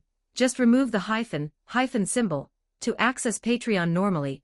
If you like this novel, please consider leaving a review. That's helped the story a lot. Thank you. Chapter 49, Enemy Attack. 1283 words. Chapter 49, Enemy Attack Jade Territory. The sentries atop the city walls had just completed their shift rotation. The new watchman let out a long yawn, leaning his weight against a stone battlement. He swept a lazy gaze across the empty, sprawling plains outside the city. Nothing moved. There was only the gentle swaying of grass in the morning breeze. Inside the city, the bakery's chimney belched a plume of white smoke. The scent of freshly baked wheat drifted down the cobblestone streets, carrying the promise of a peaceful morning. A group of children laughed loudly in a nearby alley, chasing a stray dog that wagged its tail with frantic joy. Everything appeared normal. Count Barton's orders had been drilled into every guardsman's ears: war could arrive at any moment. But the sun still rose, and life, as it always did, demanded to be lived. Then, a low, resonating hum drifted from the distant horizon, as if the very fabric of the world were vibrating in symphony. The sentry on the wall straightened up, squinting in confusion toward the source of the sound. The children in the street stopped their game, tilting their heads to stare at the sky. The baker leaned out of his shop, his face smeared with flour. At that moment, every soul in Jade territory felt the tremor in their bones. In the exact center of the sky, a microscopic point of light manifested without warning. A heartbeat later, it exploded. Countless lines of ghostly blue energy erupted from the point, growing outward like a frantic, glowing root system. They spread across the firmament, weaving, interlacing, and locking into place. A gargantuan magic array, large enough to shroud the entire sky, was taking shape. The sentry's jaw dropped. His halberd nearly clattered to the stones. What in the name of the gods is that? Enemy attack. A veteran guard roared, his voice cracking. He lunged for the horn hanging at his chest and blew with every ounce of air in his lungs. Woo-woo-woo-woo. The shrill, mournful blast tore the city's tranquility to shreds. The entirety of Jade territory seethed like a boiling cauldron. Screams of panic. The barking of commands. The screech of steel being drawn from scabbards. The wailing of children. 1,000 discordant sounds merged into a singular torrent of chaos. Valerius's servant stood behind him, his voice trembling with an incomprehensible terror. "Master, what manner of magic is this?" Valerius's figure appeared at the other end of the castle. He didn't answer. He simply leaped from the high tower window. The element of wind caught his body, carrying him like a weightless feather as he hurtled toward the city walls. On the highest terrace of the central keep, Count Barton pressed his hands into the stone railing until his knuckles turned white. He remembered the illusion from a few nights ago. After a moment's hesitation, he spun around, his cape snapping in the wind. Every man to his post. The knights, who had been on high alert, surged from their barracks. The rhythmic thunder of iron boots striking the ground became a continuous roar. The city walls. Count Barton arrived with his personal guard. He immediately spotted the figure standing directly beneath the center of the magic array. A lone, silent skeleton. It was the anchor. Barton quickly found Valerius, who had just touched down on the ramparts. "Valerius. Do you see that skeleton? Destroy it." Valerius didn't need the order. The moment he laid eyes on the creature, he had already begun channeling his OD. As a Tier 3 mage, he understood better than anyone that an array of this magnitude required a physical node to maintain its stability. Strike the anchor and the spell collapses. Valerius raised both hands high. The fire elements in the atmosphere converged on him in a violent frenzy. A fireball condensed between his palms, spinning and compressing until its color shifted from orange-red to a blinding, piercing white.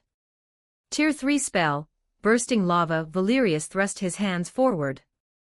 The concentrated inferno tore through the air with a screeching trail of flame, a reverse meteor aimed directly at the skeleton.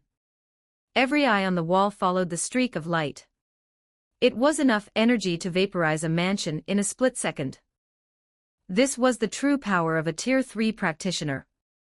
The fireball struck with surgical precision. A massive explosion of light erupted in the air, forming an expanding ring of fire. The gargantuan array in the sky flickered violently against the glare before snapping shut like a light losing power. The deafening roar of the explosion finally reached the ground, seconds late. After a brief moment of stunned silence, the soldiers on the wall erupted into cheers. "We brought it down. Long live Jade Territory." The euphoria of survival washed away the lingering terror. Even Count Barton felt his tensed muscles relax. He turned to Valerius, intending to offer a word of praise. But he stopped. Valerius wasn't celebrating. The Tier 3 mage was staring deathly still at the slowly dissipating smoke. His expression was grimmer than it had been when the array first appeared. "What is it?" Barton asked, his voice low and serious. Valerius's voice was dry, laden with uncertainty. "Something is wrong. The mana, it hasn't dissipated." "What do you mean?" "The array wasn't destroyed by my spell," Valerius whispered. "It was. Purposely." Barton didn't yet grasp the gravity of the statement. But moments later, the cheering on the wall died down as the others noticed the mage's dread. A gust of wind swept across the plains, clearing the smoke and lingering flames. And then, everyone saw. The cheers were cut short as if by a knife to the throat. A soldier's sword clattered to the floor. A heavy, graveyard silence. The sky had returned to its normal, beautiful state. But the plains outside the city were no longer empty. A phalanx. A legion of 4,000 knights stood there in a formation so perfect it was terrifying. They sat astride skeletal warhorses, clad in uniform black full-plate armor, lances held upright. 4,000 identical entities. 4,000 matching auras of Tier 3 powerhouses. They stood as still as statues. Behind the phalanx stood a singular figure. It was taller than the other knights, standing on the ground rather than mounted. Its power was unreadable. To the senses of Count Barton and Valerius, trying to perceive that entity was like throwing a stone into a bottomless ocean. It vanished without a trace. A Tier 5 skeleton knight. A true powerhouse on the same level as a hero. Below the wall, the lead entity slowly raised its left hand. In synchronization with the movement, 4,000 undead knights raised their lances as one. The motion was without a hair's breadth of deviation, as if they were 4,000 avatars of a single mind. Then, the hand snapped downward. 4,000 lands but slammed into the earth at the exact same millisecond. The sound merged into a singular, thunderous boom like a war drum struck by the gods. The entirety of Jade Territory shuddered under the impact. 4,000 Tier 3 units. In the entire earldom, there were fewer than 20 individuals of that rank. Count Barton had to grip the battlement to keep from falling.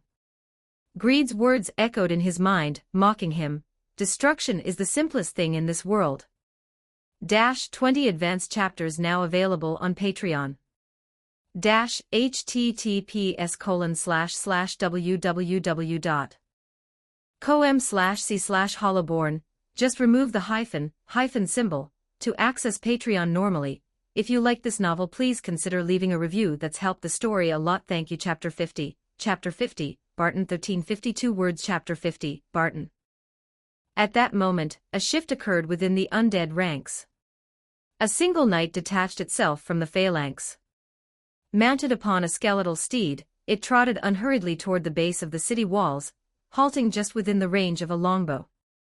Aloft on the ramparts, the archers raised their bows by instinct, yet not a single man dared to draw his string. The pressure was suffocating. The knight tilted its head back. Beneath the visor of its dark helm were hollow pits where 2 points of soul fire flickered like dying stars. A voice projected outward, vibrating with the resonance of the grave. The general demands an audience with your lord. This is your final opportunity. The final opportunity. Those words rippled through the silent ranks of the defenders like a cold wind. The soldiers began to whisper, their eyes darting some intentionally, some subconsciously toward Count Barton. Hesitation. And a sickening, fragile sliver of. Count Barton read those gazes perfectly. The illusion from that night flashed before his eyes with jarring clarity, the image of himself being pinned to the cobblestones by his own most trusted guards, his head severed and offered as a trophy to the enemy. The seeds greed had sown were beginning to sprout in the fertile soil of human fear. He knew that if he showed even a flicker of intent to resist, a portion of the men behind him would instantly transform into the executioners from his vision. They would slaughter their own lord for the sake of a hollow, phantom peace. Count Barton closed his eyes. When he opened them, the shadow of struggle had vanished, replaced by a crystalline resolve. Open the gates. The captain of the guard turned ashen. My lord Count. You cannot. Those are monsters. They are the walking dead. Barton's voice was flat, devoid of any ripple. I said, open the gates. Without another word to his captain, he turned and descended from the wall. Valerius intercepted him at the base of the stairs, blocking his path. Have you lost your mind? This is a trap. Barton stepped around him. I am aware. You are a noble. Valerius hissed, trying to appeal to his reason. The reason you spend a fortune maintaining an army is precisely so you don't have to face such things yourself. Barton stopped, his voice echoing from the shadow of the gatehouse. But I am the one who must go. He offered no further explanation. Mounting his warhorse alone, he rode toward the heavy timbered doors as they slowly groaned open. Creaked the gates parted just enough to let a single rider through. Count Barton rode out into the light. Behind him, the doors slammed shut with a heavy, final thud. The world went silent. He stood alone, a solitary man facing 4,000 knights of the apocalypse. Skeelrath watched the lonely figure approach, the soul fire in his sockets pulsing once. He rode forward. With every step, a warhorse composed of pure abyssal energy and calcified remains condensed beneath him, carrying him to meet the Count. The two commanders faced each other in the center of the killing field. Arundel Barton William, Count of the Odry Empire, Lord of Jade Territory. Barton announced his name and titles, his voice clear and resonant. Skeelrath, First General under the monarch of the Undead Empire, the Lord of Evernight. Rath's voice vibrated directly within Barton's skull. He didn't flinch. Instead, he asked calmly, "What is it you wish to say?" Rath's tone held no room for negotiation. It was the cold finality of an ultimatum. Greed has already spoken to you. What is your answer? Count Barton was silent for a heartbeat. He looked back at the high, sturdy walls of his home. He asked one final question. Will you truly spare the commoners? Only a fool wastes resources, Rath replied with a huff of disdain. We are an empire, not a den of bandits. Upon hearing this, the look in Barton's eyes hardened into tempered steel. My answer is. He paused, every word etched with the weight of his soul. I refuse. The soul fire in Rath's eyes contracted. You have seen your end. Do you still fail to grasp the reality of your situation? Humanity's greatness, Barton roared, lies in the noble posture we assume when staring down the face of terror. The moment the words left his lips, Barton unsheathed his longsword. The blade that had accompanied him through decades of service flashed like a silver streak through the air. He spurred his horse, turning himself into a living projectile aimed straight for the undead general. Wrath was genuinely taken aback. He hadn't expected this human an entity so vastly inferior in power, a mere insect in his eyes, to initiate an assault.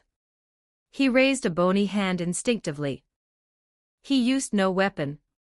He simply swatted the air with a casual flick. Count Barton's body, along with his sword, was sent hurtling backward at a velocity far greater than his charge. He traced a long, broken parabola through the air before slamming violently into the base of Jade Territory's walls. Bones shattered. Blood erupted from his mouth and nose, painting the stone red. He was dying.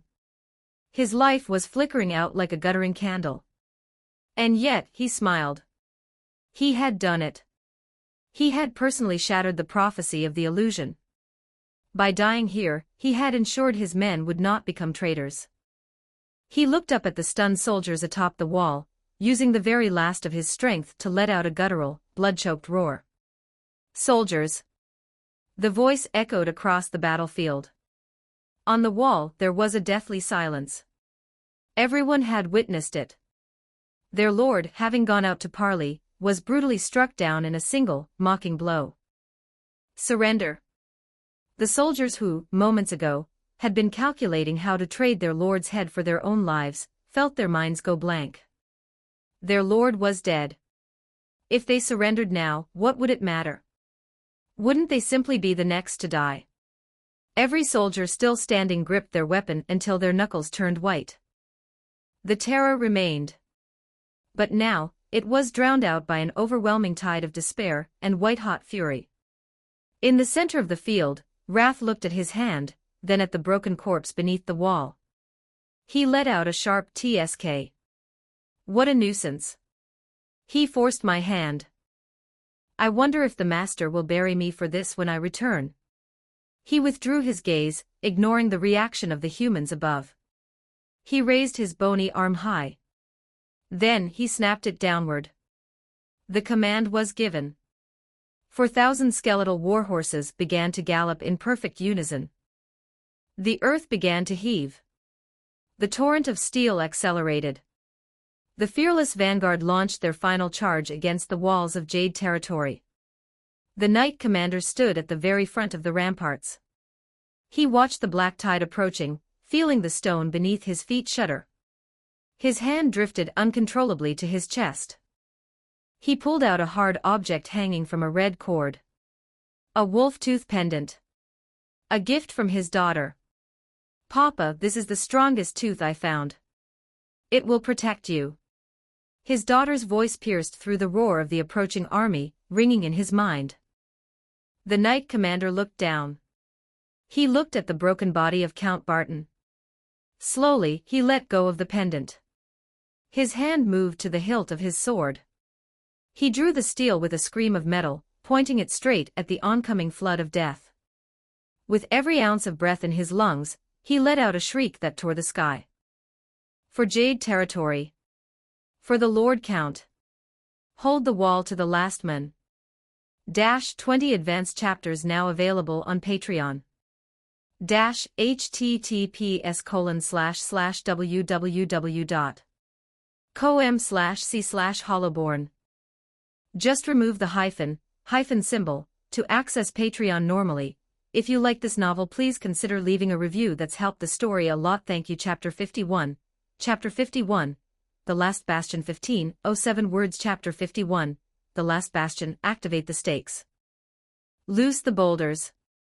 The Knight Commander's roar was accompanied by a violent downward sweep of his arm. Aloft on the ramparts, soldiers strained against the massive capstans. Ropes groaned under the tension, wood creaking as the mechanisms were unleashed. Below the wall, the earth near the gate suddenly buckled and flipped. Rows of sharpened timber stakes, drenched in sanctified water, burst from the soil at an angle, aimed directly at the charging undead cavalry. The lead row of skeletal warhorses couldn't stop. They slammed into the traps with the force of a landslide. The stakes punched through their calcified ribcages, the purifying power of the water hissed and sizzled against the bone, eating away at the necrotic energy. Dozens of undead knights were appended, but those behind them didn't flinch. They simply trampled over the splintered remains of their comrades and continued the charge.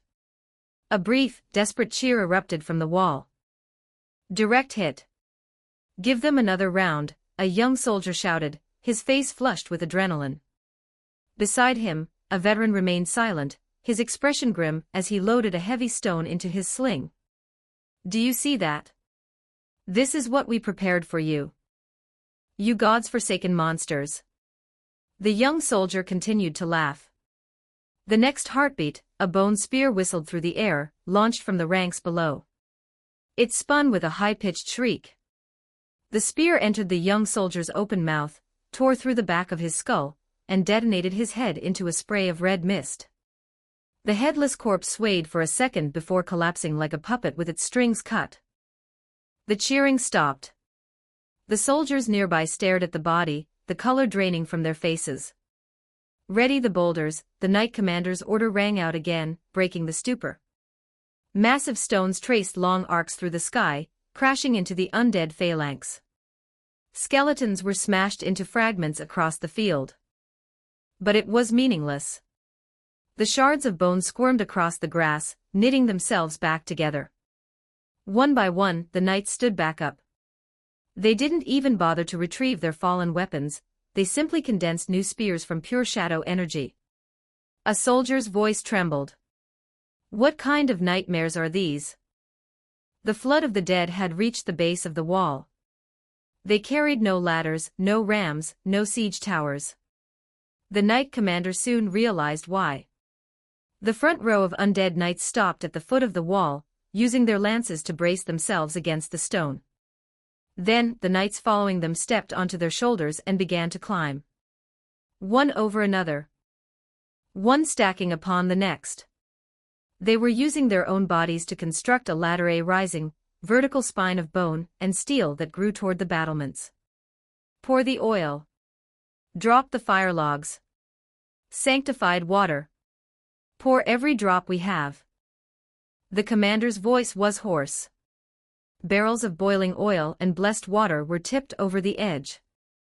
The water produced only wisps of white steam against the heavy black armor, having little effect. The oil was ignited, and a curtain of fire swallowed the bone ladder. Yet, the skeleton knights simply walked through the inferno. Ignoring the flames and the impact of the falling logs, they continued to stack themselves higher and higher. The defenders watched this in horror.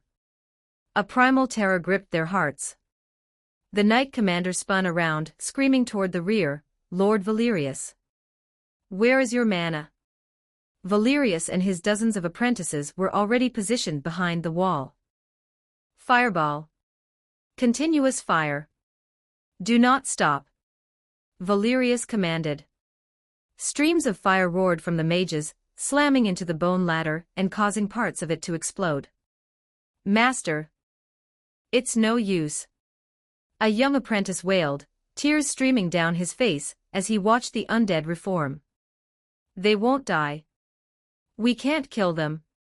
Then make them reform slower. Valerius barked back. He channeled another fireball and hurled it with everything he had. In the rear of the undead army, Skilrath remained motionless, watching the siege with cold detachment. He had calculated that Jade Territory's walls would hold for 40 minutes at most. But the sun was already dipping toward the west. The battle had lasted longer than expected. These humans were far more tenacious than his simulations had predicted. But tenacity was not a substitute for power.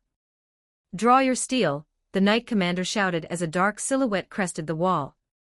He splashed sanctified water across his blade. Meet them head-on. The first skeleton knight vaulted over the battlement. It was met with a heavy, two-handed strike. Sparks showered the stone. The skeleton knight was knocked back a step, a deep gouge etched into its breastplate.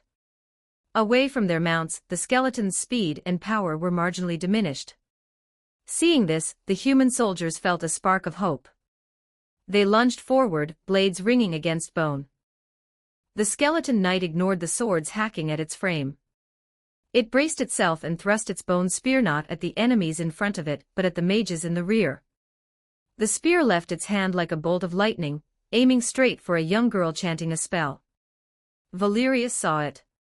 He was a diviner, not a combat specialist, and his mana was nearly depleted. He drew a thin rapier from his waist and stepped into the path of the projectile. Steel met bone. Valerius used every ounce of his strength to deflect the tip. The spear hissed past his cheek, embedding itself deep into the stone floor behind him. The webbing of his hand tore, blood began to coat the hilt of his rapier. Ignoring the pain, he turned to his apprentices. Those with mana left, keep attacking. He raised his bleeding right hand, squeezing the very last drops of his OD to condense a massive, flickering fireball. It roared through the air, striking the base of the bone ladder outside and blowing a gap in it, temporarily slowing the ascent. Valerius felt the emptiness within him. His mana was gone. He thought of Count Barton, and the image of his back as he charged out the gate to his death. Valerius whispered to the wind, "You truly had to steal all the limelight, didn't you, Barton?" With a final, desperate burst of speed, he ran toward the edge of the wall and leaped into the center of the burning bone ladder. He pressed his hand against his own chest. Mana overload. An indescribable blast of white light erupted from the middle of the ladder. A massive section of the bone spine was vaporized. The apprentices let out a soul-shredding cry. "Master!" But their answer was another bone spear whistling past their heads. Valerius's sacrifice had bought them less than a minute. 20 skeleton knights crested the wall. The knight commander had just cut down one intruder, when he caught a glimpse of a spear sweeping in from his blind spot. The force was monumental. He was sent flying across the rampart. He tumbled over the inner edge of the wall, falling into the city streets below. The impact claimed his consciousness. An unknown amount of time passed. The knight commander woke to a cacophony of bone grinding and distant screams. He shook his head, struggling to rise. He saw that the city walls were now draped with the corpses of his men. The ramparts were swarming with white and black armor. Blood had pooled into small streams, trickling toward his boots. He stood up shakily, retrieving a longsword from the ground. He stood alone in the street, pointing his blade at the undead descending from the walls. He said nothing. He simply settled into a defensive stance. A figure leaped from the wall, landing heavily before him. It was the undead general, Wrath. Wrath looked at the man. "You remind me slightly of that man, Pride," the thought resonated. Wrath didn't draw his own weapon. He simply waved a hand toward the shadows behind him. A centurion stepped forward. The skeleton knight and the knight commander faced each other. In the next instant, the commander roared and charged. The skeleton knight didn't move. As the commander closed the distance, the shadows beneath the skeleton began to churn and solidify. A skeletal warhorse manifested out of thin air. The moment the horse appeared, it slammed its heavy skull into the charging commander's chest. The man was sent sprawling backward, losing his balance in midair. The skeleton knight raised its bone spear and hurled it with terrifying force. The spear punched through the commander's chest, pinning him dead against the stone wall behind him. The final ray of the setting sun touched his face. Night fell. The war was over. 20 advanced chapters now available on Patreon. https://www.com/c/hollowborn, just remove the hyphen symbol, to access Patreon normally.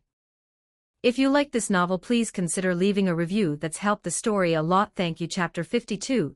Chapter 52. The Sermon of Greed. 1493 words. Chapter 52. The Sermon of Greed. Skillwrath stepped onto the streets of Jade territory. The town was a tomb. The houses on either side were clamped shut, doors bolted, shutters drawn, looking like rows of closed, fearful eyes. The air was a thick soup of copper-scented blood, charred timber, and the biting scent of kicked-up dust. Only the rhythmic, mechanical march of the skeleton knights echoed through the thoroughfares. Bone collided with bone, obsidian plate armor ground against itself with a harsh, metallic rasp. On a second-story balcony, a curtain twitched, revealing a sliver of a gap. A child's eye appeared, the pupil dilated with terror, reflecting the monochromatic monsters prowling below. Suddenly, a pair of adult hands reached from the darkness, smothering the child's mouth and dragging him back into the shadows. The curtain fell. Silence resumed.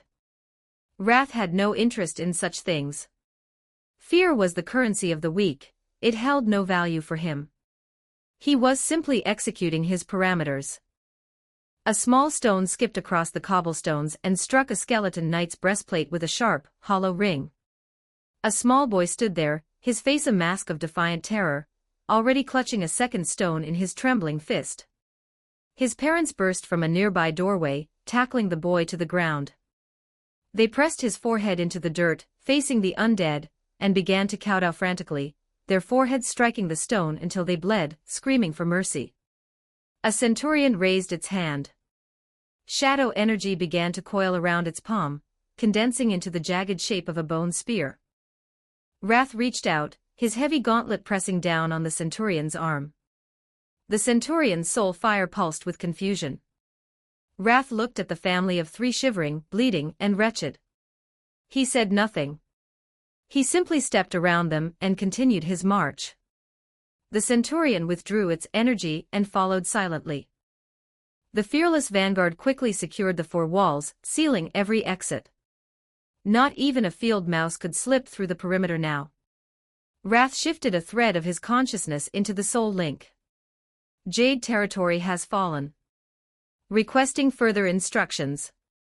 Kaito's voice resonated within Wrath's skull. Hold the position. Do not harm any humans who offer no resistance. Greed will handle the rest. Understood. The connection snapped shut. Moments later, a small teleportation array ignited in the clearing behind the city gates. The light flared once, then dissipated. Greed stood there. His noble suit was immaculate, without a single speck of dust, forming a jarring contrast with the jagged ruins and blood-stained stone around him. Wrath shot Greed a sideways glance, crossed his arms, and turned his skull away with a huff of disdain. Greed paid him no mind. He walked up to Wrath, fastidiously adjusting his silk cuffs.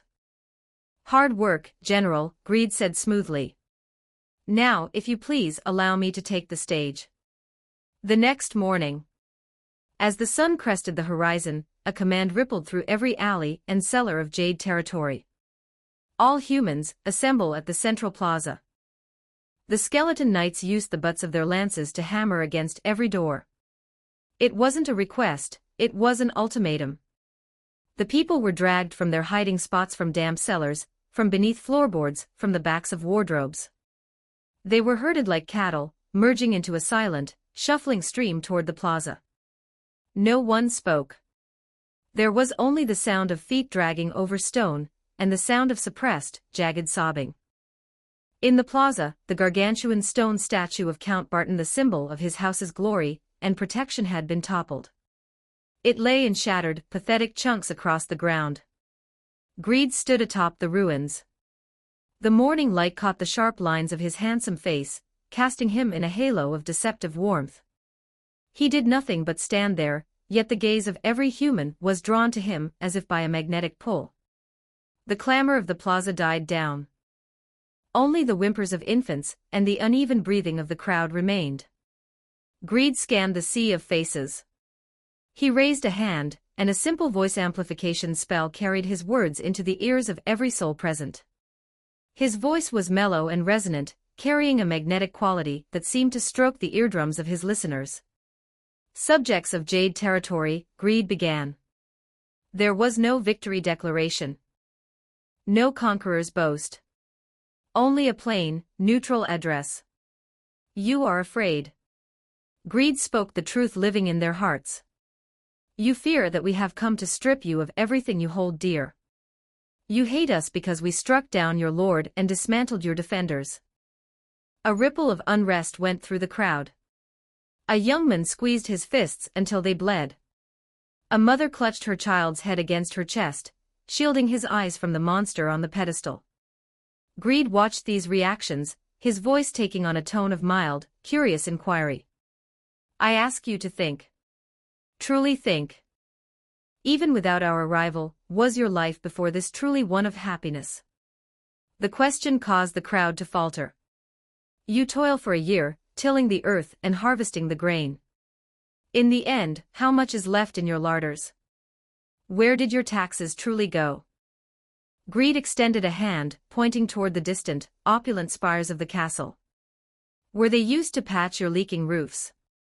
Were they spent to pave your muddy, filth-ridden streets?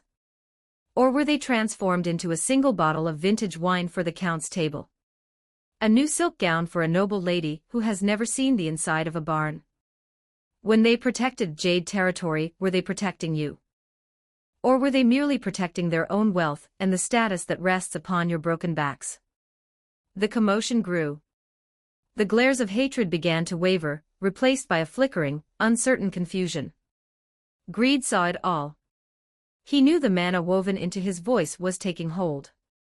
It couldn't create an emotion from nothing, but it could amplify what was already rotting in their hearts.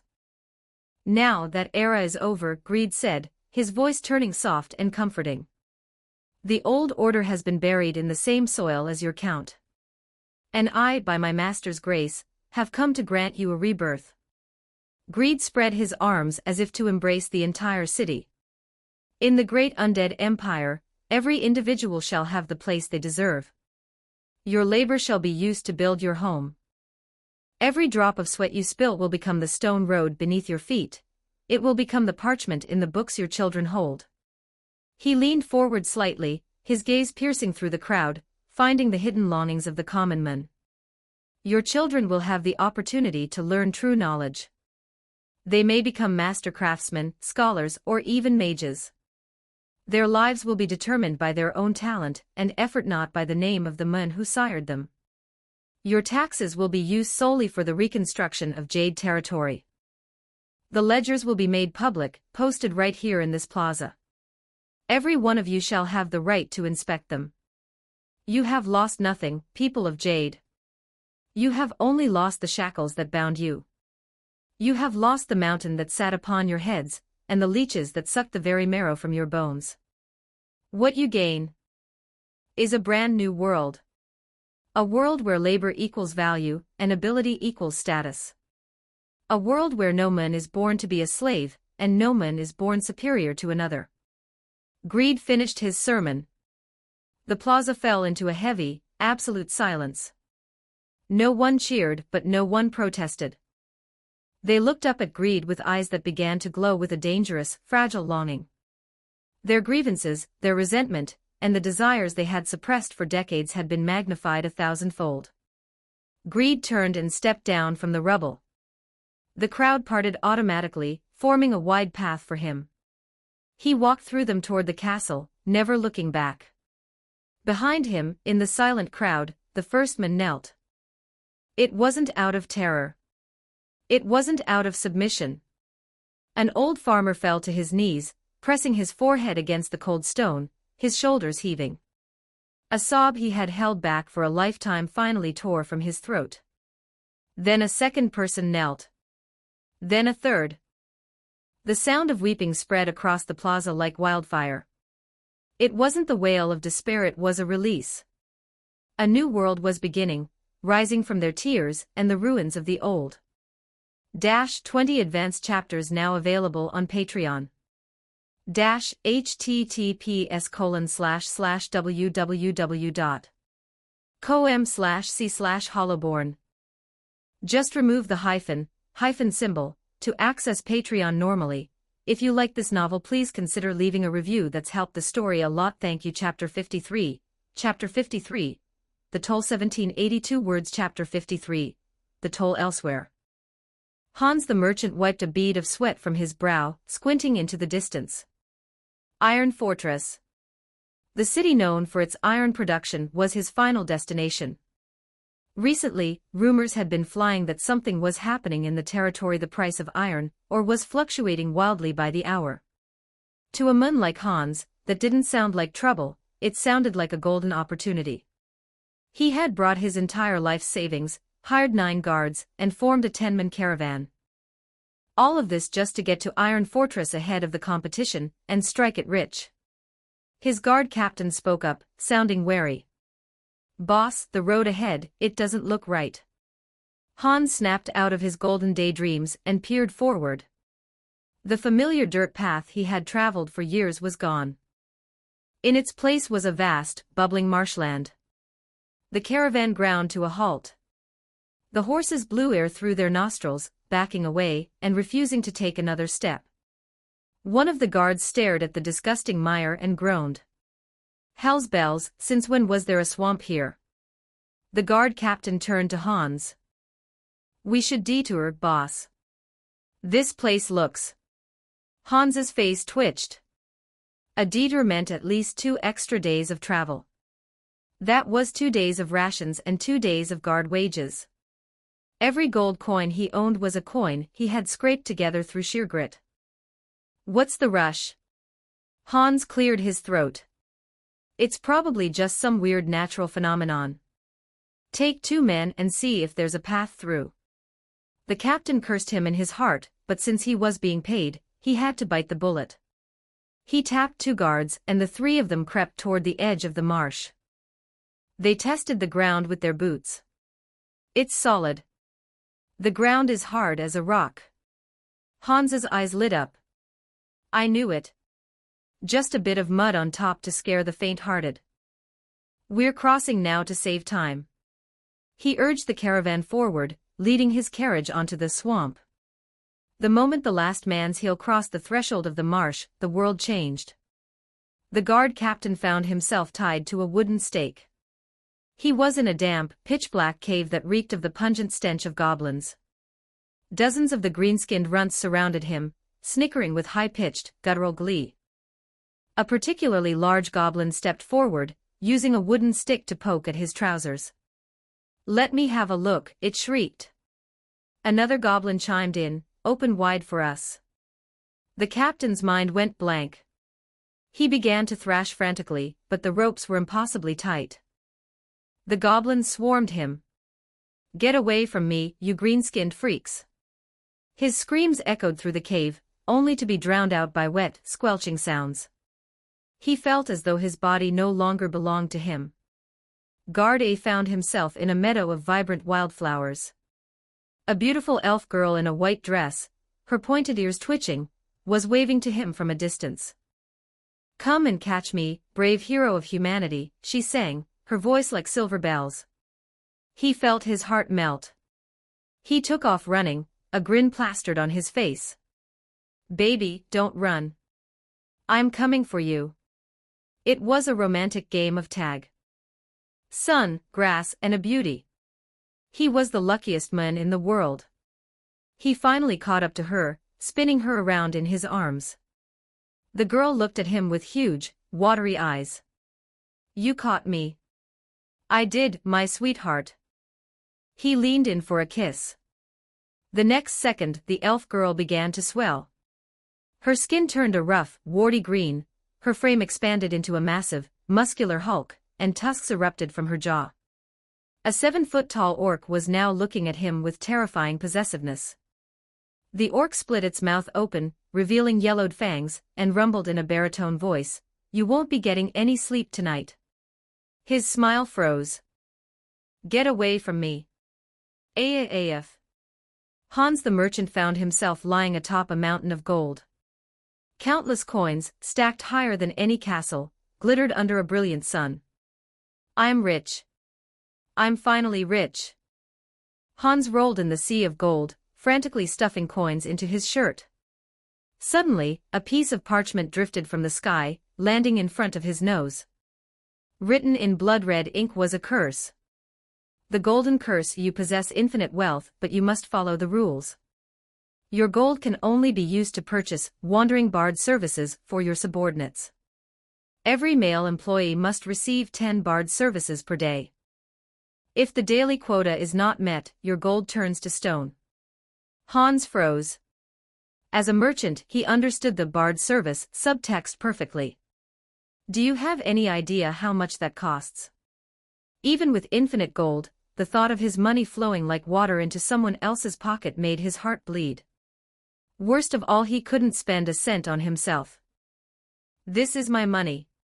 He tried to hide the coins, but they lost their luster in his hands, turning into dull, gray pebbles. The real world. By the side of the great road outside Iron Fortress, a 10-man caravan was writhing on the ground like maggots sprinkled with salt. A burly man was clutching his backside, his expression flickering between agony and a daze, mumbling about cream puffs. Another man was spinning in circles, alternating between a creepy giggle and a terrified scream. The rest were either clucking like chickens or swimming through the dirt, screaming about sharks. The scene was pure, unadulterated madness. A skeleton knight, officer, 9527, mounted on a skeletal warhorse, trotted past. It was on a routine patrol of its designated sector. The knight reined in its horse, its empty eye sockets staring at the group of bumbling humans. It raised a bony hand. A ripple of energy expanded outward. The influence of the realm of death illusion was temporarily shielded for the 10 humans. They snapped back to reality. Then, they saw what was standing in their midst. A crushing sense of dread radiated from the skeleton knight. This was the aura of a Tier 3 entity. The guard captain, a Tier 2 warrior, could feel the gap instantly, the sheer, immovable power of it. You undead, someone shrieked. The entire caravan turned as white as sheets. They wanted to run, but the mental aftereffects of the illusion were still lingering. The captain felt a phantom pain in his backside, and his legs were like jelly. The skeleton knight ignored their terror. It rode up to Hans and extended its right hand, clad in black metal gauntlets. It turned its palm upward. Hans squeezed his eyes shut, expecting his head to be crushed like a grape. However, the attack never came. Instead, a flat, emotionless voice rang out. Hans opened one eye cautiously. He saw the knight simply holding its hand out in a "give me" gesture. Hans asked subconsciously. How much? The knight's skull tilted, as if it were performing a complex calculation. The master had said to collect a fee, but hadn't specified a price.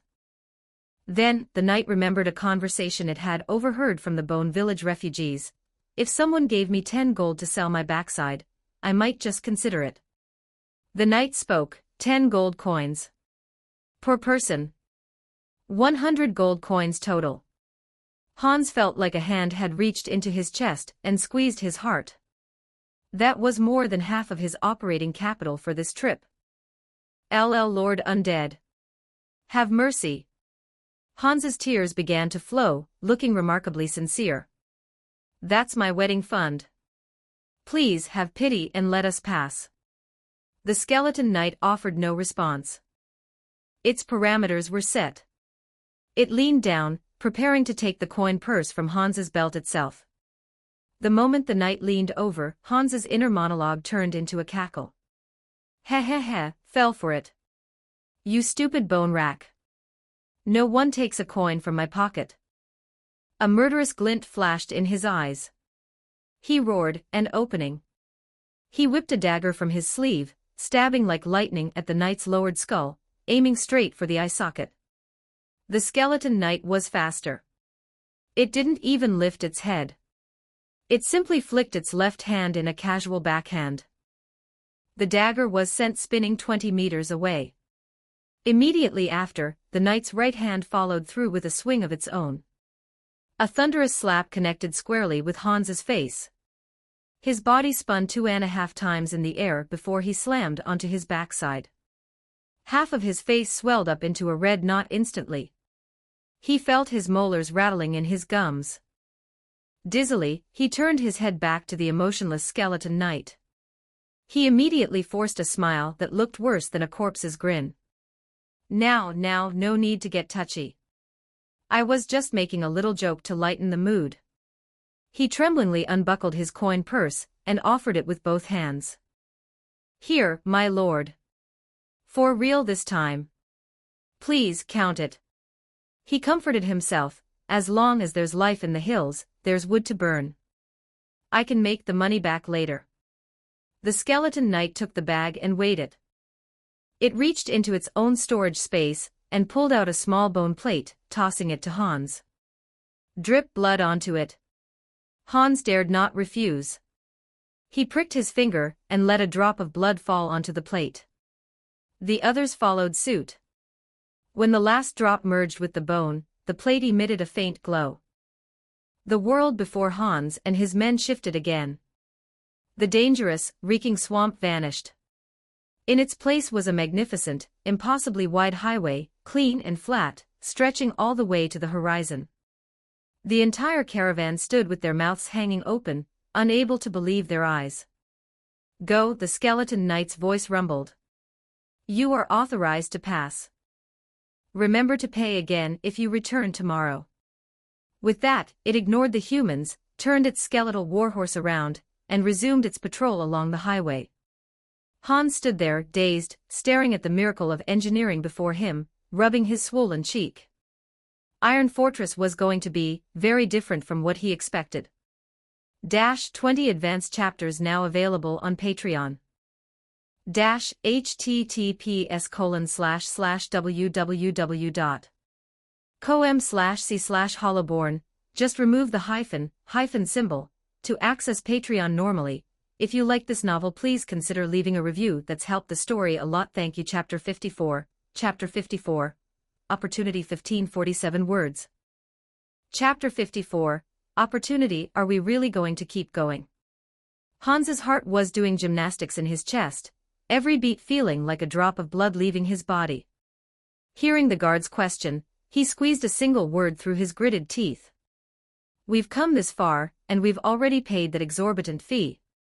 It would be a waste of good coin to turn back now. His gaze swept over his hired guards. In his mind, he had already reached a conclusion: the final payment for these men was gone. He'd simply consider it as using their wages to buy their lives. Yes, that's it. I'm such a considerate employer, putting my men's safety first. Hans comforted himself with this logic, and the phantom pain in his wallet eased just a fraction. The caravan resumed its journey. The carriage wheels rolled over the hard, flat stone of the great road, producing a sound entirely different from the rattling of the past. No bumps, no mud, no getting stuck in ruts. It was unnervingly fast. A journey that normally required 2 or 3 days of grueling travel was completed in less than half a day. When the tall, pristine walls of Iron Fortress loomed on the horizon, the entire caravan ground to a halt. One of the guards rubbed his eyes vigorously. Is that really Iron Fortress? In their memories, the fortress walls were a mess of cracks, crumbling stone, and creeping moss. But the walls before them were a marvel of masonry. Every stone was perfectly aligned, looking so new they could have been laid yesterday. The sheer height and thickness were far more imposing than anything they remembered. Hans said nothing, merely gesturing for the group to move forward. As they neared the gate, a heavy sense of oppression settled over them. Standing at the entrance were 2 skeletons clad in heavy, full-plate armor, leaning on massive greatswords like statues. The caravan stopped. One of the skeletal sentries extended its blade, barring the path. The other spoke. Entry fee. 10 copper per person. Another fee. Hans's eyelid twitched. He looked at the massive sword that could likely cleave his carriage in half like a dry twig, and wisely chose silence. He counted out 100 coppers from his pouch, and handed them over with trembling fingers. The guards behind him let out a collective sigh of relief. Thank the gods, he didn't try any clever tricks this time. The skeletal sentry accepted the coin, and pulled a stack of palm-sized bone plates from its belt. Identity proof. Drip blood.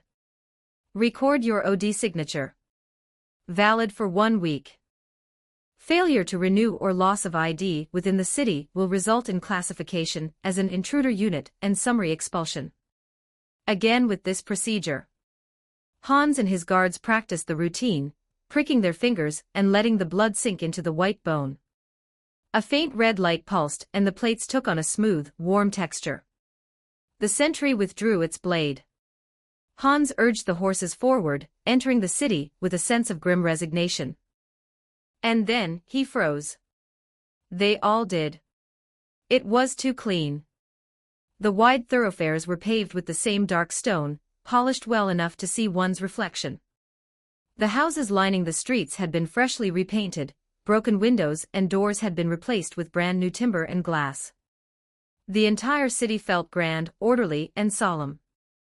The only problem was that the people walking the streets weren't people at all. Squads of skeleton soldiers marched in perfect synchronization, the rhythmic click-clack of bone against stone serving as the city's only ambient noise.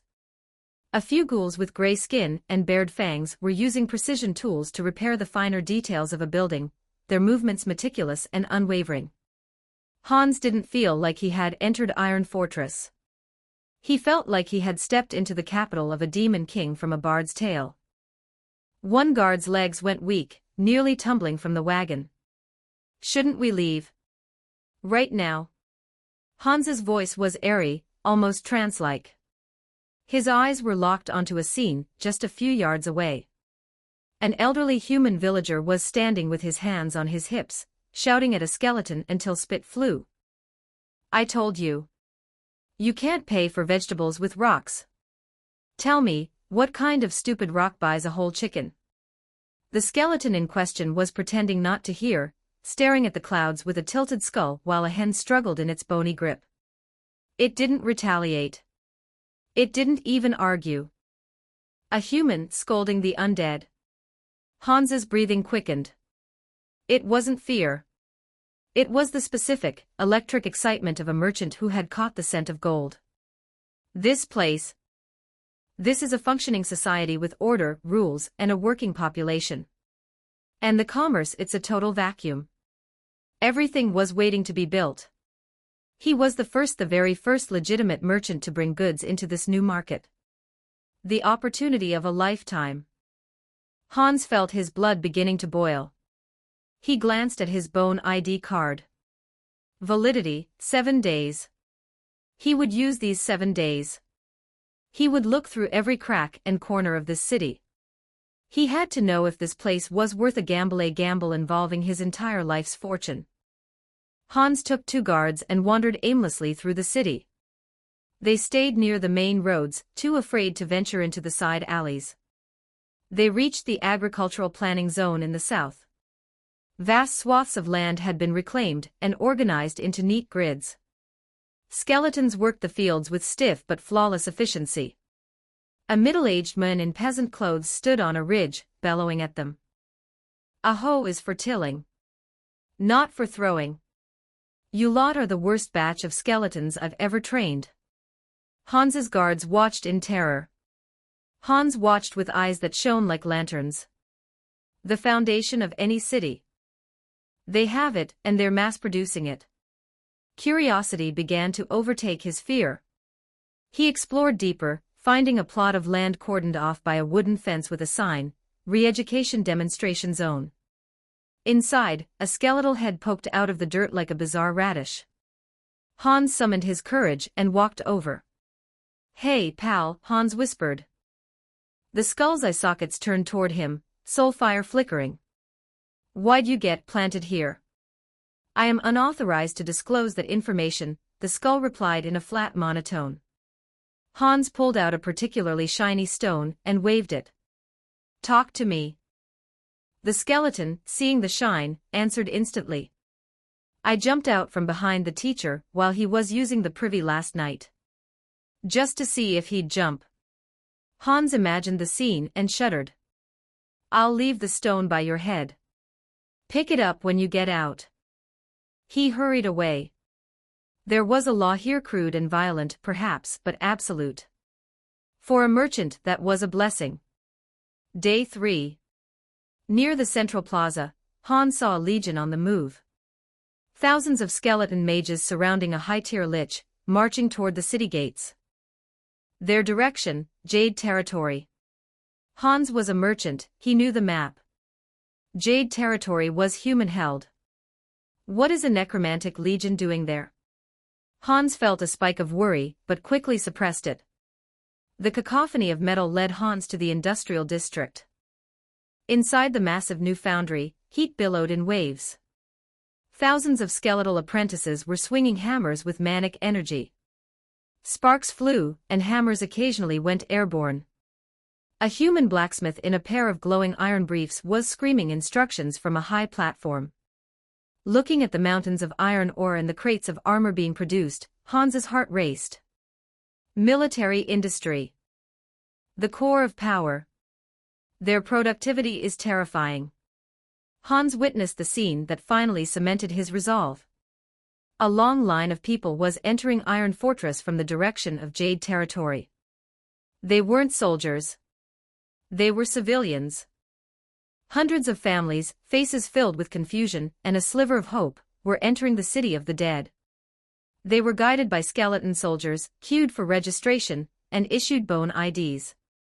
Then, they were led to a brand new residential district. Free, brand new two-story homes. Hans watched the expression of a family entering their new home, the sheer, sobbing disbelief of it. He finally understood. This wasn't a monster's nest. This was a rising kingdom with terrifying execution, production, and inclusivity. In his temporary lodgings, Hans gathered his guards. They looked at each other nervously. Hans stood up, fastidiously straightening his most expensive suit. I am going to meet the master of this city. I am going to negotiate a deal that will change our lives forever.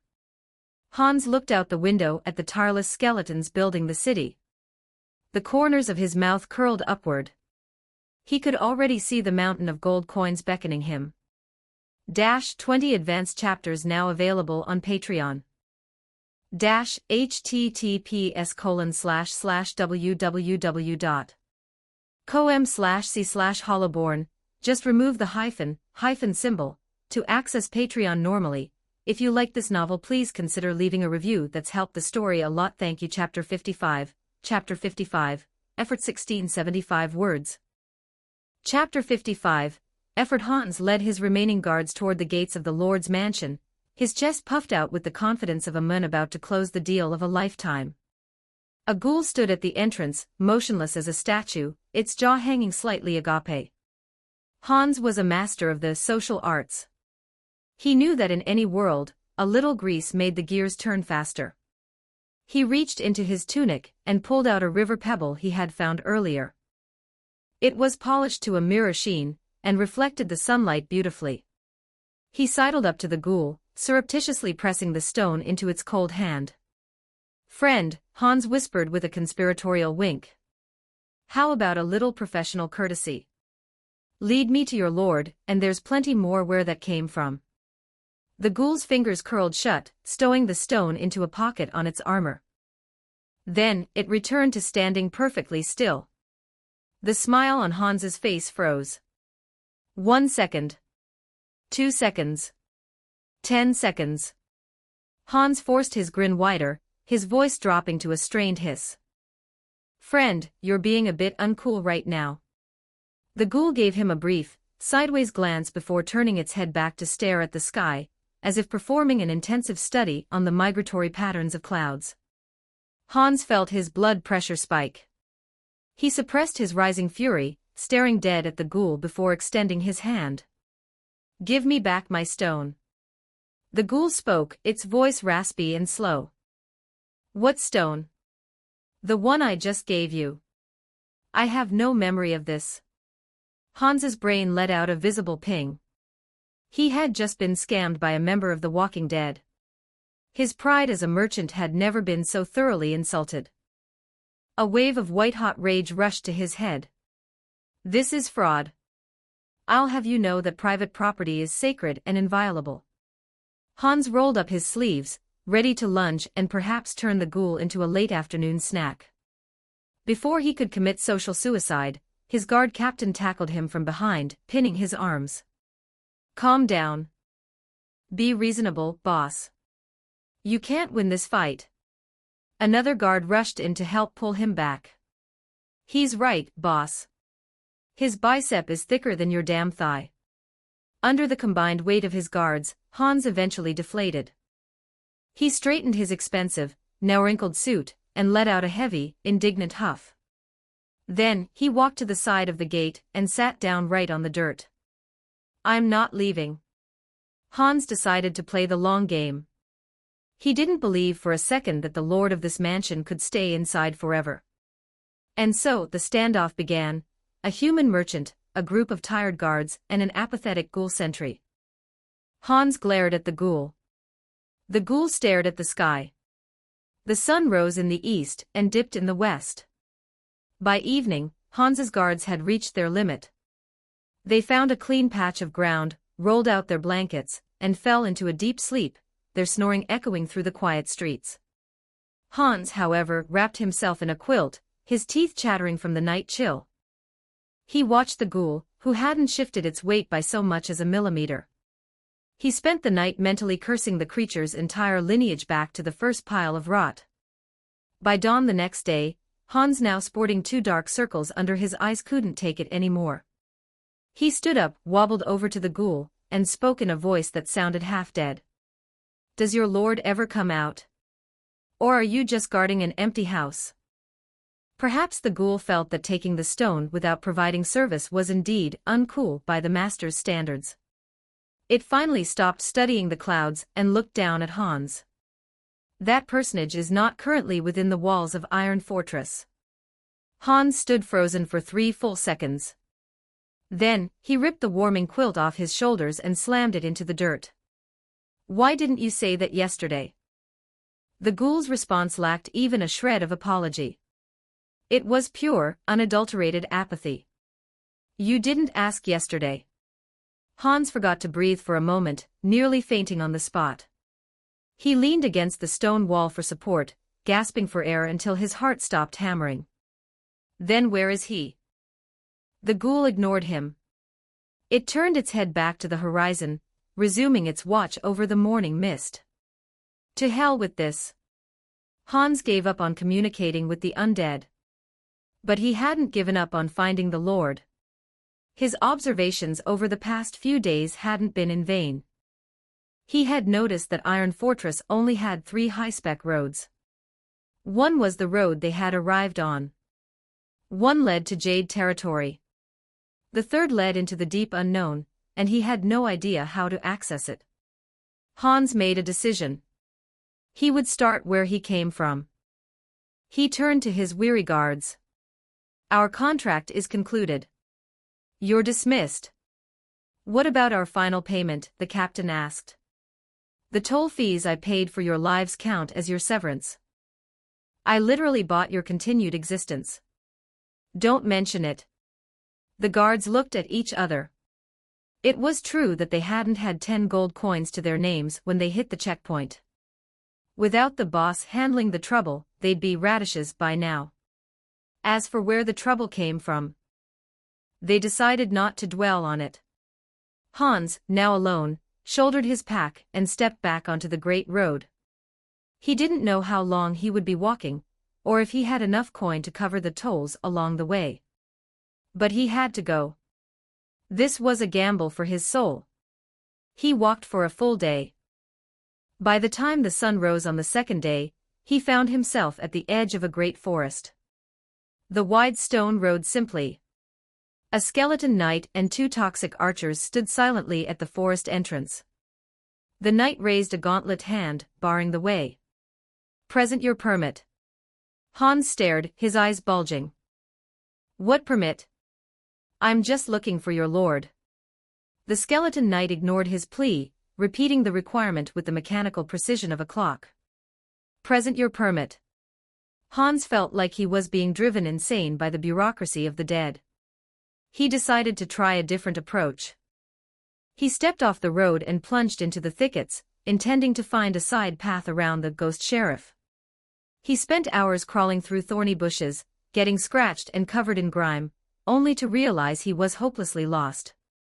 Thirsty and exhausted, he followed the sound of rushing water until he found a small river. He collapsed by the bank, prepared to dunk his head in. Then, he saw a figure. A skeleton was sitting on a large rock on the opposite bank. It held a fishing rod in its hand, staring intently at a line that hung limply in the water. The float didn't move an inch. Hans's heart skipped a beat. Fishing required patience and intellect. He immediately deduced that this skeleton must be high-ranking. He had found his opening. Hans straightened his disheveled clothes, waded across the shallow river, and crept up cautiously. Kaido had noticed him the moment he stepped out of the bushes. But Kaido only spared him a glance. Seeing that the human didn't even possess Tier 1 strength, he didn't bother wasting his attention. The fish weren't biting today, and it was making Kaido very irritable. Hans pulled out his very last shiny stone, a smooth piece of quartz, and offered it. "Friend, excuse me. Could you tell me where I might find the lord of this land?" Kaido's gaze drifted from the water to the human, then to the stone in his hand. "What do you want with that personage?" "There's hope." Hans's spirit surged. "My name is Hans. I'm a merchant. I've come here to discuss a transaction with your lord. A deal that would be mutually beneficial, of course." Kaido shifted the fishing rod to his other hand, his soul fire fixed on the still water. "That personage isn't some human necromancer. He is the genuine article an undead king. Aren't you afraid you won't make it back?" Hans didn't flinch. Instead, he sat down on the rock right next to Kaido. "I'm just a commoner who grew up without parents," Hans said, looking at the water. "But I learned one truth very early on. If you try, you might fail. But if you never try, success is a literal impossibility." He laced his hands behind his skull well, his head and leaned back, looking at the clouds. "If I let fear chase me away, it would be a tragedy. Because as long as you believe in your dreams, they come true." Kaido looked at the babbling human, then at his motionless fishing line. He muttered a curse at the river. Then he stood up. "You're missing a step," Kaido said. "It's only when you believe and never stop putting in the effort that dreams come true. That's the correct version." Kaido reached into a gap in his own ribs and pulled something out, tossing it to Hans. It was a metal engraved with a simple, almost cute-looking skull. "Take that into the forest," Kaido said. "They won't stop you anymore." Without another word, Kaido turned and walked away, his silhouette blurring and vanishing into a ripple of distorted light. Hans was left alone by the river, clutching the chibi skull metal. His mind was a total blank. He had no idea he had just been talking to the king of the dead. 20 advanced chapters now available on Patreon. https://www.com/c/hollowborn, just remove the hyphen symbol, to access Patreon normally. If you like this novel, please consider leaving a review. That's helped the story a lot. Thank you. Chapter 56. Chapter 56. The World of the Dead. 1284 words. Chapter 56. The World of the Dead. Hans clutched the metal in his palm, turned, and walked back toward the forest entrance. He returned to the end of that impossibly wide stone road, where the skeleton knight and the two toxic archers still stood guard like eternal statues. Hans approached, wearing his best practiced grin, and held out the medal. "If you'd be so kind, my lords." The skeleton knight's skull tilted toward the medal. It seemed genuinely puzzled. Why didn't this human pull out the master's token earlier? One of the toxic archers stepped forward, its jaw clicking open and shut. "Follow me, human." Hans tucked the medal away and trailed behind the archer, stepping into the heart of the unknown forest. The trees on either side of the path were trimmed with geometric precision. As he walked, Hans scanned his surroundings. 10 minutes into the trek, the sight ahead made him slow his pace. In a massive clearing, a circular array woven from thousands of glowing runes pulsed with a ghostly blue light. Around its perimeter stood dozens of skeleton mages, their staffs acting as conduits to the energy nodes to maintain the spell's stability. Every so often, the center of the array flared, and one or more skeletons would manifest out of thin air. His heart hammered against his ribs. This place was far more sophisticated and dangerous than he had dared to imagine. The toxic archer ignored his unease, leading him past rows of identical two-story stone houses. The architecture was utilitarian, stark, and perfectly uniform. Hans began to speculate. What would the residence of such a terrifying sovereign look like? A Gothic castle built of bleached bone.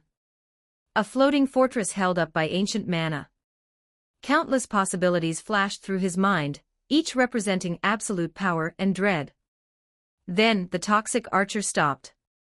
It extended a finger bone, pointing forward. Hans followed the gesture. A small log cabin. Hans stood frozen. "We have arrived," the archer stated. "That personage is inside." With that, it turned and vanished back into the settlement without a second glance.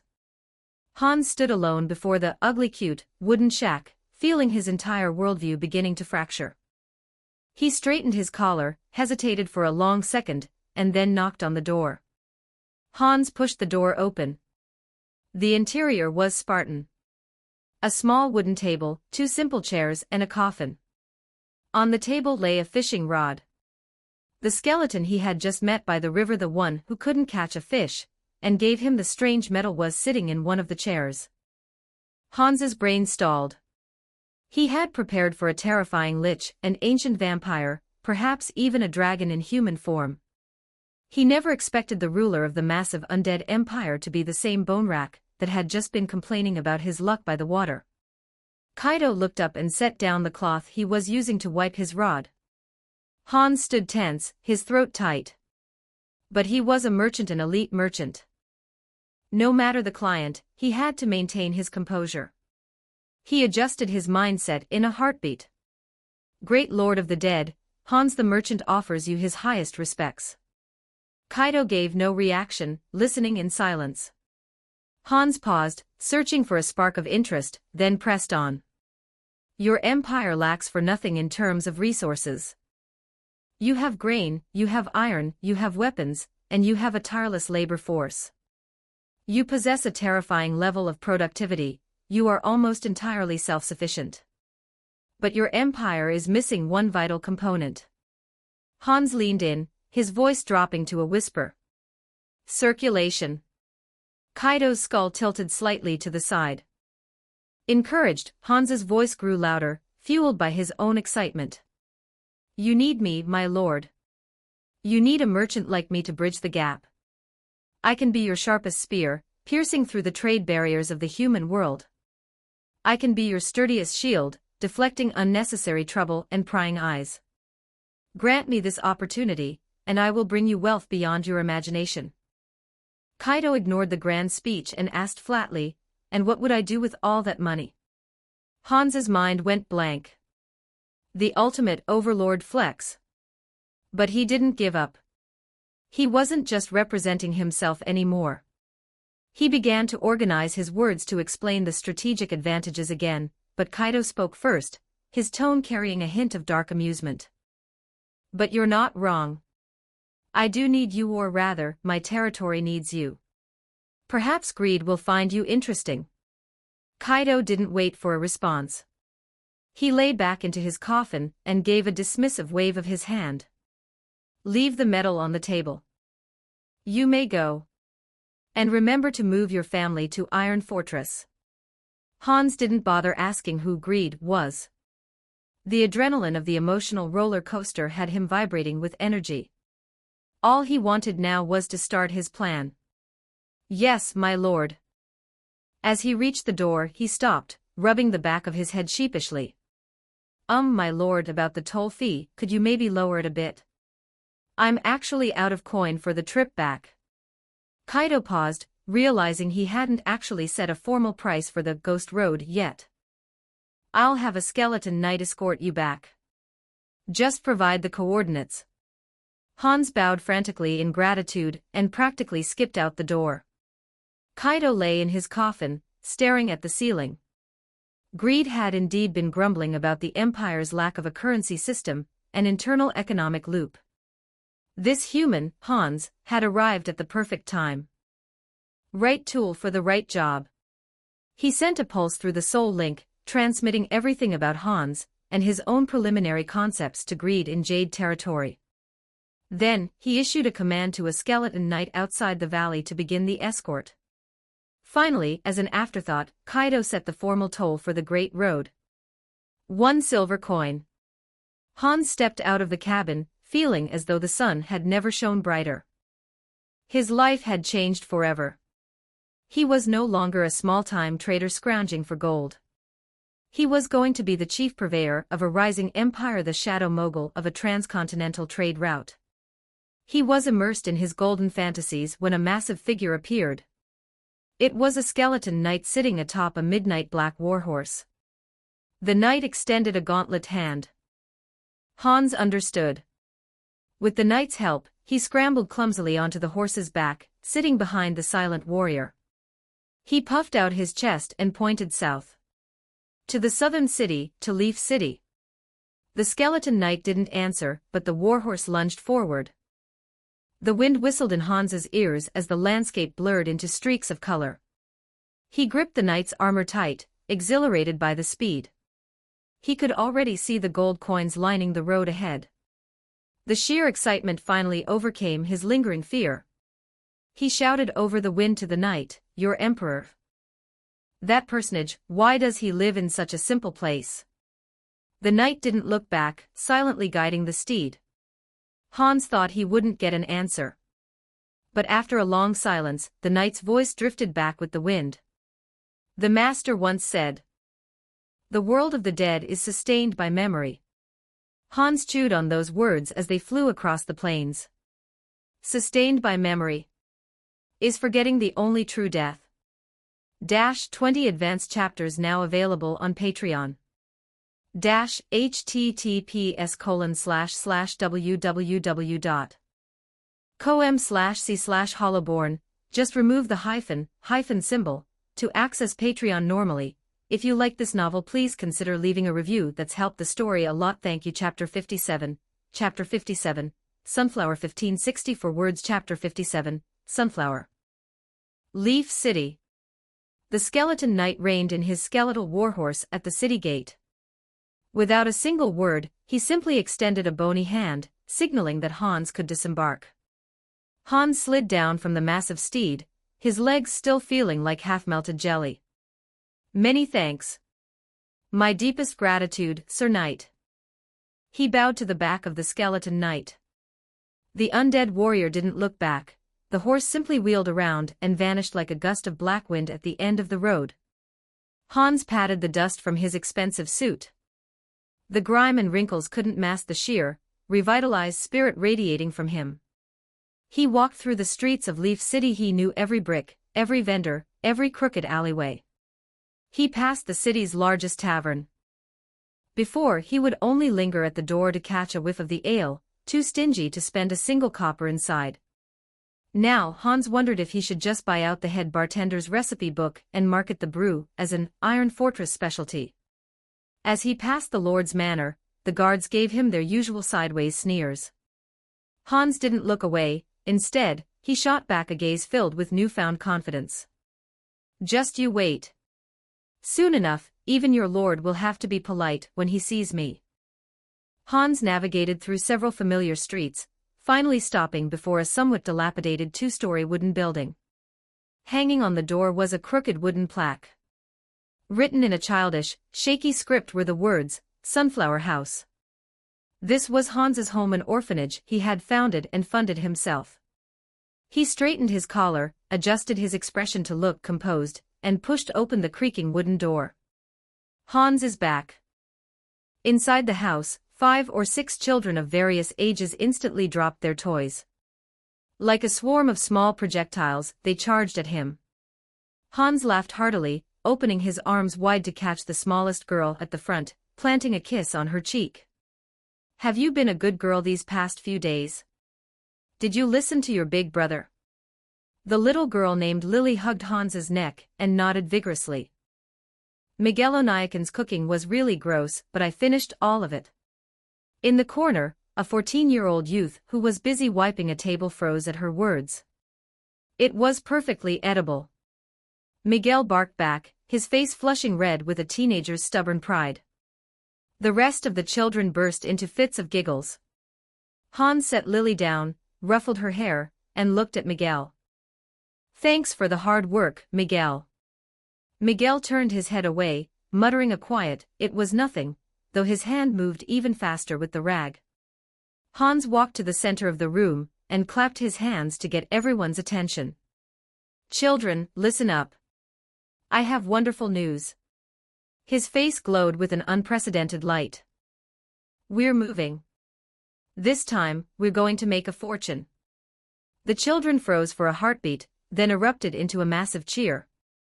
A new place to play. They didn't ask where. They didn't express any sadness about leaving the place they had lived in for so long. In the world of these children, wherever Hans was, that was home. All right. Go pack your things. Remember, only take what's most important." At Hans's command, the house turned into a chaotic battlefield. One boy tried to stuff a stray cat into his backpack. Hans said only the most important things. "A cat doesn't count." Another girl protested. "Snowy is the most important." The boy yelled back. Lily was struggling with a tattered stuffed bear that was taller than she was, nearly crying because it wouldn't fit into her small bundle. Miguel ran around trying to maintain some semblance of order with very little success. "You don't need the bed sheets. There are new ones there. Put my pot back. That's kitchen equipment, not a toy." Hans leaned against the doorframe, watching the messy, vibrant scene. His life had started as an abandoned orphan. He had survived through scams, petty theft, and a keen sense for business. The first gold coin he ever earned hadn't gone toward bread for himself. It had gone toward the rent for this broken building to take in the first homeless child he found. Now, he was taking his entire family to a brand new world. Hans believed that with his mind, he could carve out a brilliant future for these children and for himself on that new soil. Meanwhile, in the forest, Reinhard sat leaning against a massive tree, his expression one of utter dejection. He was lost. Thoroughly, completely lost. The map he had received from Count Barton looked like nothing more than a piece of scrap paper covered in worm crawls. He cursed his past self for not paying attention when his father had forced him to study cartography and wilderness survival. Reinhard sighed, pulling a water skin from his spatial pouch to take a drink. Just then, a rustling sound erupted from the nearby bushes. It was followed by a dialogue that was, frankly, bizarre. "What are you doing?" Reinhard snapped into high alert. He stowed the water skin, rolled over, and silently scaled the tree beside him, vanishing into the dense canopy. In his left palm, a small fireball condensed soundlessly, while his right hand gripped his sword hilt. He parted the leaves and peered down. The scene below made him freeze. A kobold was desperately hugging a human man from behind, locking his arms around the man's waist. The dogman's legs were kicking at the dirt, trying to add as much dead weight as possible to anchor the man. "Let me go, Bruce. Can't you see her beauty? She's beckoning to me." The human man screamed, thrashing wildly. He was reaching out towards something ahead of him, drool practically dripping from his chin in a trance-like state. Reinhard followed the man's gaze. Ahead stood a massive, bizarrely shaped plant with a gaping, blood-red maw dripping with sticky, translucent fluid. A giant man-eating pitcher plant. The kobold, Bruce, looked like he was about to cry. "Who the hell can see that, Nick? That's a monster that eats people. I told you not to drink the liquid inside. You insisted. Now look at you." Reinhard watched this farce and decided not to meddle. The world was full of weirdos, and he had a mission to complete. He prepared to slip away quietly from the other side of the tree. But the human named Nick was struggling too violently. His foot lashed out, striking a loose stone. The rock went flying, tracing a high, precise parabola through the air. Reinhard, just as he turned to leave, felt a sharp thwack against the back of his skull. Reinhard fell straight out of the tree, landing in a heap on the thick carpet of fallen leaves, out cold. The argument by the bushes stopped instantly. Bruce and Nick froze. Slowly, inch by inch, they turned their heads toward the sound. They walked over and found the unconscious Reinhard. Golden hair. Ornate yet practical noble traveling clothes. A long sword at his waist. He screamed, high-value target. Bruce's heart sank. We've killed a noble. However, Nick's eyes lit up. Seeing the beautiful youth on the ground, he actually started unbuckling his belt. A gift from the heavens, Nick whispered, his face wearing the exact same crazed, obsessive expression he'd had for the man-eating plant. Bruce snapped out of it, shoving Nick away and standing over Reinhard protectively. Be normal, Nick. That's a man. The kobold screamed in desperation. Nick stumbled back, but he didn't get angry. Instead, he let out a twisted smirk. Even better. My sword is sharp enough for any scabbard. With that, Nick lunged at Bruce. Get out of the way. Don't interrupt my fated encounter. The man and the dogman tumbled into a brawl. Bruce, being a demi-human, was naturally stronger than an average human. He found an opening and delivered a sharp headbutt to Nick's stomach. Nick let out a muffled groan, clutching his stomach as he crouched down. The obsessive haze in his eyes finally began to recede.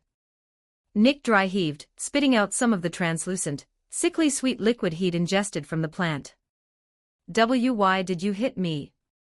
He gasped, his eyes regaining some clarity as he looked blankly at Bruce. Bruce pointed at the unconscious Reinhard, then pointed at Nick's half-undone trousers. Nick followed the finger, his brain stalling for 3 full seconds. Then, he remembered his words and actions. His face shifted through a spectrum, white to red, then red to a sickly blue-green. You were about to do something that would get your head mounted on a city gate for public display, Bruce snapped. Just then, Reinhard let out a pained groan on the ground. His hand twitched. Bruce and Nick felt the hair on their necks stand up. They exchanged a look and reached an immediate consensus. However, before they could even take a step, Reinhard's eyes snapped open. 20 advanced chapters now available on Patreon. https://www.com/c/hollowborn, just remove the hyphen symbol, to access Patreon normally. If you like this novel, please consider leaving a review. That's helped the story a lot. Thank you. Chapter 58. Chapter 58. Registration 1388 words. Chapter 58. Registration. Reinhard clutched the back of his head, where a rhythmic, throbbing pain refused to subside. He struggled to a sitting position, his vision slowly finding focus amidst a swirling blur of green and brown. First, he saw a man's face. Second, he saw that the man's belt was half unbuckled and his trousers were slipping. Reinhard's brain ceased all rational function. A split second later, fragments of memory came screaming back. The strange human. The strange kobold. The moment he fell from the tree. What were they planning to do to me? Reinhard's body reacted before his thoughts could catch up. He launched himself backward, tumbling through a pile of dead leaves to put distance between himself and the duo. Don't come any closer. Reinhard let out a shriek, his voice cracking into a high-pitched note of pure terror. His right hand instinctively clamped down over his own backside, while his left hand snapped up, palm leveled at the bewildered man and dogman. The fire elements in the atmosphere began to churn with agitated OD. It's not what you think. Bruce the kobold yelped, the fur on his dog-like face standing on end at the sight of Reinhard's textbook casting stance. Nick, now fully sobered from the plant's toxins, finally realized the source of the problem. He looked down at his open waistband, then up at Reinhard's mask of horrified revulsion. A crushing premonition of social annihilation washed over him. It's over. This is a misunderstanding of apocalyptic proportions. It really is a mistake. Let me explain. Nick shouted, frantically trying to hitch up his pants to prove his innocence. But Reinhard wasn't hearing a word of it. What explanation is there for a man unbuckling his trousers over an unconscious stranger? Stay away from me. You irredeemable scumbags. An orange-red fireball condensed instantly in Reinhard's palm, and went whistling through the air. The sphere of flame hissed past Nick's ear, scorching a black crater into the ground behind him. The searing heatwave licked at Nick's cheek. Bruce and Nick scrambled in a blind panic, diving behind a tree trunk thick enough to hide them. Only half of their heads peeked out. I told you it's a misunderstanding. Bruce howled, his voice bordering on tears. I have zero interest in men. I swear by the holy sword. Nick added, his hands shaking as he finally managed to buckle his belt. Behind the opposite tree, Reinhard's chest heaved. As his adrenaline began to level out, he noticed a slight change. The look in the man's eyes was no longer the glazed, predatory madness he had seen from the branches. Now there was only raw, unfiltered panic. Reinhard maintained his stance, his OD still coiled and ready. Then what were you doing skulking around here? What did you want with me? Nick shouted back frantically, we were just passing through. I accidentally drank the sap of a plant nearby. My head was spinning. I was having hallucinations. Bruce nodded like a bobblehead. Nick is an idiot who puts everything in his mouth. Reinhard stared at them. Is this person actually mentally sound? Do you know the way to the capital?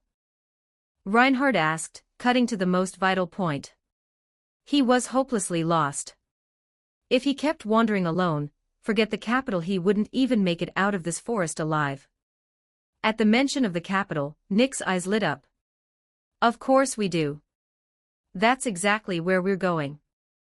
Nick cautiously stepped from behind the tree, hands raised high to show he was unarmed. We're heading to the Adventurers Guild to register. We're going to become legendary adventurers and carve our names into history. Bruce chimed in, that's right. Our goal is the top of the world. If you're headed that way, we can travel together. Strength in numbers, right? Reinhard fell silent. Is a party consisting of a half-wit and a dogman truly reliable? But then, he had no other choice. He pondered for a full minute before finally lowering his hand. He walked over slowly, extending his left hand. Reinhard. Nick and Bruce shared a look of immense relief. Nick grabbed Reinhard's hand with gusto. I'm Nick. Bruce leaned in, gently tapping Reinhard's fingers with a claw. Throughout the entire introduction and handshake, Reinhard's right hand never once left the small of his back. Meanwhile, the gate of Iron Fortress. Hans looked up at the two skeleton berserkers standing like grim reapers at the entrance. Beside him, the 6 children stared in awe and terror. The massive skeletal frames and the great swords that towered over a grown man projected a silent, crushing pressure. The children huddled behind Hans and Miguel, peeking out with wide, fearful eyes at the undead sentries. Lily, the youngest, tugged on Hans's coat. Are they going to eat us? She whispered. Hans patted her head. They're good skeletons. They're here to protect us. Hans straightened his suit, adjusted his expression to one of bold confidence, and strode forward. The soul fire in the eye sockets of the skeleton berserkers pulsed. They recognized this human. They hadn't expected him to return so soon, and with a litter in tow. One berserker blocked his path, asking in a flat, monotone voice, name. Bringing my family to settle here, Hans replied with a winning smile. I have received authorization from your lord. The berserker was silent for a moment, seemingly verifying the data through the soul link. Very quickly it stepped aside, clearing the path. Register at the Logistics Management Bureau. Hans led the group into the city. The children's curiosity quickly overrode their fear. They couldn't look around fast enough. A skeleton was using its own ribs as a percussion instrument, playing a jaunty, discordant tune. A ghoul was running a roadside stall, selling charred-looking meat, while a human resident haggled over the price. Everything here defied the common sense of what a kingdom of the dead should be. Hans found the large building marked with the Logistics Bureau sign. Inside, he approached a counter where a bespectacled ghoul was buried under a mountain of paperwork. The ghoul didn't look up. "State your business." "Greetings. We are here to process our residency permits," Hans said politely. "I have already spoken with your lord." The ghoul's quill paused. It lifted its head, squinting at Hans through thick lenses. That personage gave personal approval. The ghoul's expression turned a shade more serious. "One moment." After a brief pause, the ghoul nodded, its gaze turning surprisingly warm, the look of one acknowledging a colleague. "Lord Greed has confirmed. Follow me." The ghoul led them to a back room and produced 7 bone cards.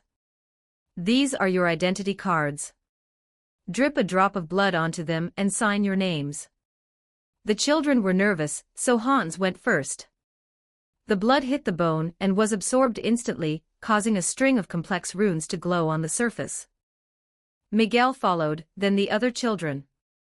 When it was Lily's turn, she stared at the needle, her eyes welling up as she hid her hands.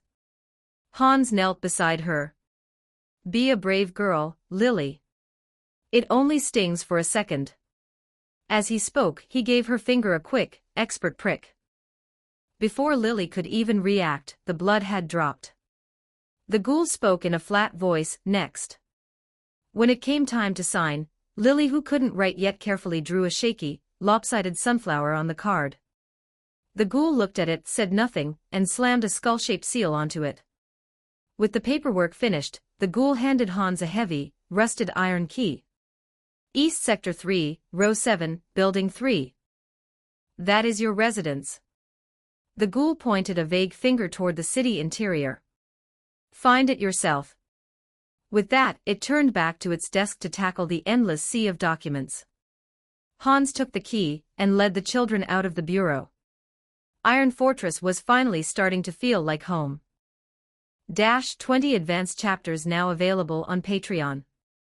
https://www.com/c/hollowborn. Just remove the hyphen symbol to access Patreon normally. If you like this novel, please consider leaving a review. That's helped the story a lot. Thank you. Chapter 59, The Signature. 1647 words. Chapter 59, The Signature. The streets of Iron Fortress were a whole new world for Hans and the children. "Hans, look. That bone rack lost his head. He's trying to fish it out of the gutter." One of the boys shouted, his voice crackling with the excitement of a pioneer discovering a new land. Hans looked over. A skeleton soldier was indeed clumsily stooping over, trying to scoop its own skull out of a drainage ditch. Beside it, another skeleton was poking its partner's spine with a bony finger, seemingly rattling in silent laughter.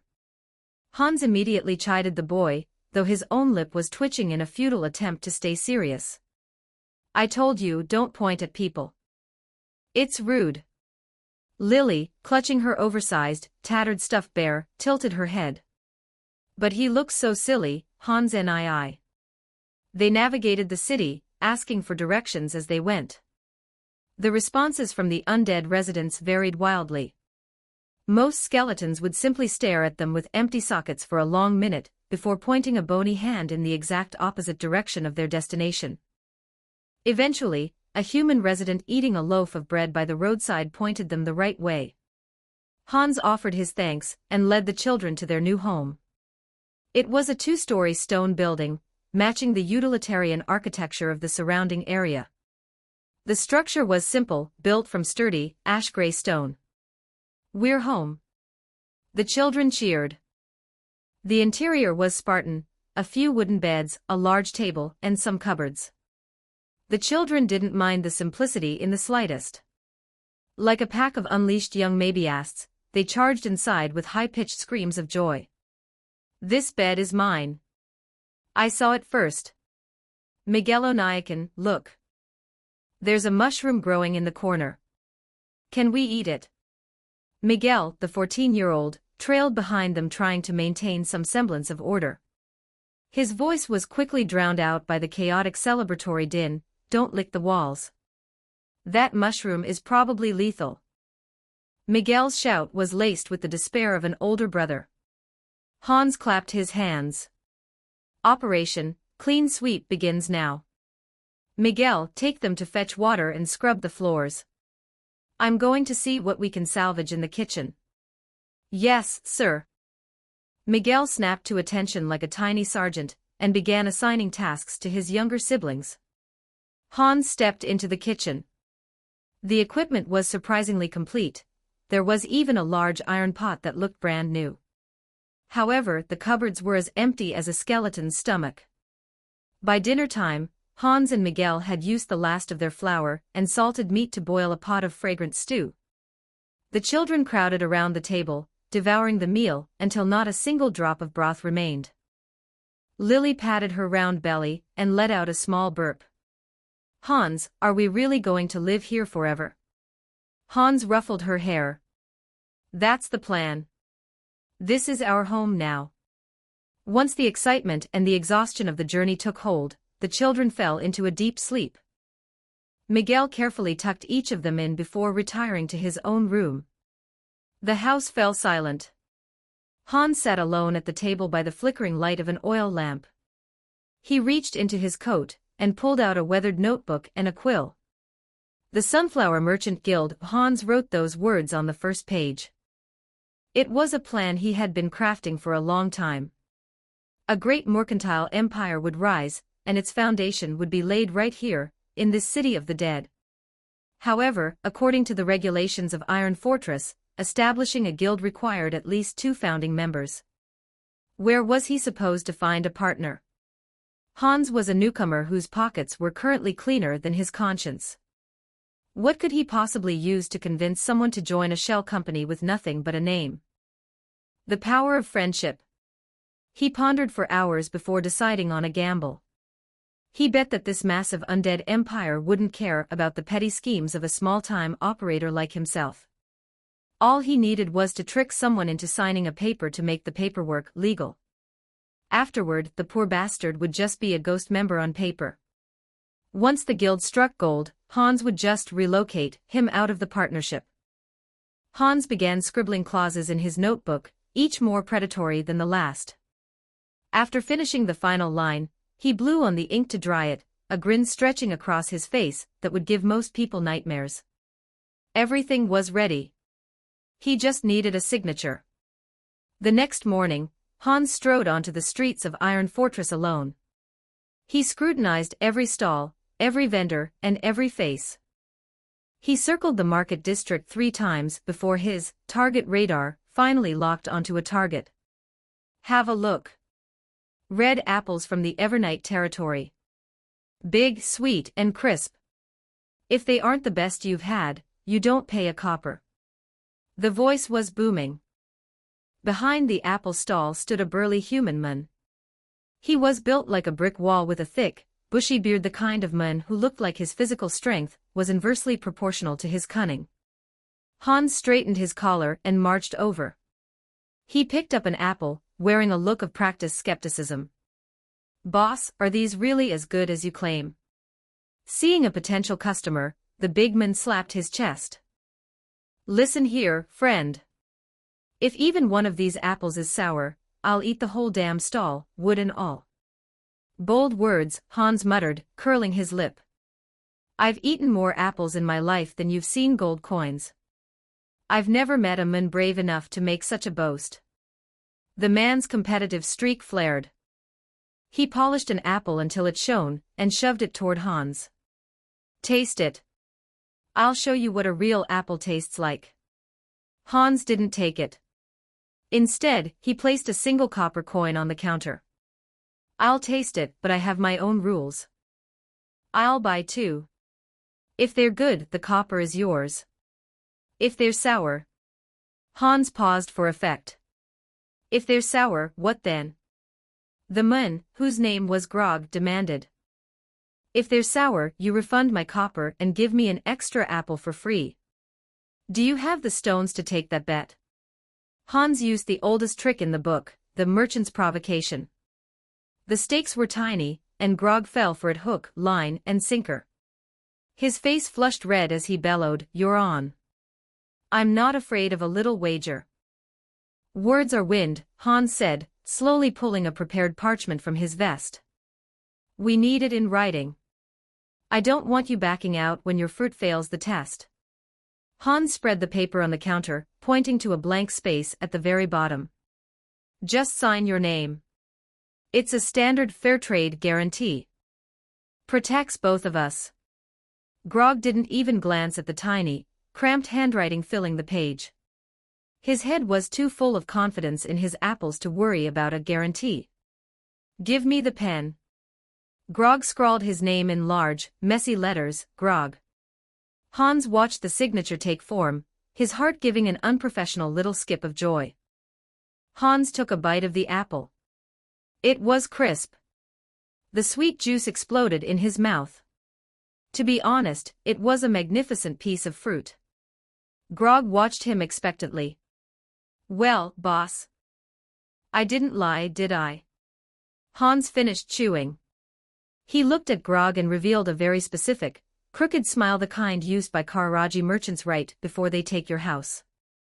I lose, Hans admitted. This apple is indeed delicious. For some reason, seeing Hans's smile made a cold shiver run down Grog's spine. Gee, glad you like it. He scratched his head, feeling like he'd missed something important. Hans tucked the signed agreement back into his coat, as if it were a holy relic. He patted Grog on the shoulder. Grog, was it? We're family now. I look forward to working with you. With that, Hans hummed a jaunty, discordant tune, and walked away, leaving a thoroughly confused Grog standing at his stall. Why was that guy acting so weird? Hans didn't go home. He headed straight for the logistics bureau. Same counter, same ghoul clerk. Hans slammed the signed parchment onto the desk. Greetings. I am here to apply for the official formation of a merchant guild. Name, the clerk drawled. The Sunflower Merchant Guild. Founding members. Chairman, Hans. Member, Grog. The ghoul clerk picked up the document, its eyes scanning the page. When it reached the clauses which were so restrictive they bordered on literal slavery, it paused, momentarily shocked that any living human would agree to sign such a thing. The clerk checked the signature against Grog's entry registration in the master ledger, verifying the handwriting and the lingering OD signature. After a moment, the ghoul nodded. OD matches. Handwriting matches. The contract is binding. It picked up a heavy seal and slammed it onto the paper with a definitive thwack. It was the master's personal chibi skull crest. Procedures complete. The Sunflower Merchant Guild is officially recognized as of today. The ghoul handed the soul-binding contract back to Hans and immediately buried its head back in its work, as if it had just performed a task of no consequence. Hans stepped out of the bureau, clutching the officially certified deed to Grog's soul. He slapped his own cheeks to stay focused. Time for Phase 2. 20 advanced chapters now available on Patreon. https://www.com/c/hollowborn. Just remove the hyphen symbol to access Patreon normally. If you like this novel, please consider leaving a review. That's helped the story a lot. Thank you. Chapter 60. The Trial. 1615 words. Chapter 60, The Trial. Jade Territory. Greed was processing the final stack of documents. Every dossier recorded the early-stage resource surveys, population statistics, and urban planning for the newly annexed Jade Territory. Lust leaned against the windowsill, her gaze sweeping over the humans outside who had been effectively domesticated. Is there truly a need to record these things so meticulously? Lust's voice was laced with a certain feline laziness. They eat, they breed, that should be enough. Greed didn't look up, merely lifting another document. It was a collection of intelligence he had gathered and organized from human settlements over the past few days. Human currency is fascinating, Greed remarked, his voice flat and analytical. 100 coppers for a silver. 100 silvers for a gold. A seemingly equitable system of exchange. It's just arithmetic, Lust replied, bored. Greed finally ceased his work, looking up at her. It is rule. He who holds the power of mintage holds the power to define wealth itself. They can determine the value of a gold coin, or they can render it worthless overnight. It is a weapon far more subtle and invasive than any blade. Greed stood up, walking to a massive sand table displaying the topography of Iron Fortress and Evernight. Our empire is expanding. The lands of Iron Fortress and the valley will soon be saturated with our endless subjects. When that time comes, where will these newborn skeletons and loyal soldiers go? Greed's finger tapped the region representing Jade territory. This fertile soil cannot be used solely for wheat. It must become our next barracks, our next bastion.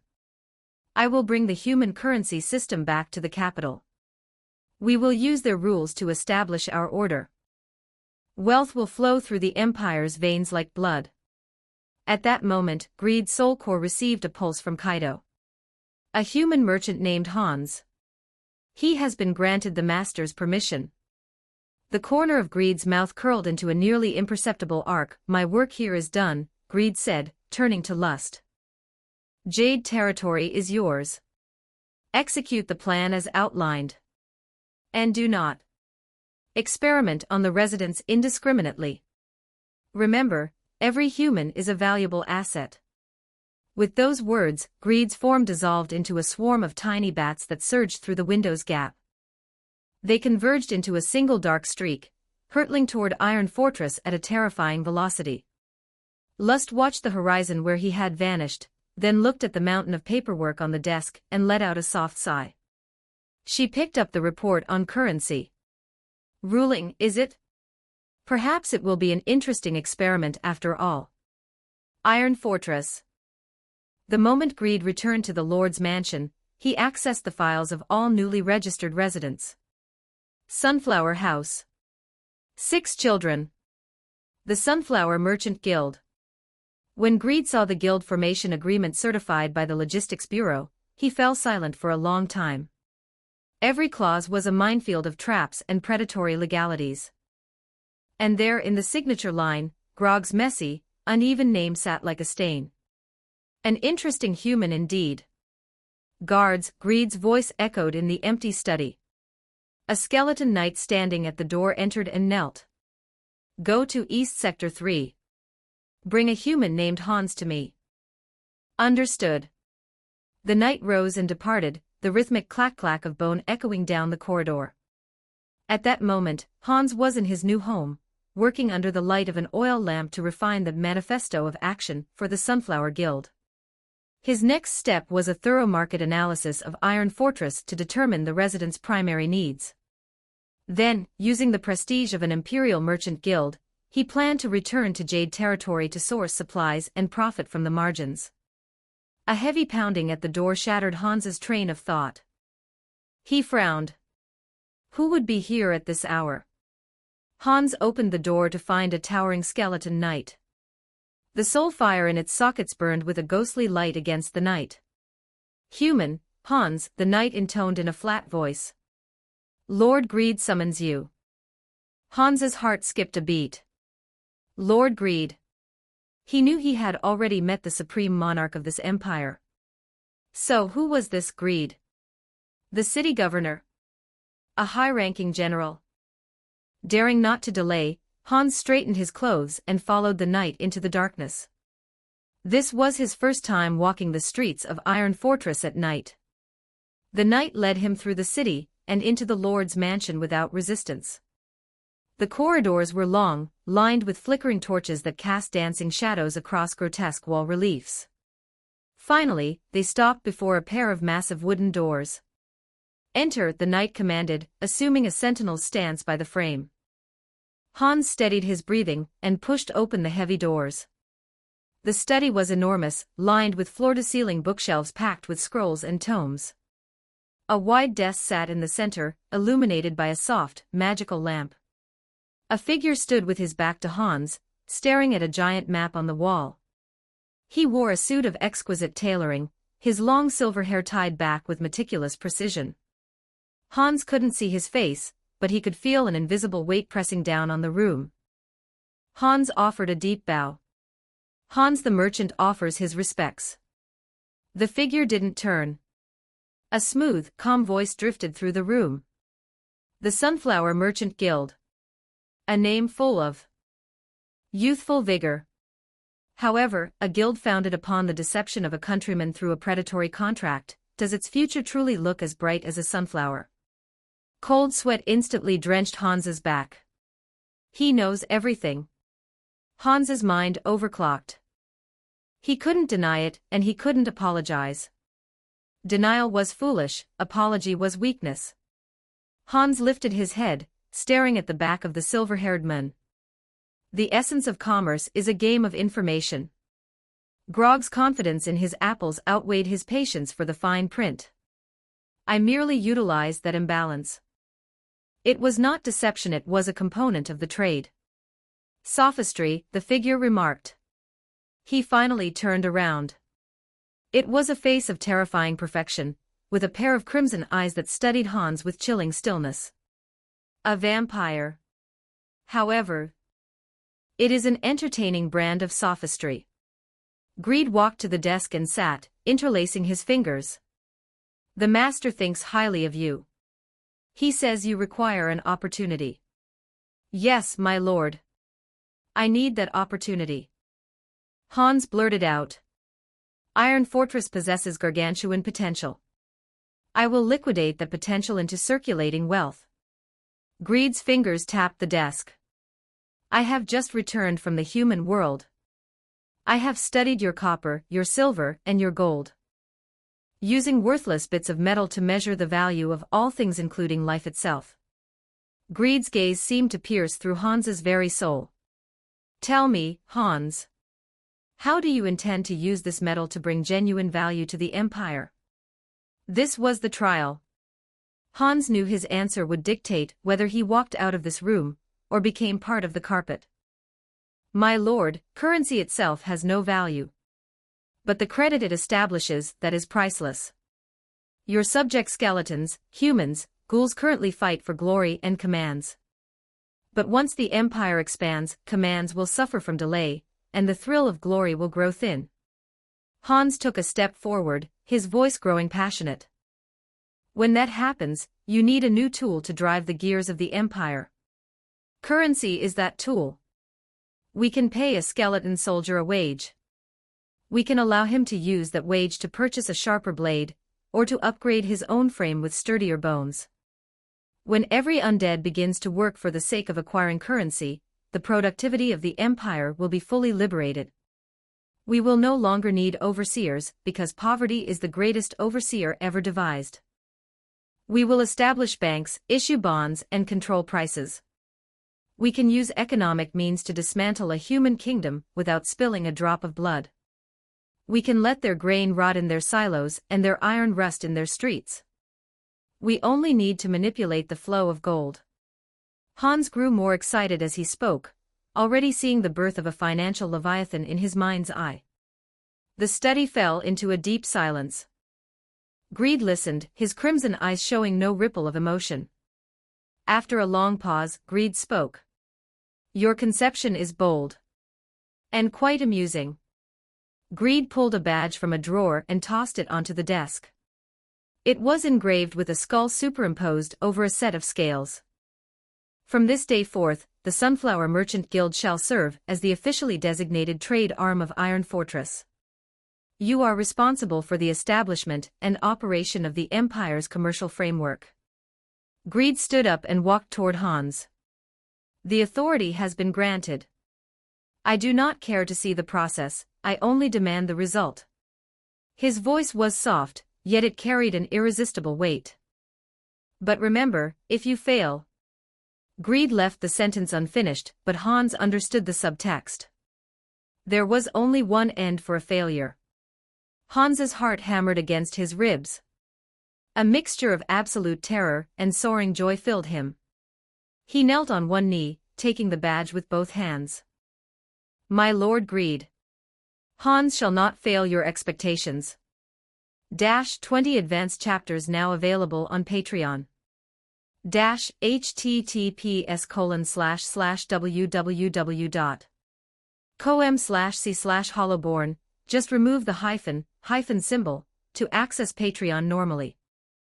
If you like this novel, please consider leaving a review. That's helped the story a lot. Thank you. Don't forget to like and subscribe to Novels Wonderland.